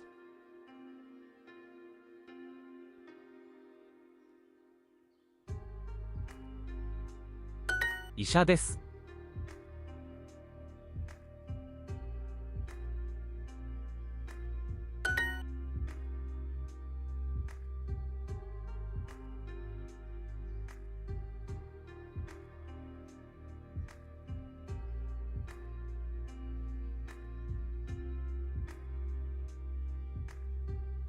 人。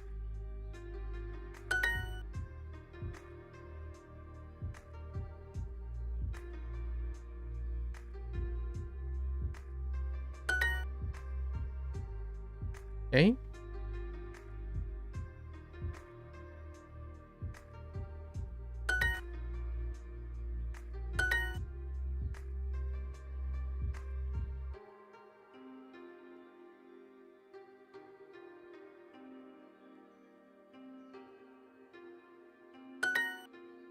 優しい弁護士とかっこいい先生」。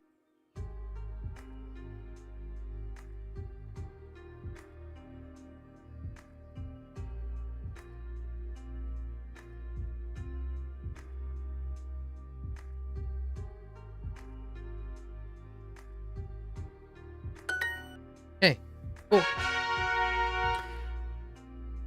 We got 2 more hearts. Right, 2 more hearts. 優しい弁護士。 Oh, what is up with you and wanting to do this, huh?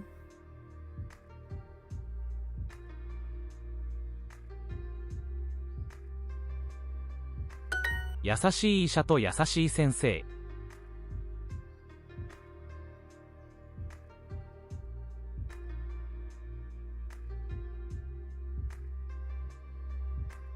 Wait a minute. 優しい医者と優しい先生。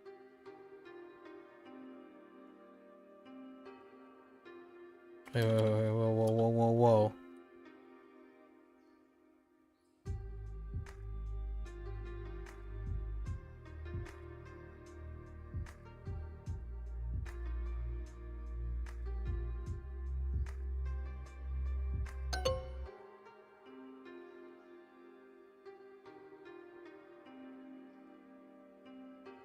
Typo? Did I typo something? Yep, I typoed something. Oh, there's 3. There are 3 E's 学 there. 生、優しい学生です。 One could remark upon the nature of Duolingo teaching the word lawyer so early. Fair. 優しい学生です。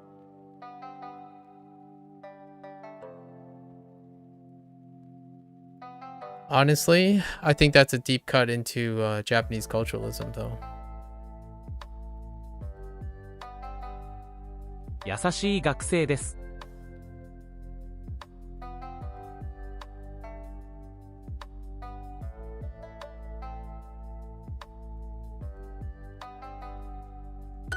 かっこいい医者です。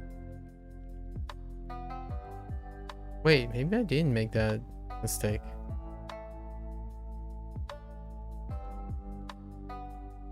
Hmm. 先生です。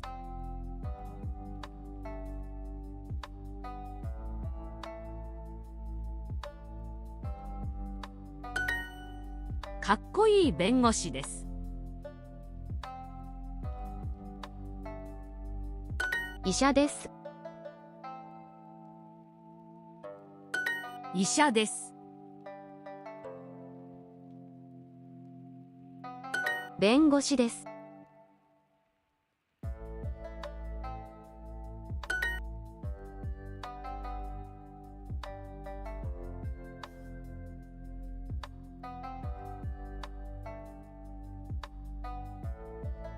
医者と先生。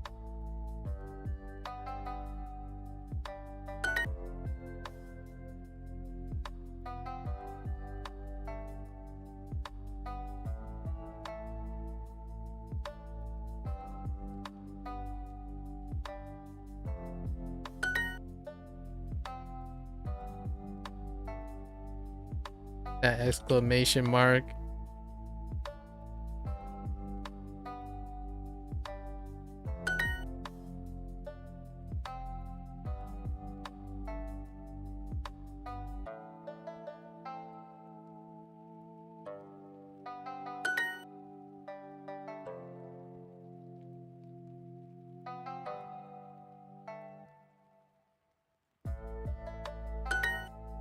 「優しい医者と優しい先生」。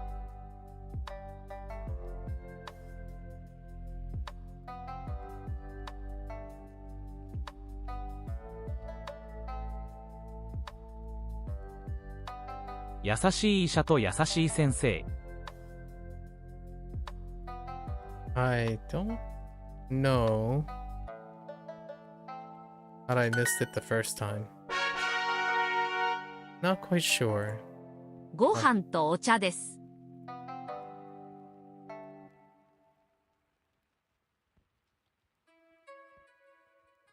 ご飯と寿司。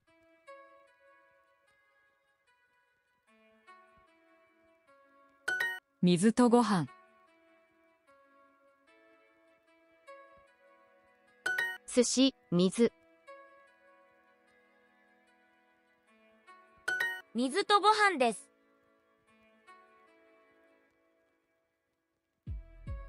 ご飯と水ください。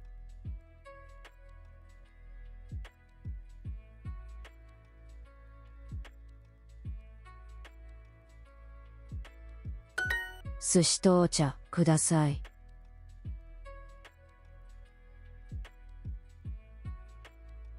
寿司とお茶です。水と寿司で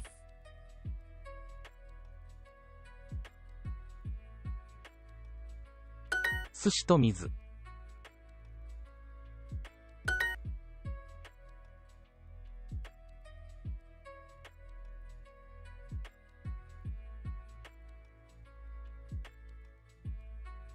水ください。I think you can spacebar if it doesn't teach you kanji at the moment. You can cheat the exercise. I feel I do. I know. And I will only convert things to kanji when I know the kanji. So I can space kanji at any time when I know it's appropriate.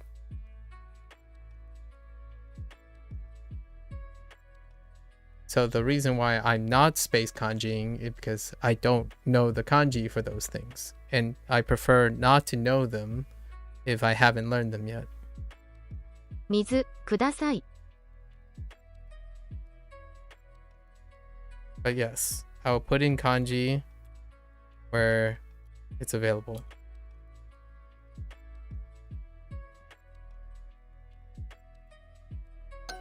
Oops.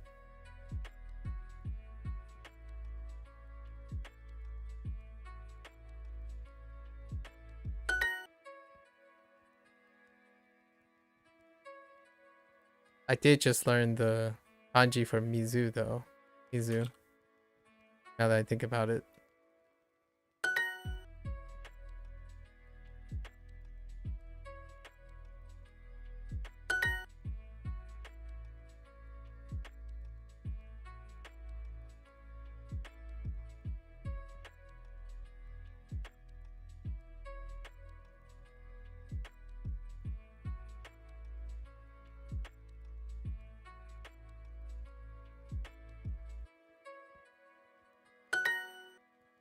Okay. 水ください。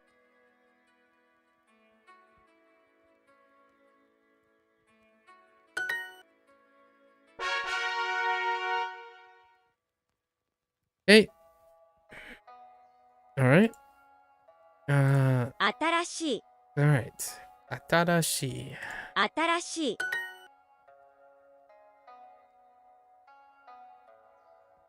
新しい。 All right. Back from keyboard practice.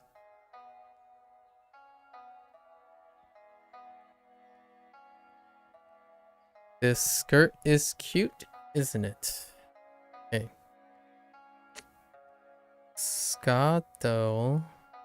Gato. Gato wa kawaii desu ne. Well. Kono スカートはかわいいですね。このスカートはかわいいですね。新しい靴が欲しいです。新しい靴が欲しいです。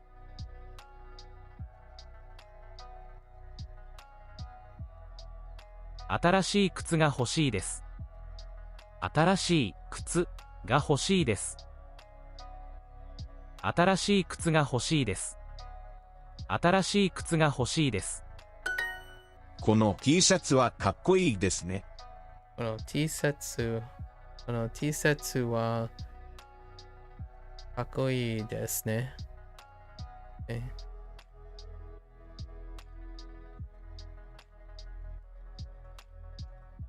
花さんの帽子は新しいですね。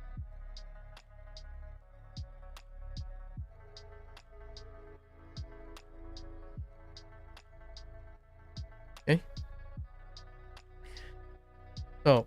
花さんの帽子は新しいですね。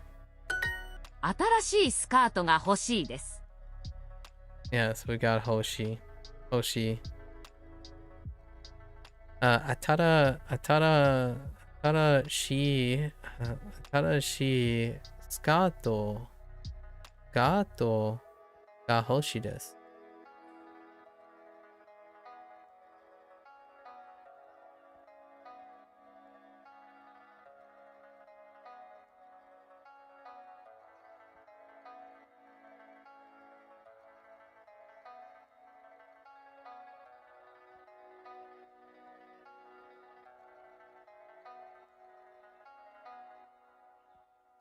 私のスカートは可愛いですか？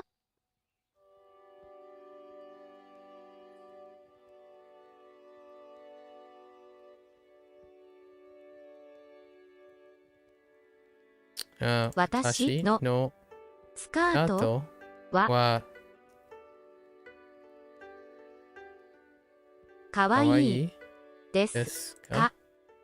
私のスカートは可愛いですか？この新しい T シャツは可愛いですね。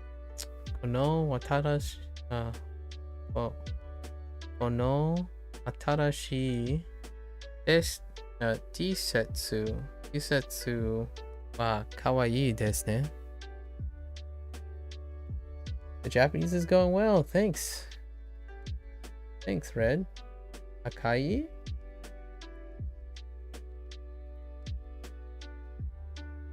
Did I get to talk about? No. The answer is no. Just by looking at them. Oh, you're talking about like the arrangement? Is that what X, Y, V stands for? You're talking about predicate with a V, Y with the subject, and X with the topic? Again, Hideyoshi, we're in section 1. Section 1 does not have that grammar, but I already know that grammar.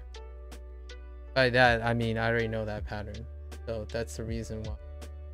For Hoshi, I know. Yes, sir, my eye don't... Oh, but you don't speak Japanese? I see.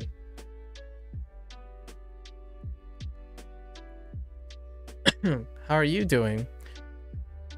If you don't speak Japanese, are you learning Japanese? I get it.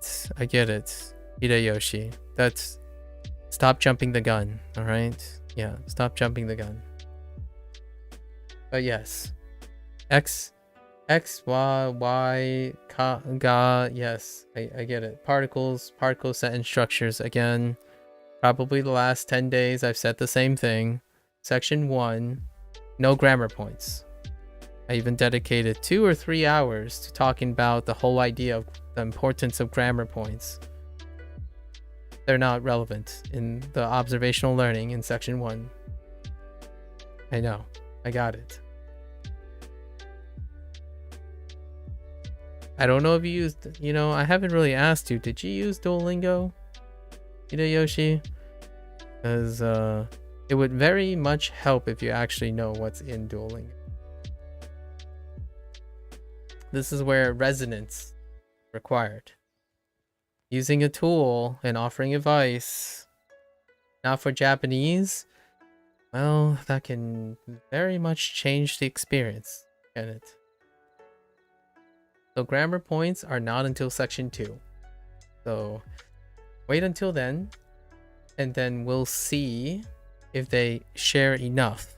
Natural questions will come up about grammar points. Then you're learning Mandarin. Oh, but it's fun to watch other people learning other languages. I see. How far are you in Mandarin? Right, Mandarin is next for me. I'm going in a very particular order, long story short, but Mandarin is the next appropriate thing.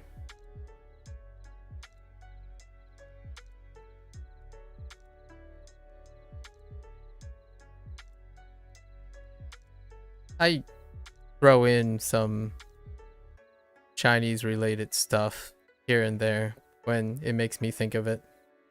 Like, for example, I could probably say this in Fujianese.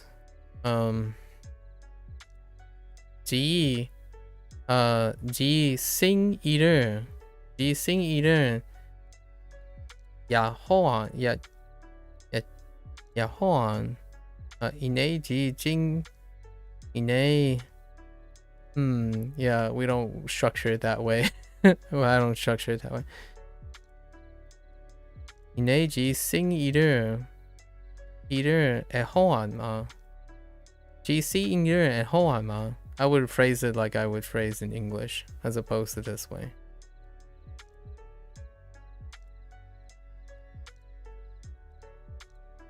Okay.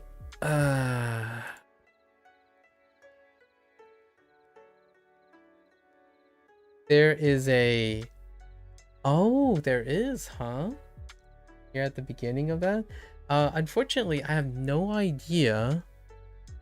I'm completely illiterate in Mandarin, so I have no idea what the HSK means. Yeah, my parents are Fujianese, so most of my conversations with them are in Fujianese. HSK4 and up are just dumps of a lot of words on you. I see. Yeah, I take my time. It's about the journey, right, Red? So I would say another 2 months. Probably another 2 months.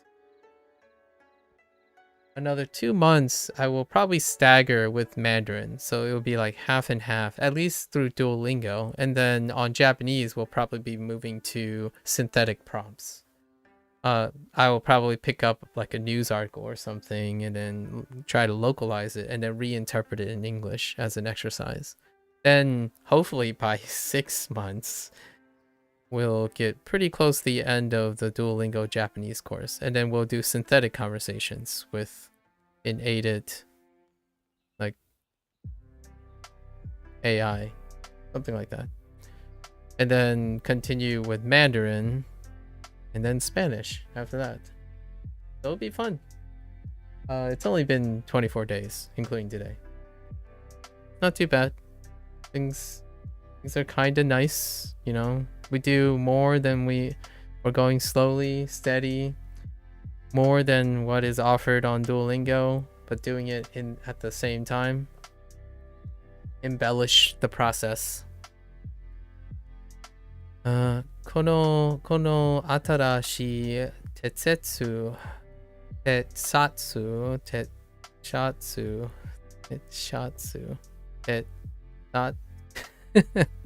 T-shirt, come on. この新しい T シャツは可愛いですね。T シャツは可愛いですね。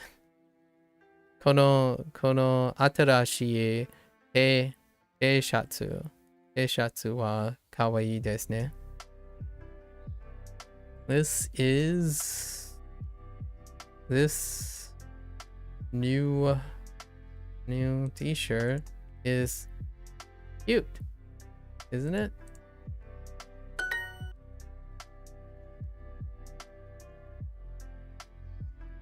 Since I know a dialect and no kanji, I think what I can definitely say is it will be fun.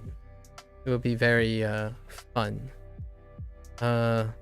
Honestly though, I don't do this for fun. I just like learning. Learning is really entertaining, which makes it fun, I suppose. Whether it's harder or easier, I'll still probably enjoy it quite a bit. Yeah. May I ask, what are your motivations to learn Mandarin? Since you said you don't speak Japanese, do you have a motivation and background in speaking Chinese? Any form of Chinese? Be it like, I don't know if they actually have a Cantonese course, now that I think about it. I think someone said there is.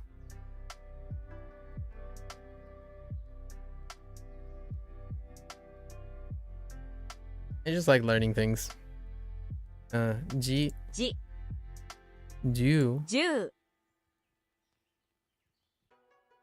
古い 古い 12 12 and akarashi. 新しい。 Atarashi. Atarashi. ナオミさんの傘は新しいですね。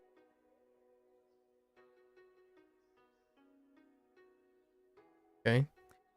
We'll start with okay. ナオミ san の no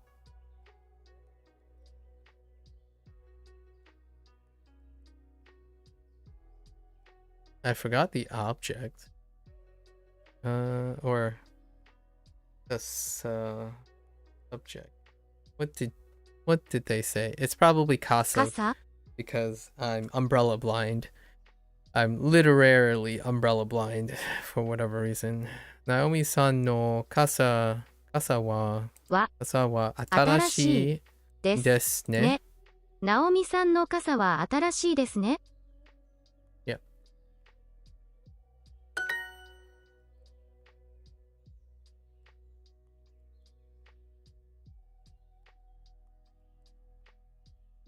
Hideyoshi, it's called practice. Like, please stop like dictating things. It's obviously called practice. There's a difference between misreading and mispronouncing. So shelve your assumptions again.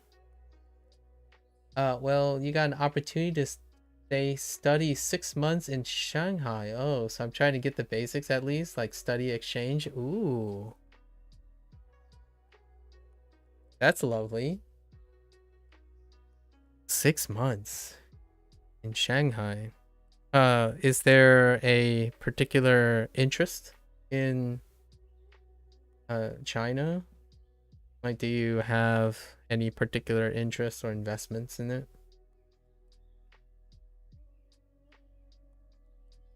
Hana-sanの T シャツが欲しいです。Hana-san no T シャツが欲しいです。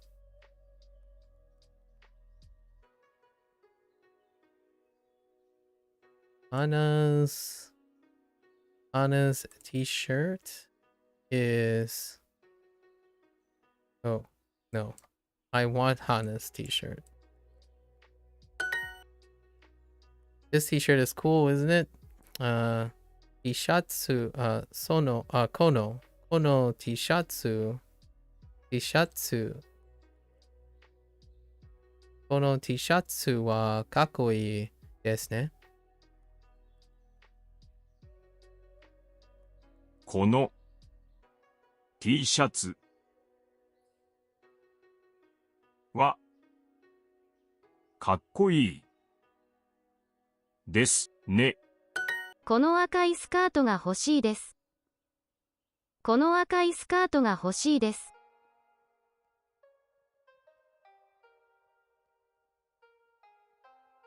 このスカートが欲しいです。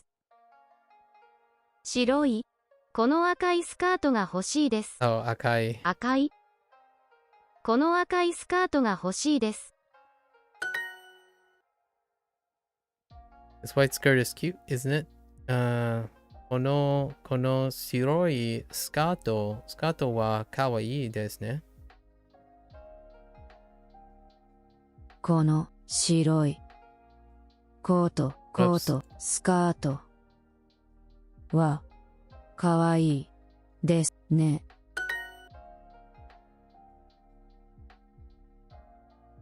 I want this t-shirt.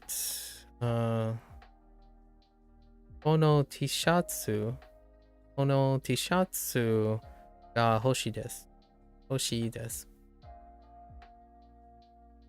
この T シャツが欲しいです。I want Hana's t-shirt. Hana-sanの T シャツが欲しいです。欲しいです。花さんの T シャツが欲しいです。It is a mix of being interested in the culture itself and the opportunity that come at the right time. Solid. Very solid. Nice. It has been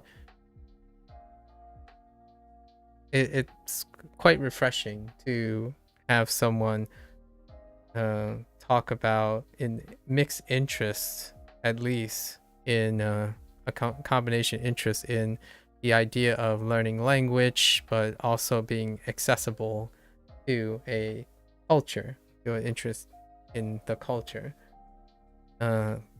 Having done this for like 24 days, I would say a great majority of people prioritize the mechanical understanding of a language over discussing and talking about their motivation with understanding the culture while learning the language, or enabling them to learn the language, the culture through the language. Nice. When are you going? How long do you have? I'm curious. How long do you have before you head off to Shanghai? 青い帽子はちょっと。青い帽子はちょっと。Aoi, Aoi, where are you, Aoi? Doko desu ka? Aoi. Aoi. Does actually kind of sound like Aoi. Aoi boshi wa chotto. はちょっと。このドレスは素敵ですね。このドレスは素敵です。ですね。素敵ですね。Hey, hello there, Blue. Oh wait, by the way, Blue knows Mandarin, right, Blue? Because when we discussed something, you came in when I was just willy-nilly hitting up like an association with Mandarin. Was that you? And welcome back. Genki desu ka?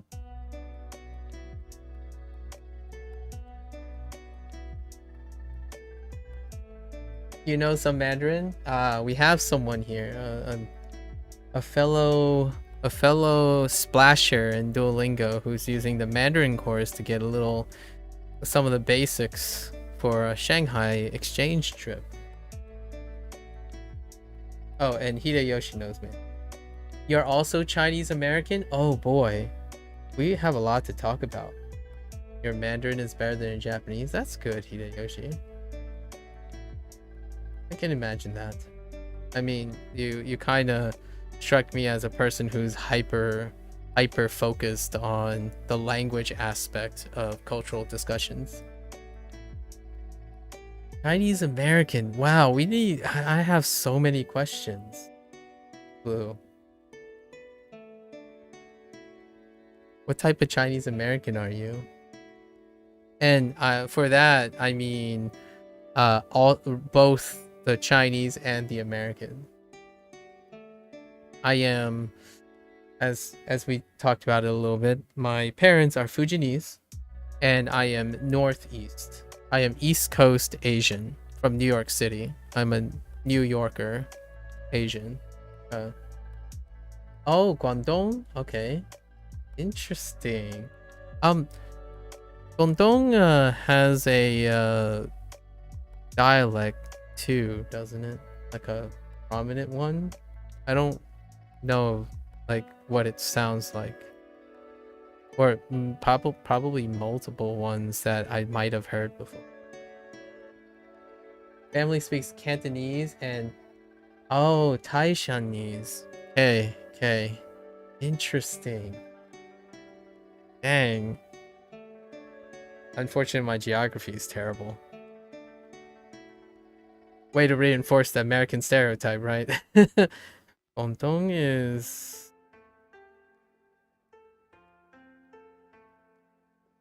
I feel that's further south.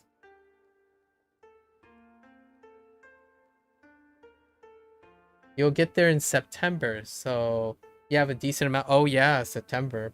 Plenty of time. Yeah, plenty of time. Have you found any other people who are learning or streaming or doing something with Mandarin? Like they're learning Mandarin? I have heard okay, since I don't have firsthand, I haven't done it yet. Mandarin was like a after edition. So if we were doing like the comprehensiveness, right, the flagship was Spanish and then obviously English to follow. But Japanese course is like in the Duolingo glossary is like below that, and then below that is Mandarin. So there are other resources and whatnot, but I imagine you're probably gonna have that comment somewhere, or read lots of that comment somewhere. Just a thought about what you might think about that. It's northeast of Hong Kong, yeah, or north, yeah, I got you, yeah, northeast, yep. So it's much, it's a lot southern. Most of your teaching assistants were from college, from Shanghai. Yeah, I think Shanghai is my exposure to people from Shanghai. A lot of the lots of international students are from Shanghai. Other than you know, Beijing, they're either Shanghainese, for lack of a better term, or Beijing. My exposure here, stateside, when the students, the Chinese international students, head in stateside. That's largely my exposure.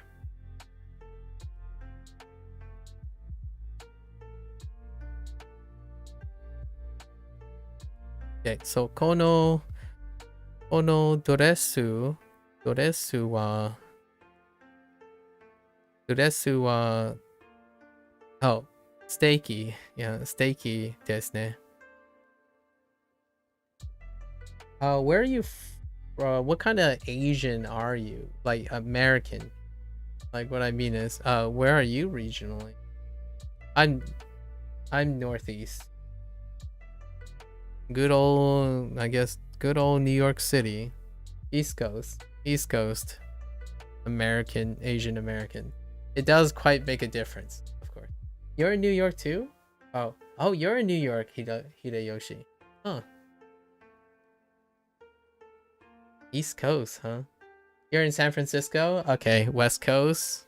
Yeah, I think most of the Asian Americans I met, at least by coincidence, when it comes to the Gondon, I don't think I might have met one. Oh, that made their trek across. Actually, they were from the West Coast. Usually, I guess Fujianese is a high concentration from New York City, right?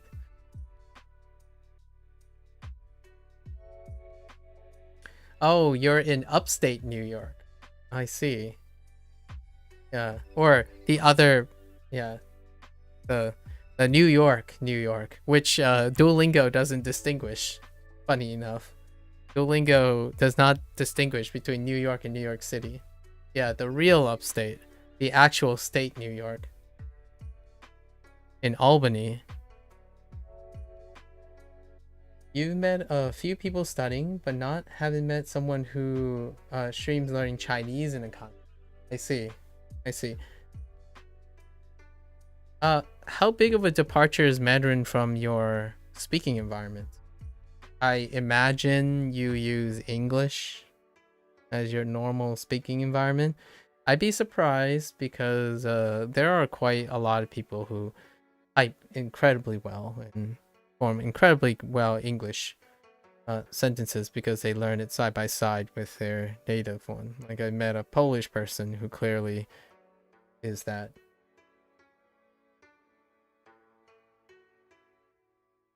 Wait until you see what Duolingo does with British English. That sounds exciting. I have way down the line, in like a year and a half to 2 years, I actually want to change the UI to Japanese or Mandarin and then learn English Duolingo in Chinese or in Mandarin or Japanese or Spanish. I think Spanish would be the flagship since that is their flagship in general. Yeah, so that will be fun doing the role reversal, but that's way down the line. We're looking at something way down the line, and this isn't a hustle culture. I am anti-hustle culture, so it's gonna be another over a year and a half before we even consider doing that. Not before we play video games with Japanese UI elements. このドレスは素敵ですね。So in this dress is lovely, isn't it? Isn't it? あの帽子が欲しいです。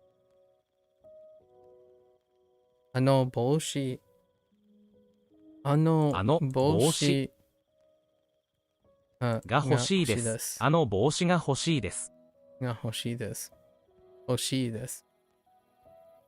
あの帽子が欲しいです。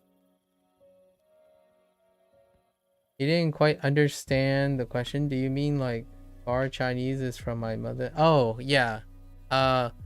Yeah, like what is do you feel when you're learning Mandarin? Is it far from your mother language? Like so for example, a lot of times when learning, I always am curious about when someone learns with respect to their native language. Like, I don't want to assume or presume that English is your baseline for learning Mandarin. For me, learning Japanese, I'm using English as the baseline for learning Japanese. And then for Mandarin, it's still probably going to be English. Although I do have exposure to the Chinese language. I technically do have a lot of exposure to Japanese language too. But it's kind of different.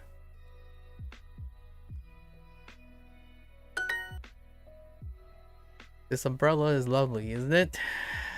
The umbrella. I'm umbrella blind. この傘は素敵ですね。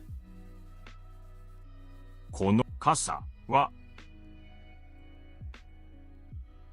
素敵ですね。あのスカートが欲しいです。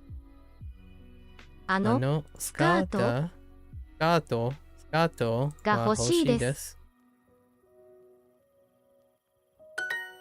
青いコートはちょっと。For a moment there, I thought I got caught. 青いコートはちょっと。青いコートはちょっと。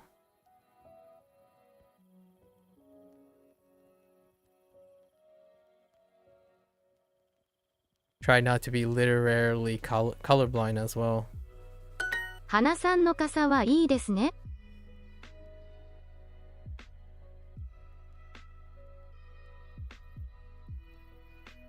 Okay. 花さんの傘は Oh. は Did I hear? Yeah, like いいですね。花さんの傘はいいですね。Yeah, いいですね。You mostly use English to study, okay, or learn Mandarin. There's not much context to Spanish to Mandarin. Oh, I see. Spanish, huh? Unfortunately, my Spanish is too rusty to be confident in using Spanish right now. I was educated in Spanish for a couple years, but that's over a decade ago. Now I only use just enough Spanish to talk to people to type to people in chat in case, gaming and stuff. 青い靴はちょっと。青い靴はちょっと。I don't really like Blue shoes. Blue suede shoes.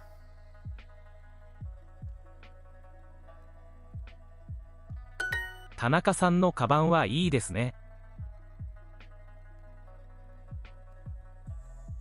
田中さんのカバンはいいですね。ですね。I don't really like Ken's blue shirt. Ooh. ケンさんの青い青い T T シャツシャツはちょっとこの赤いドレスは素敵ですね。この赤いドレスは素敵ですね。この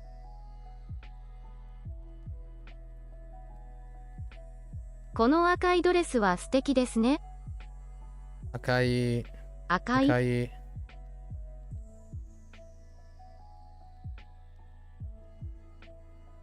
ドレスは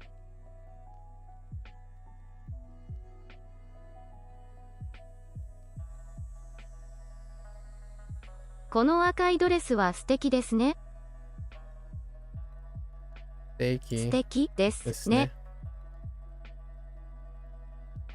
What's the hardest part of learning Japanese in my point of view? As an English person? The hardest part for now, I would say, I guess by the hardest part, I'm interpreting it as getting the grasp of, like, being proficient. I would say pitch accent.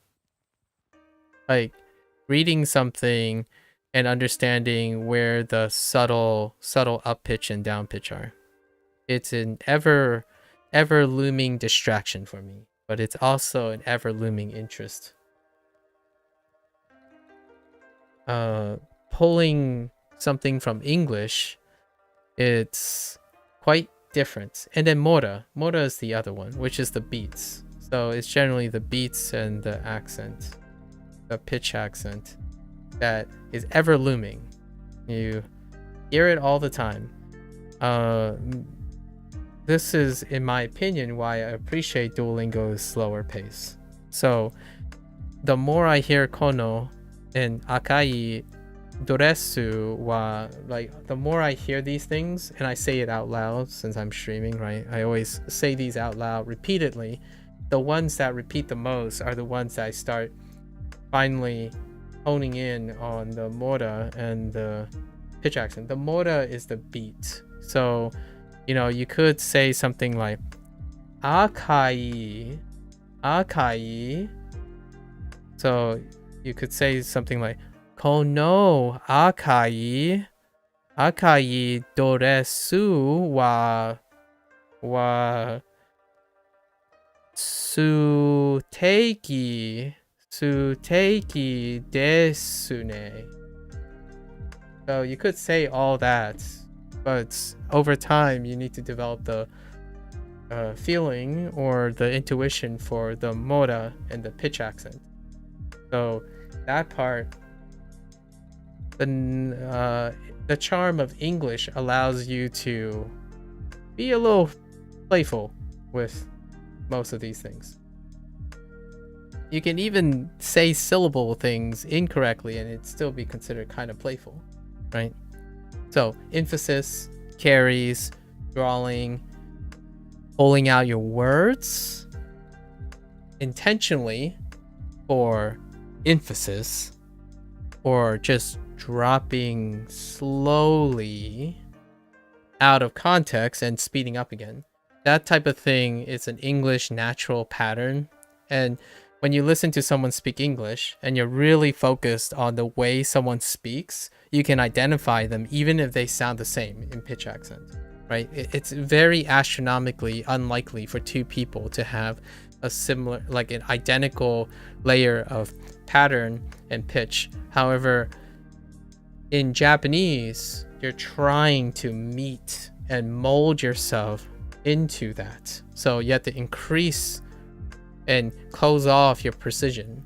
So you have to stop being loose with your enunciation and accent. And when you're doing lots of vocabulary, it can be a little jarring because you say one thing and you hear back another thing. You can, if you're really attentive to or sensitive to accents, which since I'm Asian American, I hear my parents talk in different pitch accents and patterns, and I usually am surrounded with international people.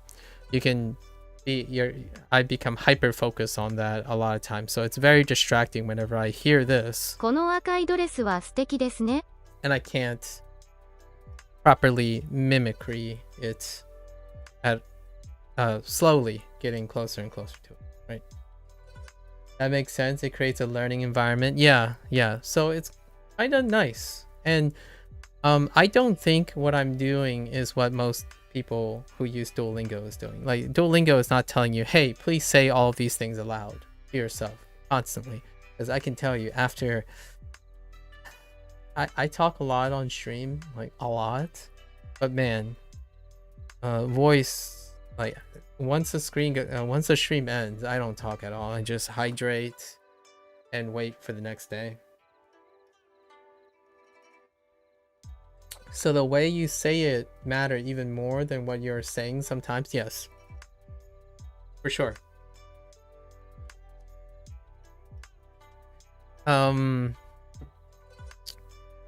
I can't think of an example, but someone gave an example. I watched a few passive learning YouTubers that are very known for their attention to pitch accent and mora, and you can definitely notice how when I watch a lot of content, so I watch a lot of Japanese content, and they juxtapose on someone who is off mora, like the beats are off and then the pitch accent's off.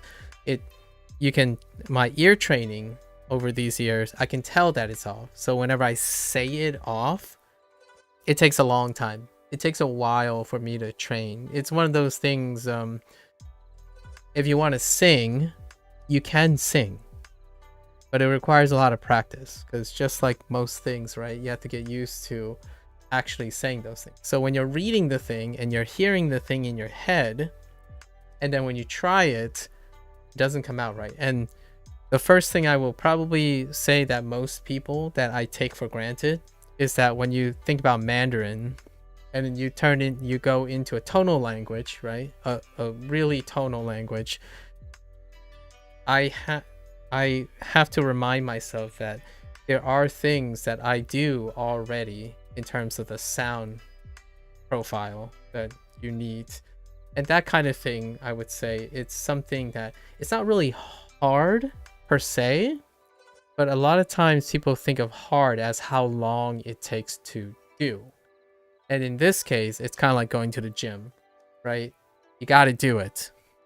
The gym isn't going to magically get shorter or longer if you don't put in the time. It's not one of those things where an efficient way could somehow create your muscles to move and contract in a way that it should. So I would say that's probably the quote-unquote hardest part. It's the longest part. I don't usually think of things as hard and easy. I tend to just do the things and then reflect upon it, I guess. So I haven't completed this stuff, and right now that would be the first thing. Only the first thing that comes to mind. So I've been working on that, even though the intellectual side is not as engaging. So I've done these exercises. Duolingo moves quite slow. If you're just focused on like vocabulary and volume, like, getting in as much volume as you want, I would say the average user might find it a little tedious. However, I'm using that as the opportunity to speak as much as I can. Like, keep on saying kono. So kono akai, right? Kono akai doresu wa suteki desu ne, right? Just taking the opportunity to do so. Meanwhile, Mandarin and stuff, it'll be interesting. It'll be very interesting, because right now, as I'm talking, I usually get Mandarin and Cantonese mixed up. all the time. The silver lining is I probably already have the articulation necessary. Now I just need to put my brain in the same place. Like, what am I actually saying? What sound am I actually making? So getting the sounds down were great. Now you gotta shape your English tendencies into a more restrictive language when it comes to that. And I really love English, so don't get me wrong. It's another challenge, but it's my favorite charming. I tell people all the time when they're learning English and they approach me and talk about how they should learn English or something. And my thought is a lot of times just make mistakes and do it, right? Because English is a thing where if you sound different and you're worried that you sound different, okay. I actually like that. I don't think it's the same for Japanese. It's more tolerable than some might think. Just it's not as tolerable because you might actually literally say something different if you're not disciplined enough. And Mandarin is the same way. I can't think of an example. Oh, like ma and ma is a good one. That's a funny one. That's a really funny one. Ma and ma. Don't don't get those mixed up. If you're talking about in Japanese it's haha, but yeah, it took so much time to hold me from rising or raising my voice pitch. Yeah, dude, you don't want to say your horse is at home preparing you for dinner instead of my mother is at home preparing you dinner. Yeah, that's that stuff. That's the intonation. So I specifically remember the horse and mother example. Fun times. この赤いドレスは素敵ですね。I still don't think it's room for being afraid. I do honestly think that in public or the way decorum is held in like Chinese countries and China and Japan, it's often quite polite and tolerant in public. So it is a great opportunity to acquire another language in an environment that is very tolerant publicly. I can't speak for others, but those, at least the impression, I'm closest to the impression I get from China and Japan. And then the United States. But the United States speak English. And English is like, oh, do whatever you want. I'm just kidding. It's a little hyperbolic, but English. I imagine, since you mentioned Spanish, if you have an English accent, I can already imagine how interesting it sounds. If English is secondary to your Spanish, you'll have little interesting quirks. And I kind of love that part about English.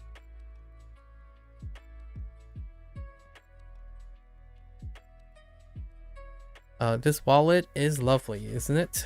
So, この財布は素敵ですね。この財布は素敵ですね。あの可愛いドレスが欲しいです。Okay. あの可愛いドレスが欲しいです。あの可愛いドレスが欲しいです。Okay. So I want that 可愛いドレス cute dress over there. The red dress is lovely, isn't it? この赤いドレスは素敵ですね。このこの赤い赤いドレス。ドレス Of course. That's an option too. ドレスはは素敵素敵ですね。ケンさんの新しい財布はいいですね。ケンさんの新しいは No 新しい Who? Oh wait. Oh. Wait. 財布 Yeah. 新しい財布はいいですね。Okay. So, Oh, wait.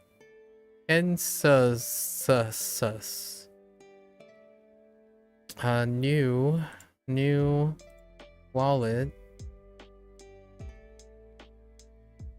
It's nice, isn't it? My English is okay, even though my ears still struggle with the differences between bread and Brad. Bread and Brad? Oh, wow. Actually, it's so interesting if you spend like I would love to hear all the little things that you have, because I would love to hear that. I haven't ever gotten the opportunity to talk to someone who speaks English, but from an opportunity where they aren't like already super educated, where like they've already been proficient in English. So this is a interesting one. Bread and Brad. I haven't even thought about that. Are you taught that Brad is a name per se? So at least the nice thing is contextually you wouldn't find bread and Brad in the same bread and Brad likely in the same context. So that's kind of why I feel no biggie, even if you can't tell at the moment. No biggie. I don't know if Brad is a word, but it could be. Sometimes I'm just not sure if anything is not like. Sometimes I'm just not sure what all the English terms are these days. English is it's pretty willy-nilly. Some things we just don't get it, even after years speaking certain language. I agree with you. And to me, if it's English, it's okay. I don't know about Japanese. I can't really speak for Japanese, right? I'm getting the impression it's not okay. Or at least people are giving me the impression it's not okay. And my only retort to that feeling is that I'm not trying to be a fluent Japanese speaker. I'm a Asian American, Chinese American that just wants to speak Japanese well enough. So, sumimasen in advance, right? By the context, I can tell which one it is, but if you only say one of them, I can't tell. I see. So, what others are there? I'm so intrigued. I rarely ever have a chance to catch someone who is using an app, right, that is dominated in English UI while learning another language, but also like there are some people who are using their secondary language to learn a tertiary language, and that's so interesting to me because I want to do that at some point. So I want to learn Japanese well enough so that I can use the Japanese UI to see what it's like to learn with English. I haven't ever been on the other side of the road, like on the other side of the street, so to speak. And most of the people that I get exposed to, they already have incredible command of English as a secondary language. But bread and Brad, I haven't ever thought about that. Let me see if I can come up with one now that I think about it.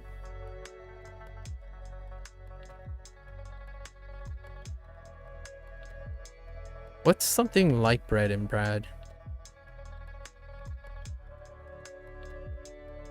Oh, what about T's and D's?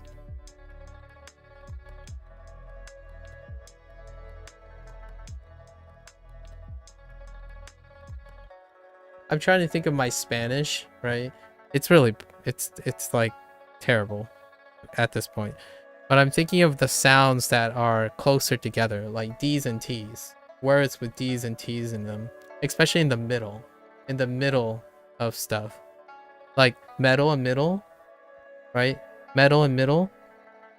So it, metal and middle, or metal and metal.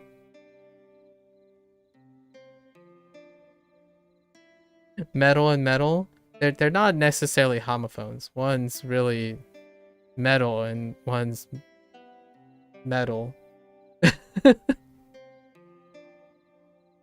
I'm not sure if you know which words. I think even to me, I would be hard pressed to not ask for context in this case.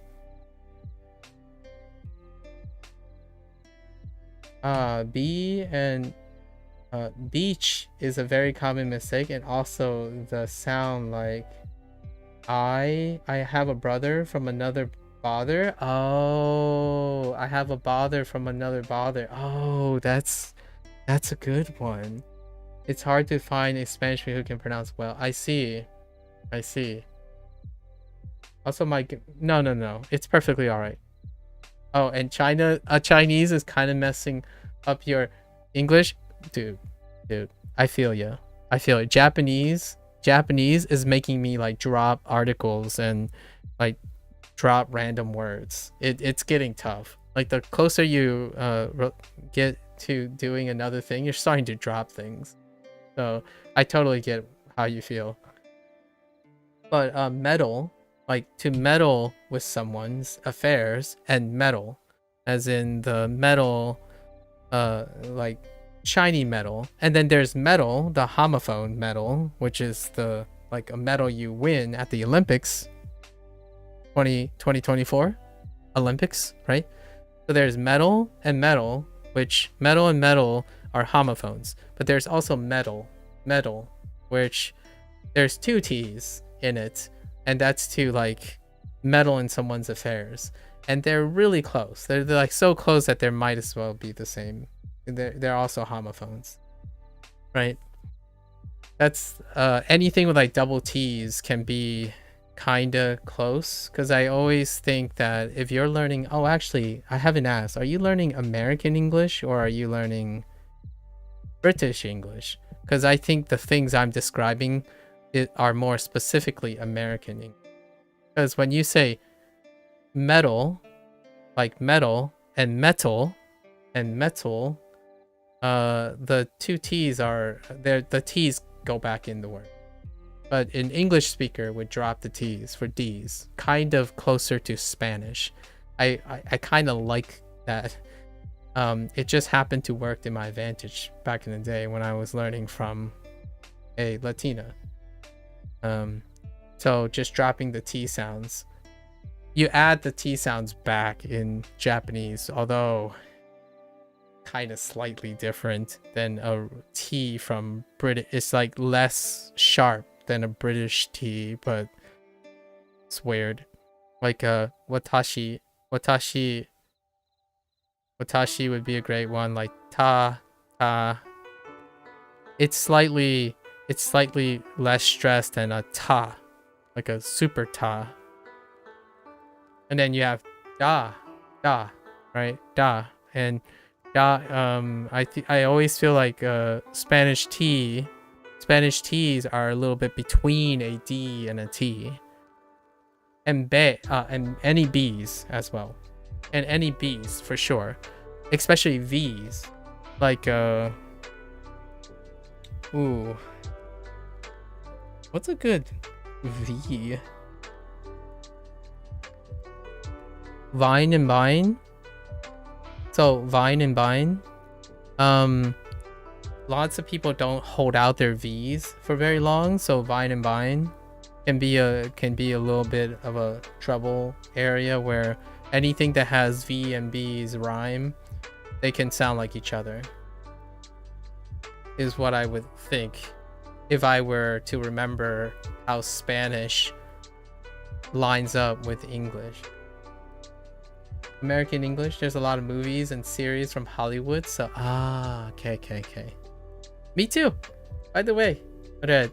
I'm saying red in a really weird way. That's kind of where Japanese came in for me as well. Movies, entertainment, video games. So I imagine you've heard this before somewhere. It's, yeah, lots of entertainment. So that's great extra.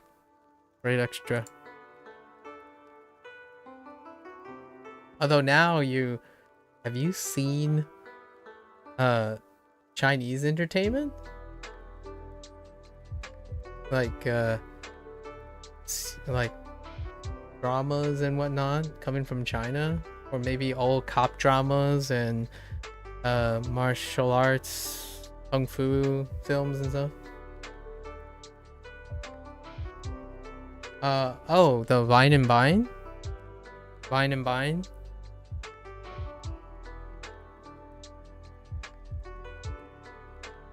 I'm rethinking my time at English. No. I think you're fine. I think your typing's fantastic too. Your sentence structure is amazing. I mean, I know you said like also my bad for grammar. I think trust me, when it comes to typing, I actually think English speakers do even less for grammar and typing than like the baseline for actually typing. I don't really blame you for thinking that. Yeah, Vine and Vine. Oh, and silent D's, right? Silent D's, because bind, but people drop consonants all the time. So English native speakers drop consonants all the time. So vine and bind. Or wine. Vine and wine, or wine and dine. Sorry. It's such an interesting topic. Sorry. I'm beginning to be like the other peeps now. So I will reel it back. I just get so excited. Tanaka san. No. Kaban wa yasashi. Wait. Oh. Kaban ii desu ne. Ii desu ne. Gotta make sure not to use yasashi by accident. Oh! I missed wa, didn't I? Yes. I missed a particle. That's fine. I want that cool coat over there. So, ano kakkoi koto wa. Oh, no wait. Ono.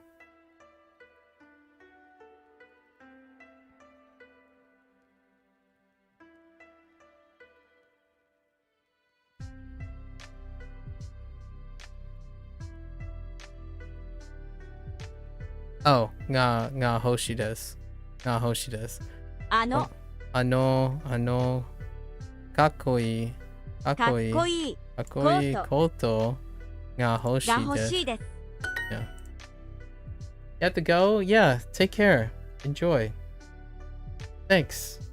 Good luck. Good luck with Mandarin. I would love to hear your Mandarin or something, like what you learn every once in a while. That would be really cool. I mean, I don't know any I don't know how to type or do Mandarin, really. I'm just a poser. I'm a poser. Good luck. How did I mess up here? So, Tanaka, Tanaka-san no, I missed a particle, right? I missed a particle. Kaban カバン wa, いいですね。ですね。 Okay. Yeah, we're definitely gonna get to these last two lessons and say these. Yeah, we can totally get to the end tomorrow. And we can finally get to whatever word, phrases, and grammar concepts are. Okay. 100. 100 I bet everyone's waiting for 100. that. Everyone. I do have a Discord server. Oh, okay. Yeah. Discord service. Yeah, definitely feel free. I want people to talk about language. That'll be fun. Okay. So, 100. 100 100. あのドレスはいくらですか？ドレスはいくらですか？あのドレスはいくらですか？ Wait. あのドレスはいくらですか？ Yeah. 新しいand 100 100 8 8古い古い and 9時この帽子は安いですね。9時 Wait. What? この帽子は安いですね。この帽子は安いですね。帽子は安いですね。新しいネクタイが欲しいです。新しい Oh, I totally forgot about necktie. 新しいネクタイが欲しいです。I'm not hitting that motor right there. 欲しいです。新しいネクタイが欲しいです。I want a necktie? Oh, a new necktie. すみません、これはいくらですか？すみません。I heard いくらですか？ guess this すみま t-shirt. せん。 Wait. すみません、これはいくらですか？ Oh, how much it cost? Okay. こ How れ much does this cost? これはいくらですか？すみません、これはいくらですか？すみません。これはいくらですか？いくらですか？すみません、これはいくらですか？すみません。これはいくらですか？ This blue hat is cheap, isn't it? Okay. So, この Oops. この青い帽子は安いですね。この青い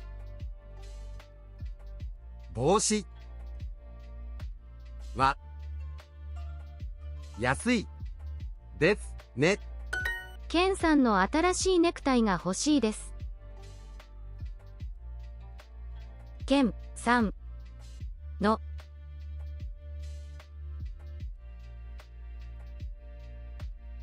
ケンさんの新しいネクタイが欲しいです。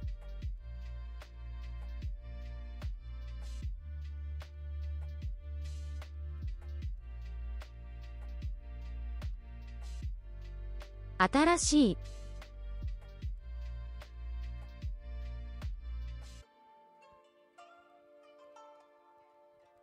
What am I? Oh, ネクタイ right, necktie.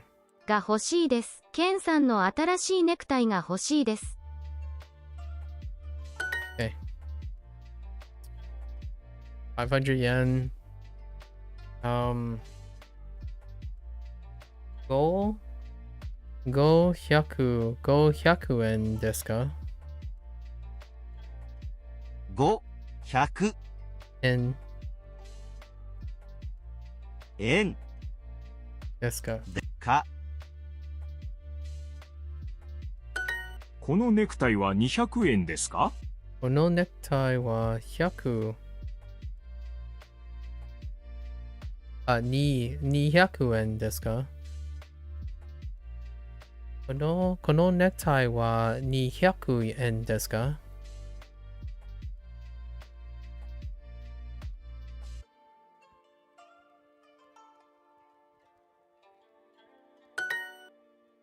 I want this blue necktie.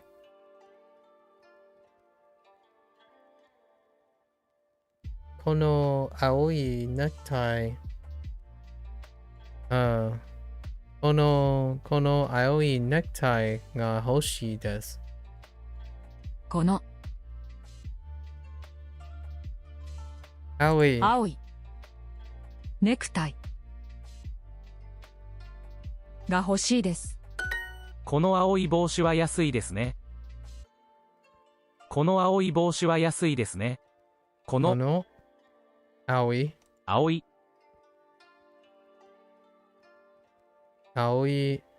帽子はI don't remember. この青い帽子は安いですね。安いですね。安いですね。この青い帽子は安いですね。すみません。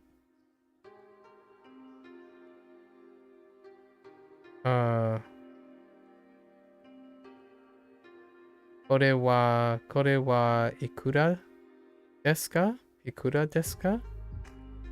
すみません。これはいくらですか？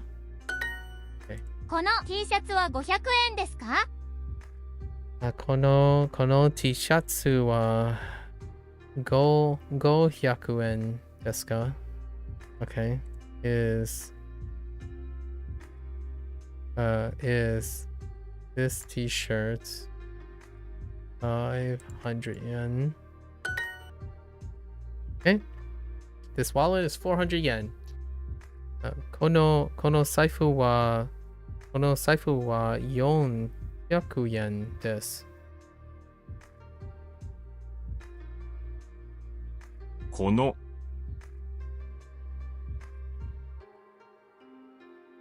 財布は400円です。です。How much is that dress over there?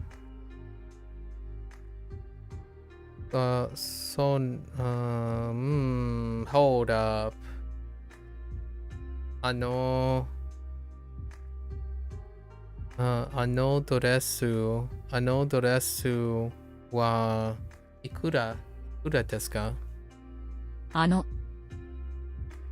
ドレスはいくらですか？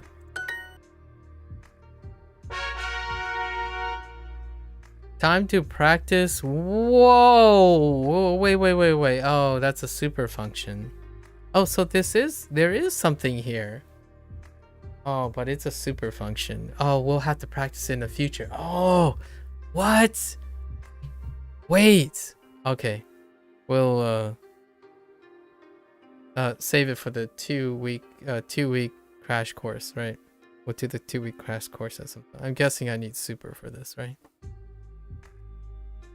Oh, wait. There is something. I'll have to do that soon. Oh, maybe we'll do the 2-week thing sooner rather than later. I mean, it's okay. I hear myself all the time, so if it's not there, it's not there, I guess.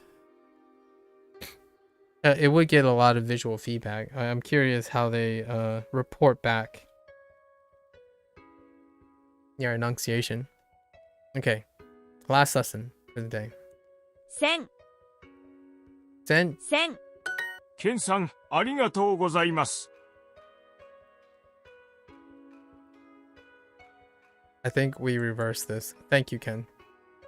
Ken-san, arigatou gozaimasu. Gozaimasu. Wait. ケンさん、ありがとうございます。Yeah, gozaimasu. Ken-san, arigatou gozaimasu. And it's just thank you, Ken.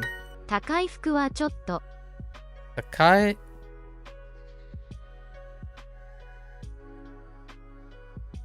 Takai is 高い Takai 服 fuku.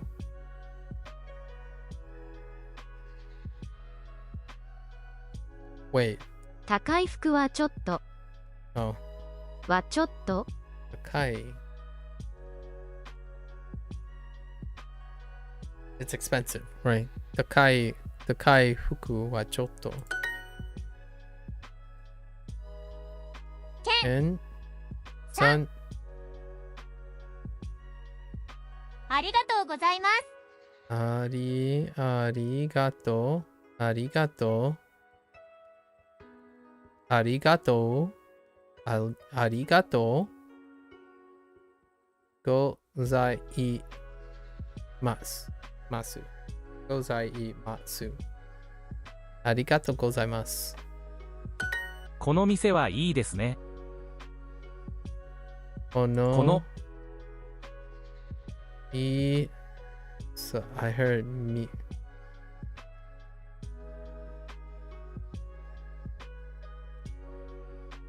この店はいいですね。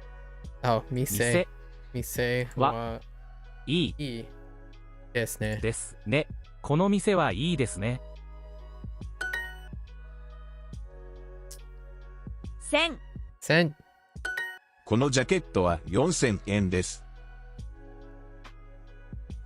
このジャケット、このジャケットは4000円です。4000円です。This jacket is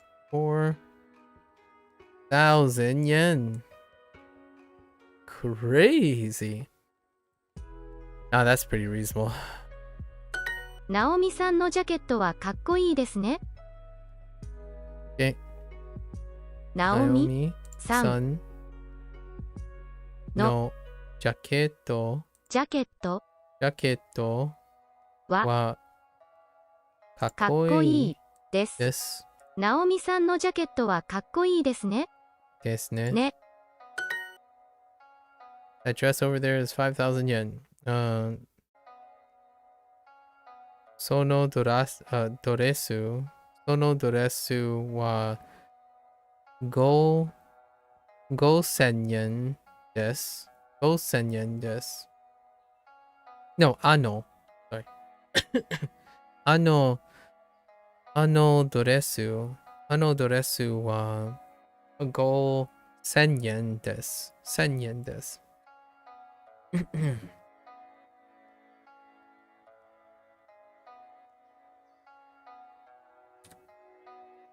あの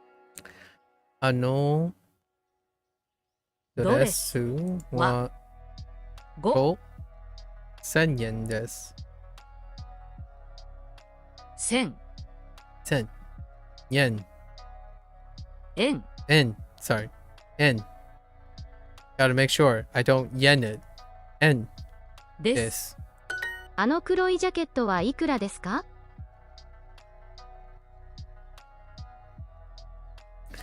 あの黒い黒いジャケットは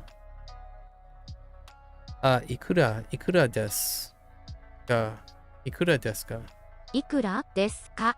あの黒いジャケットはいくらですか？高い。いや、高い高い帽子高い帽子はちょっと。はちょっとこの店は安いですね。この店は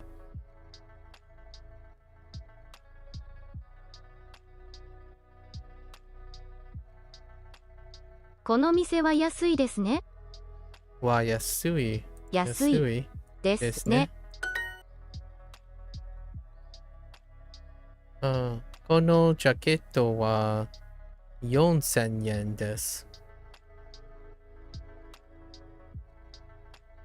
このは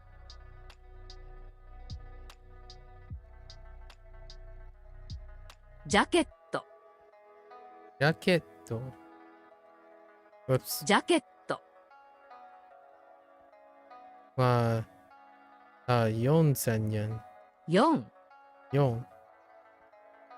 1000円。円。円。4000円です。黒い靴はいくらですか？黒い靴。黒い靴はいくらですか？ That's a lot of shoes. 黒い靴はいくらですか？ How much are the black shoes? すみません。この黒いドレスはいくらですか？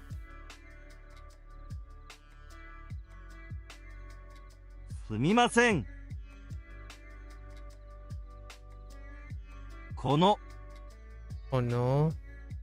黒いドレス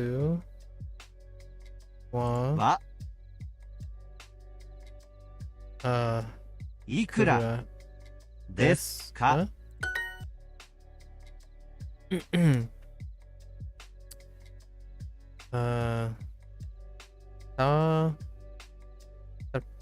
高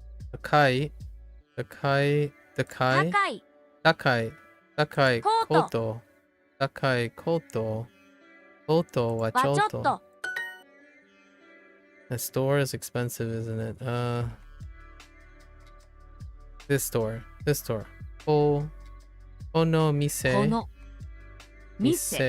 は高いですね。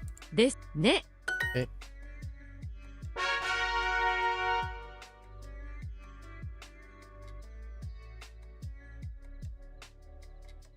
Yeah, we're gonna leave it here for today. Voice is harsh.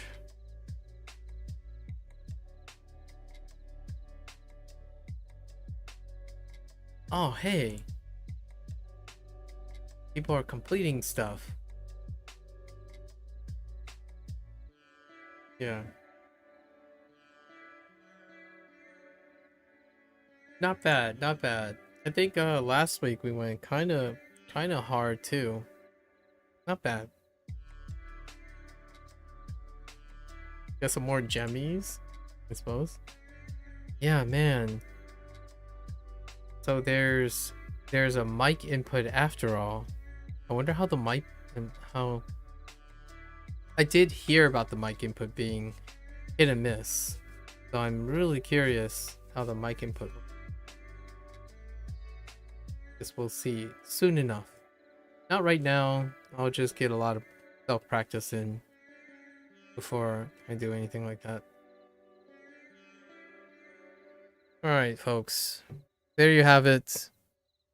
I think we completed these two today, so it's kind of like halfway. And then really jumping into section 2. Although we're probably going to do a summary the following day. Alright, folks. There you have it. Thanks for hanging out. Thanks for listening. As always, feel free to comment, share, discuss your gripes, I suppose. Your if buts. It can't do, what have you. As long as, and what your solutions. what your solutions are, right? Until next time, enjoy learning a new language, soaking in the culture, you know, transiently through learning a language. Stay safe, right? Healthy, make sure to rest. Don't overdo it, guys. Life's a marathon, or a very, very long marathon, not a sprint. Until next time, mata ashita. Ya ne.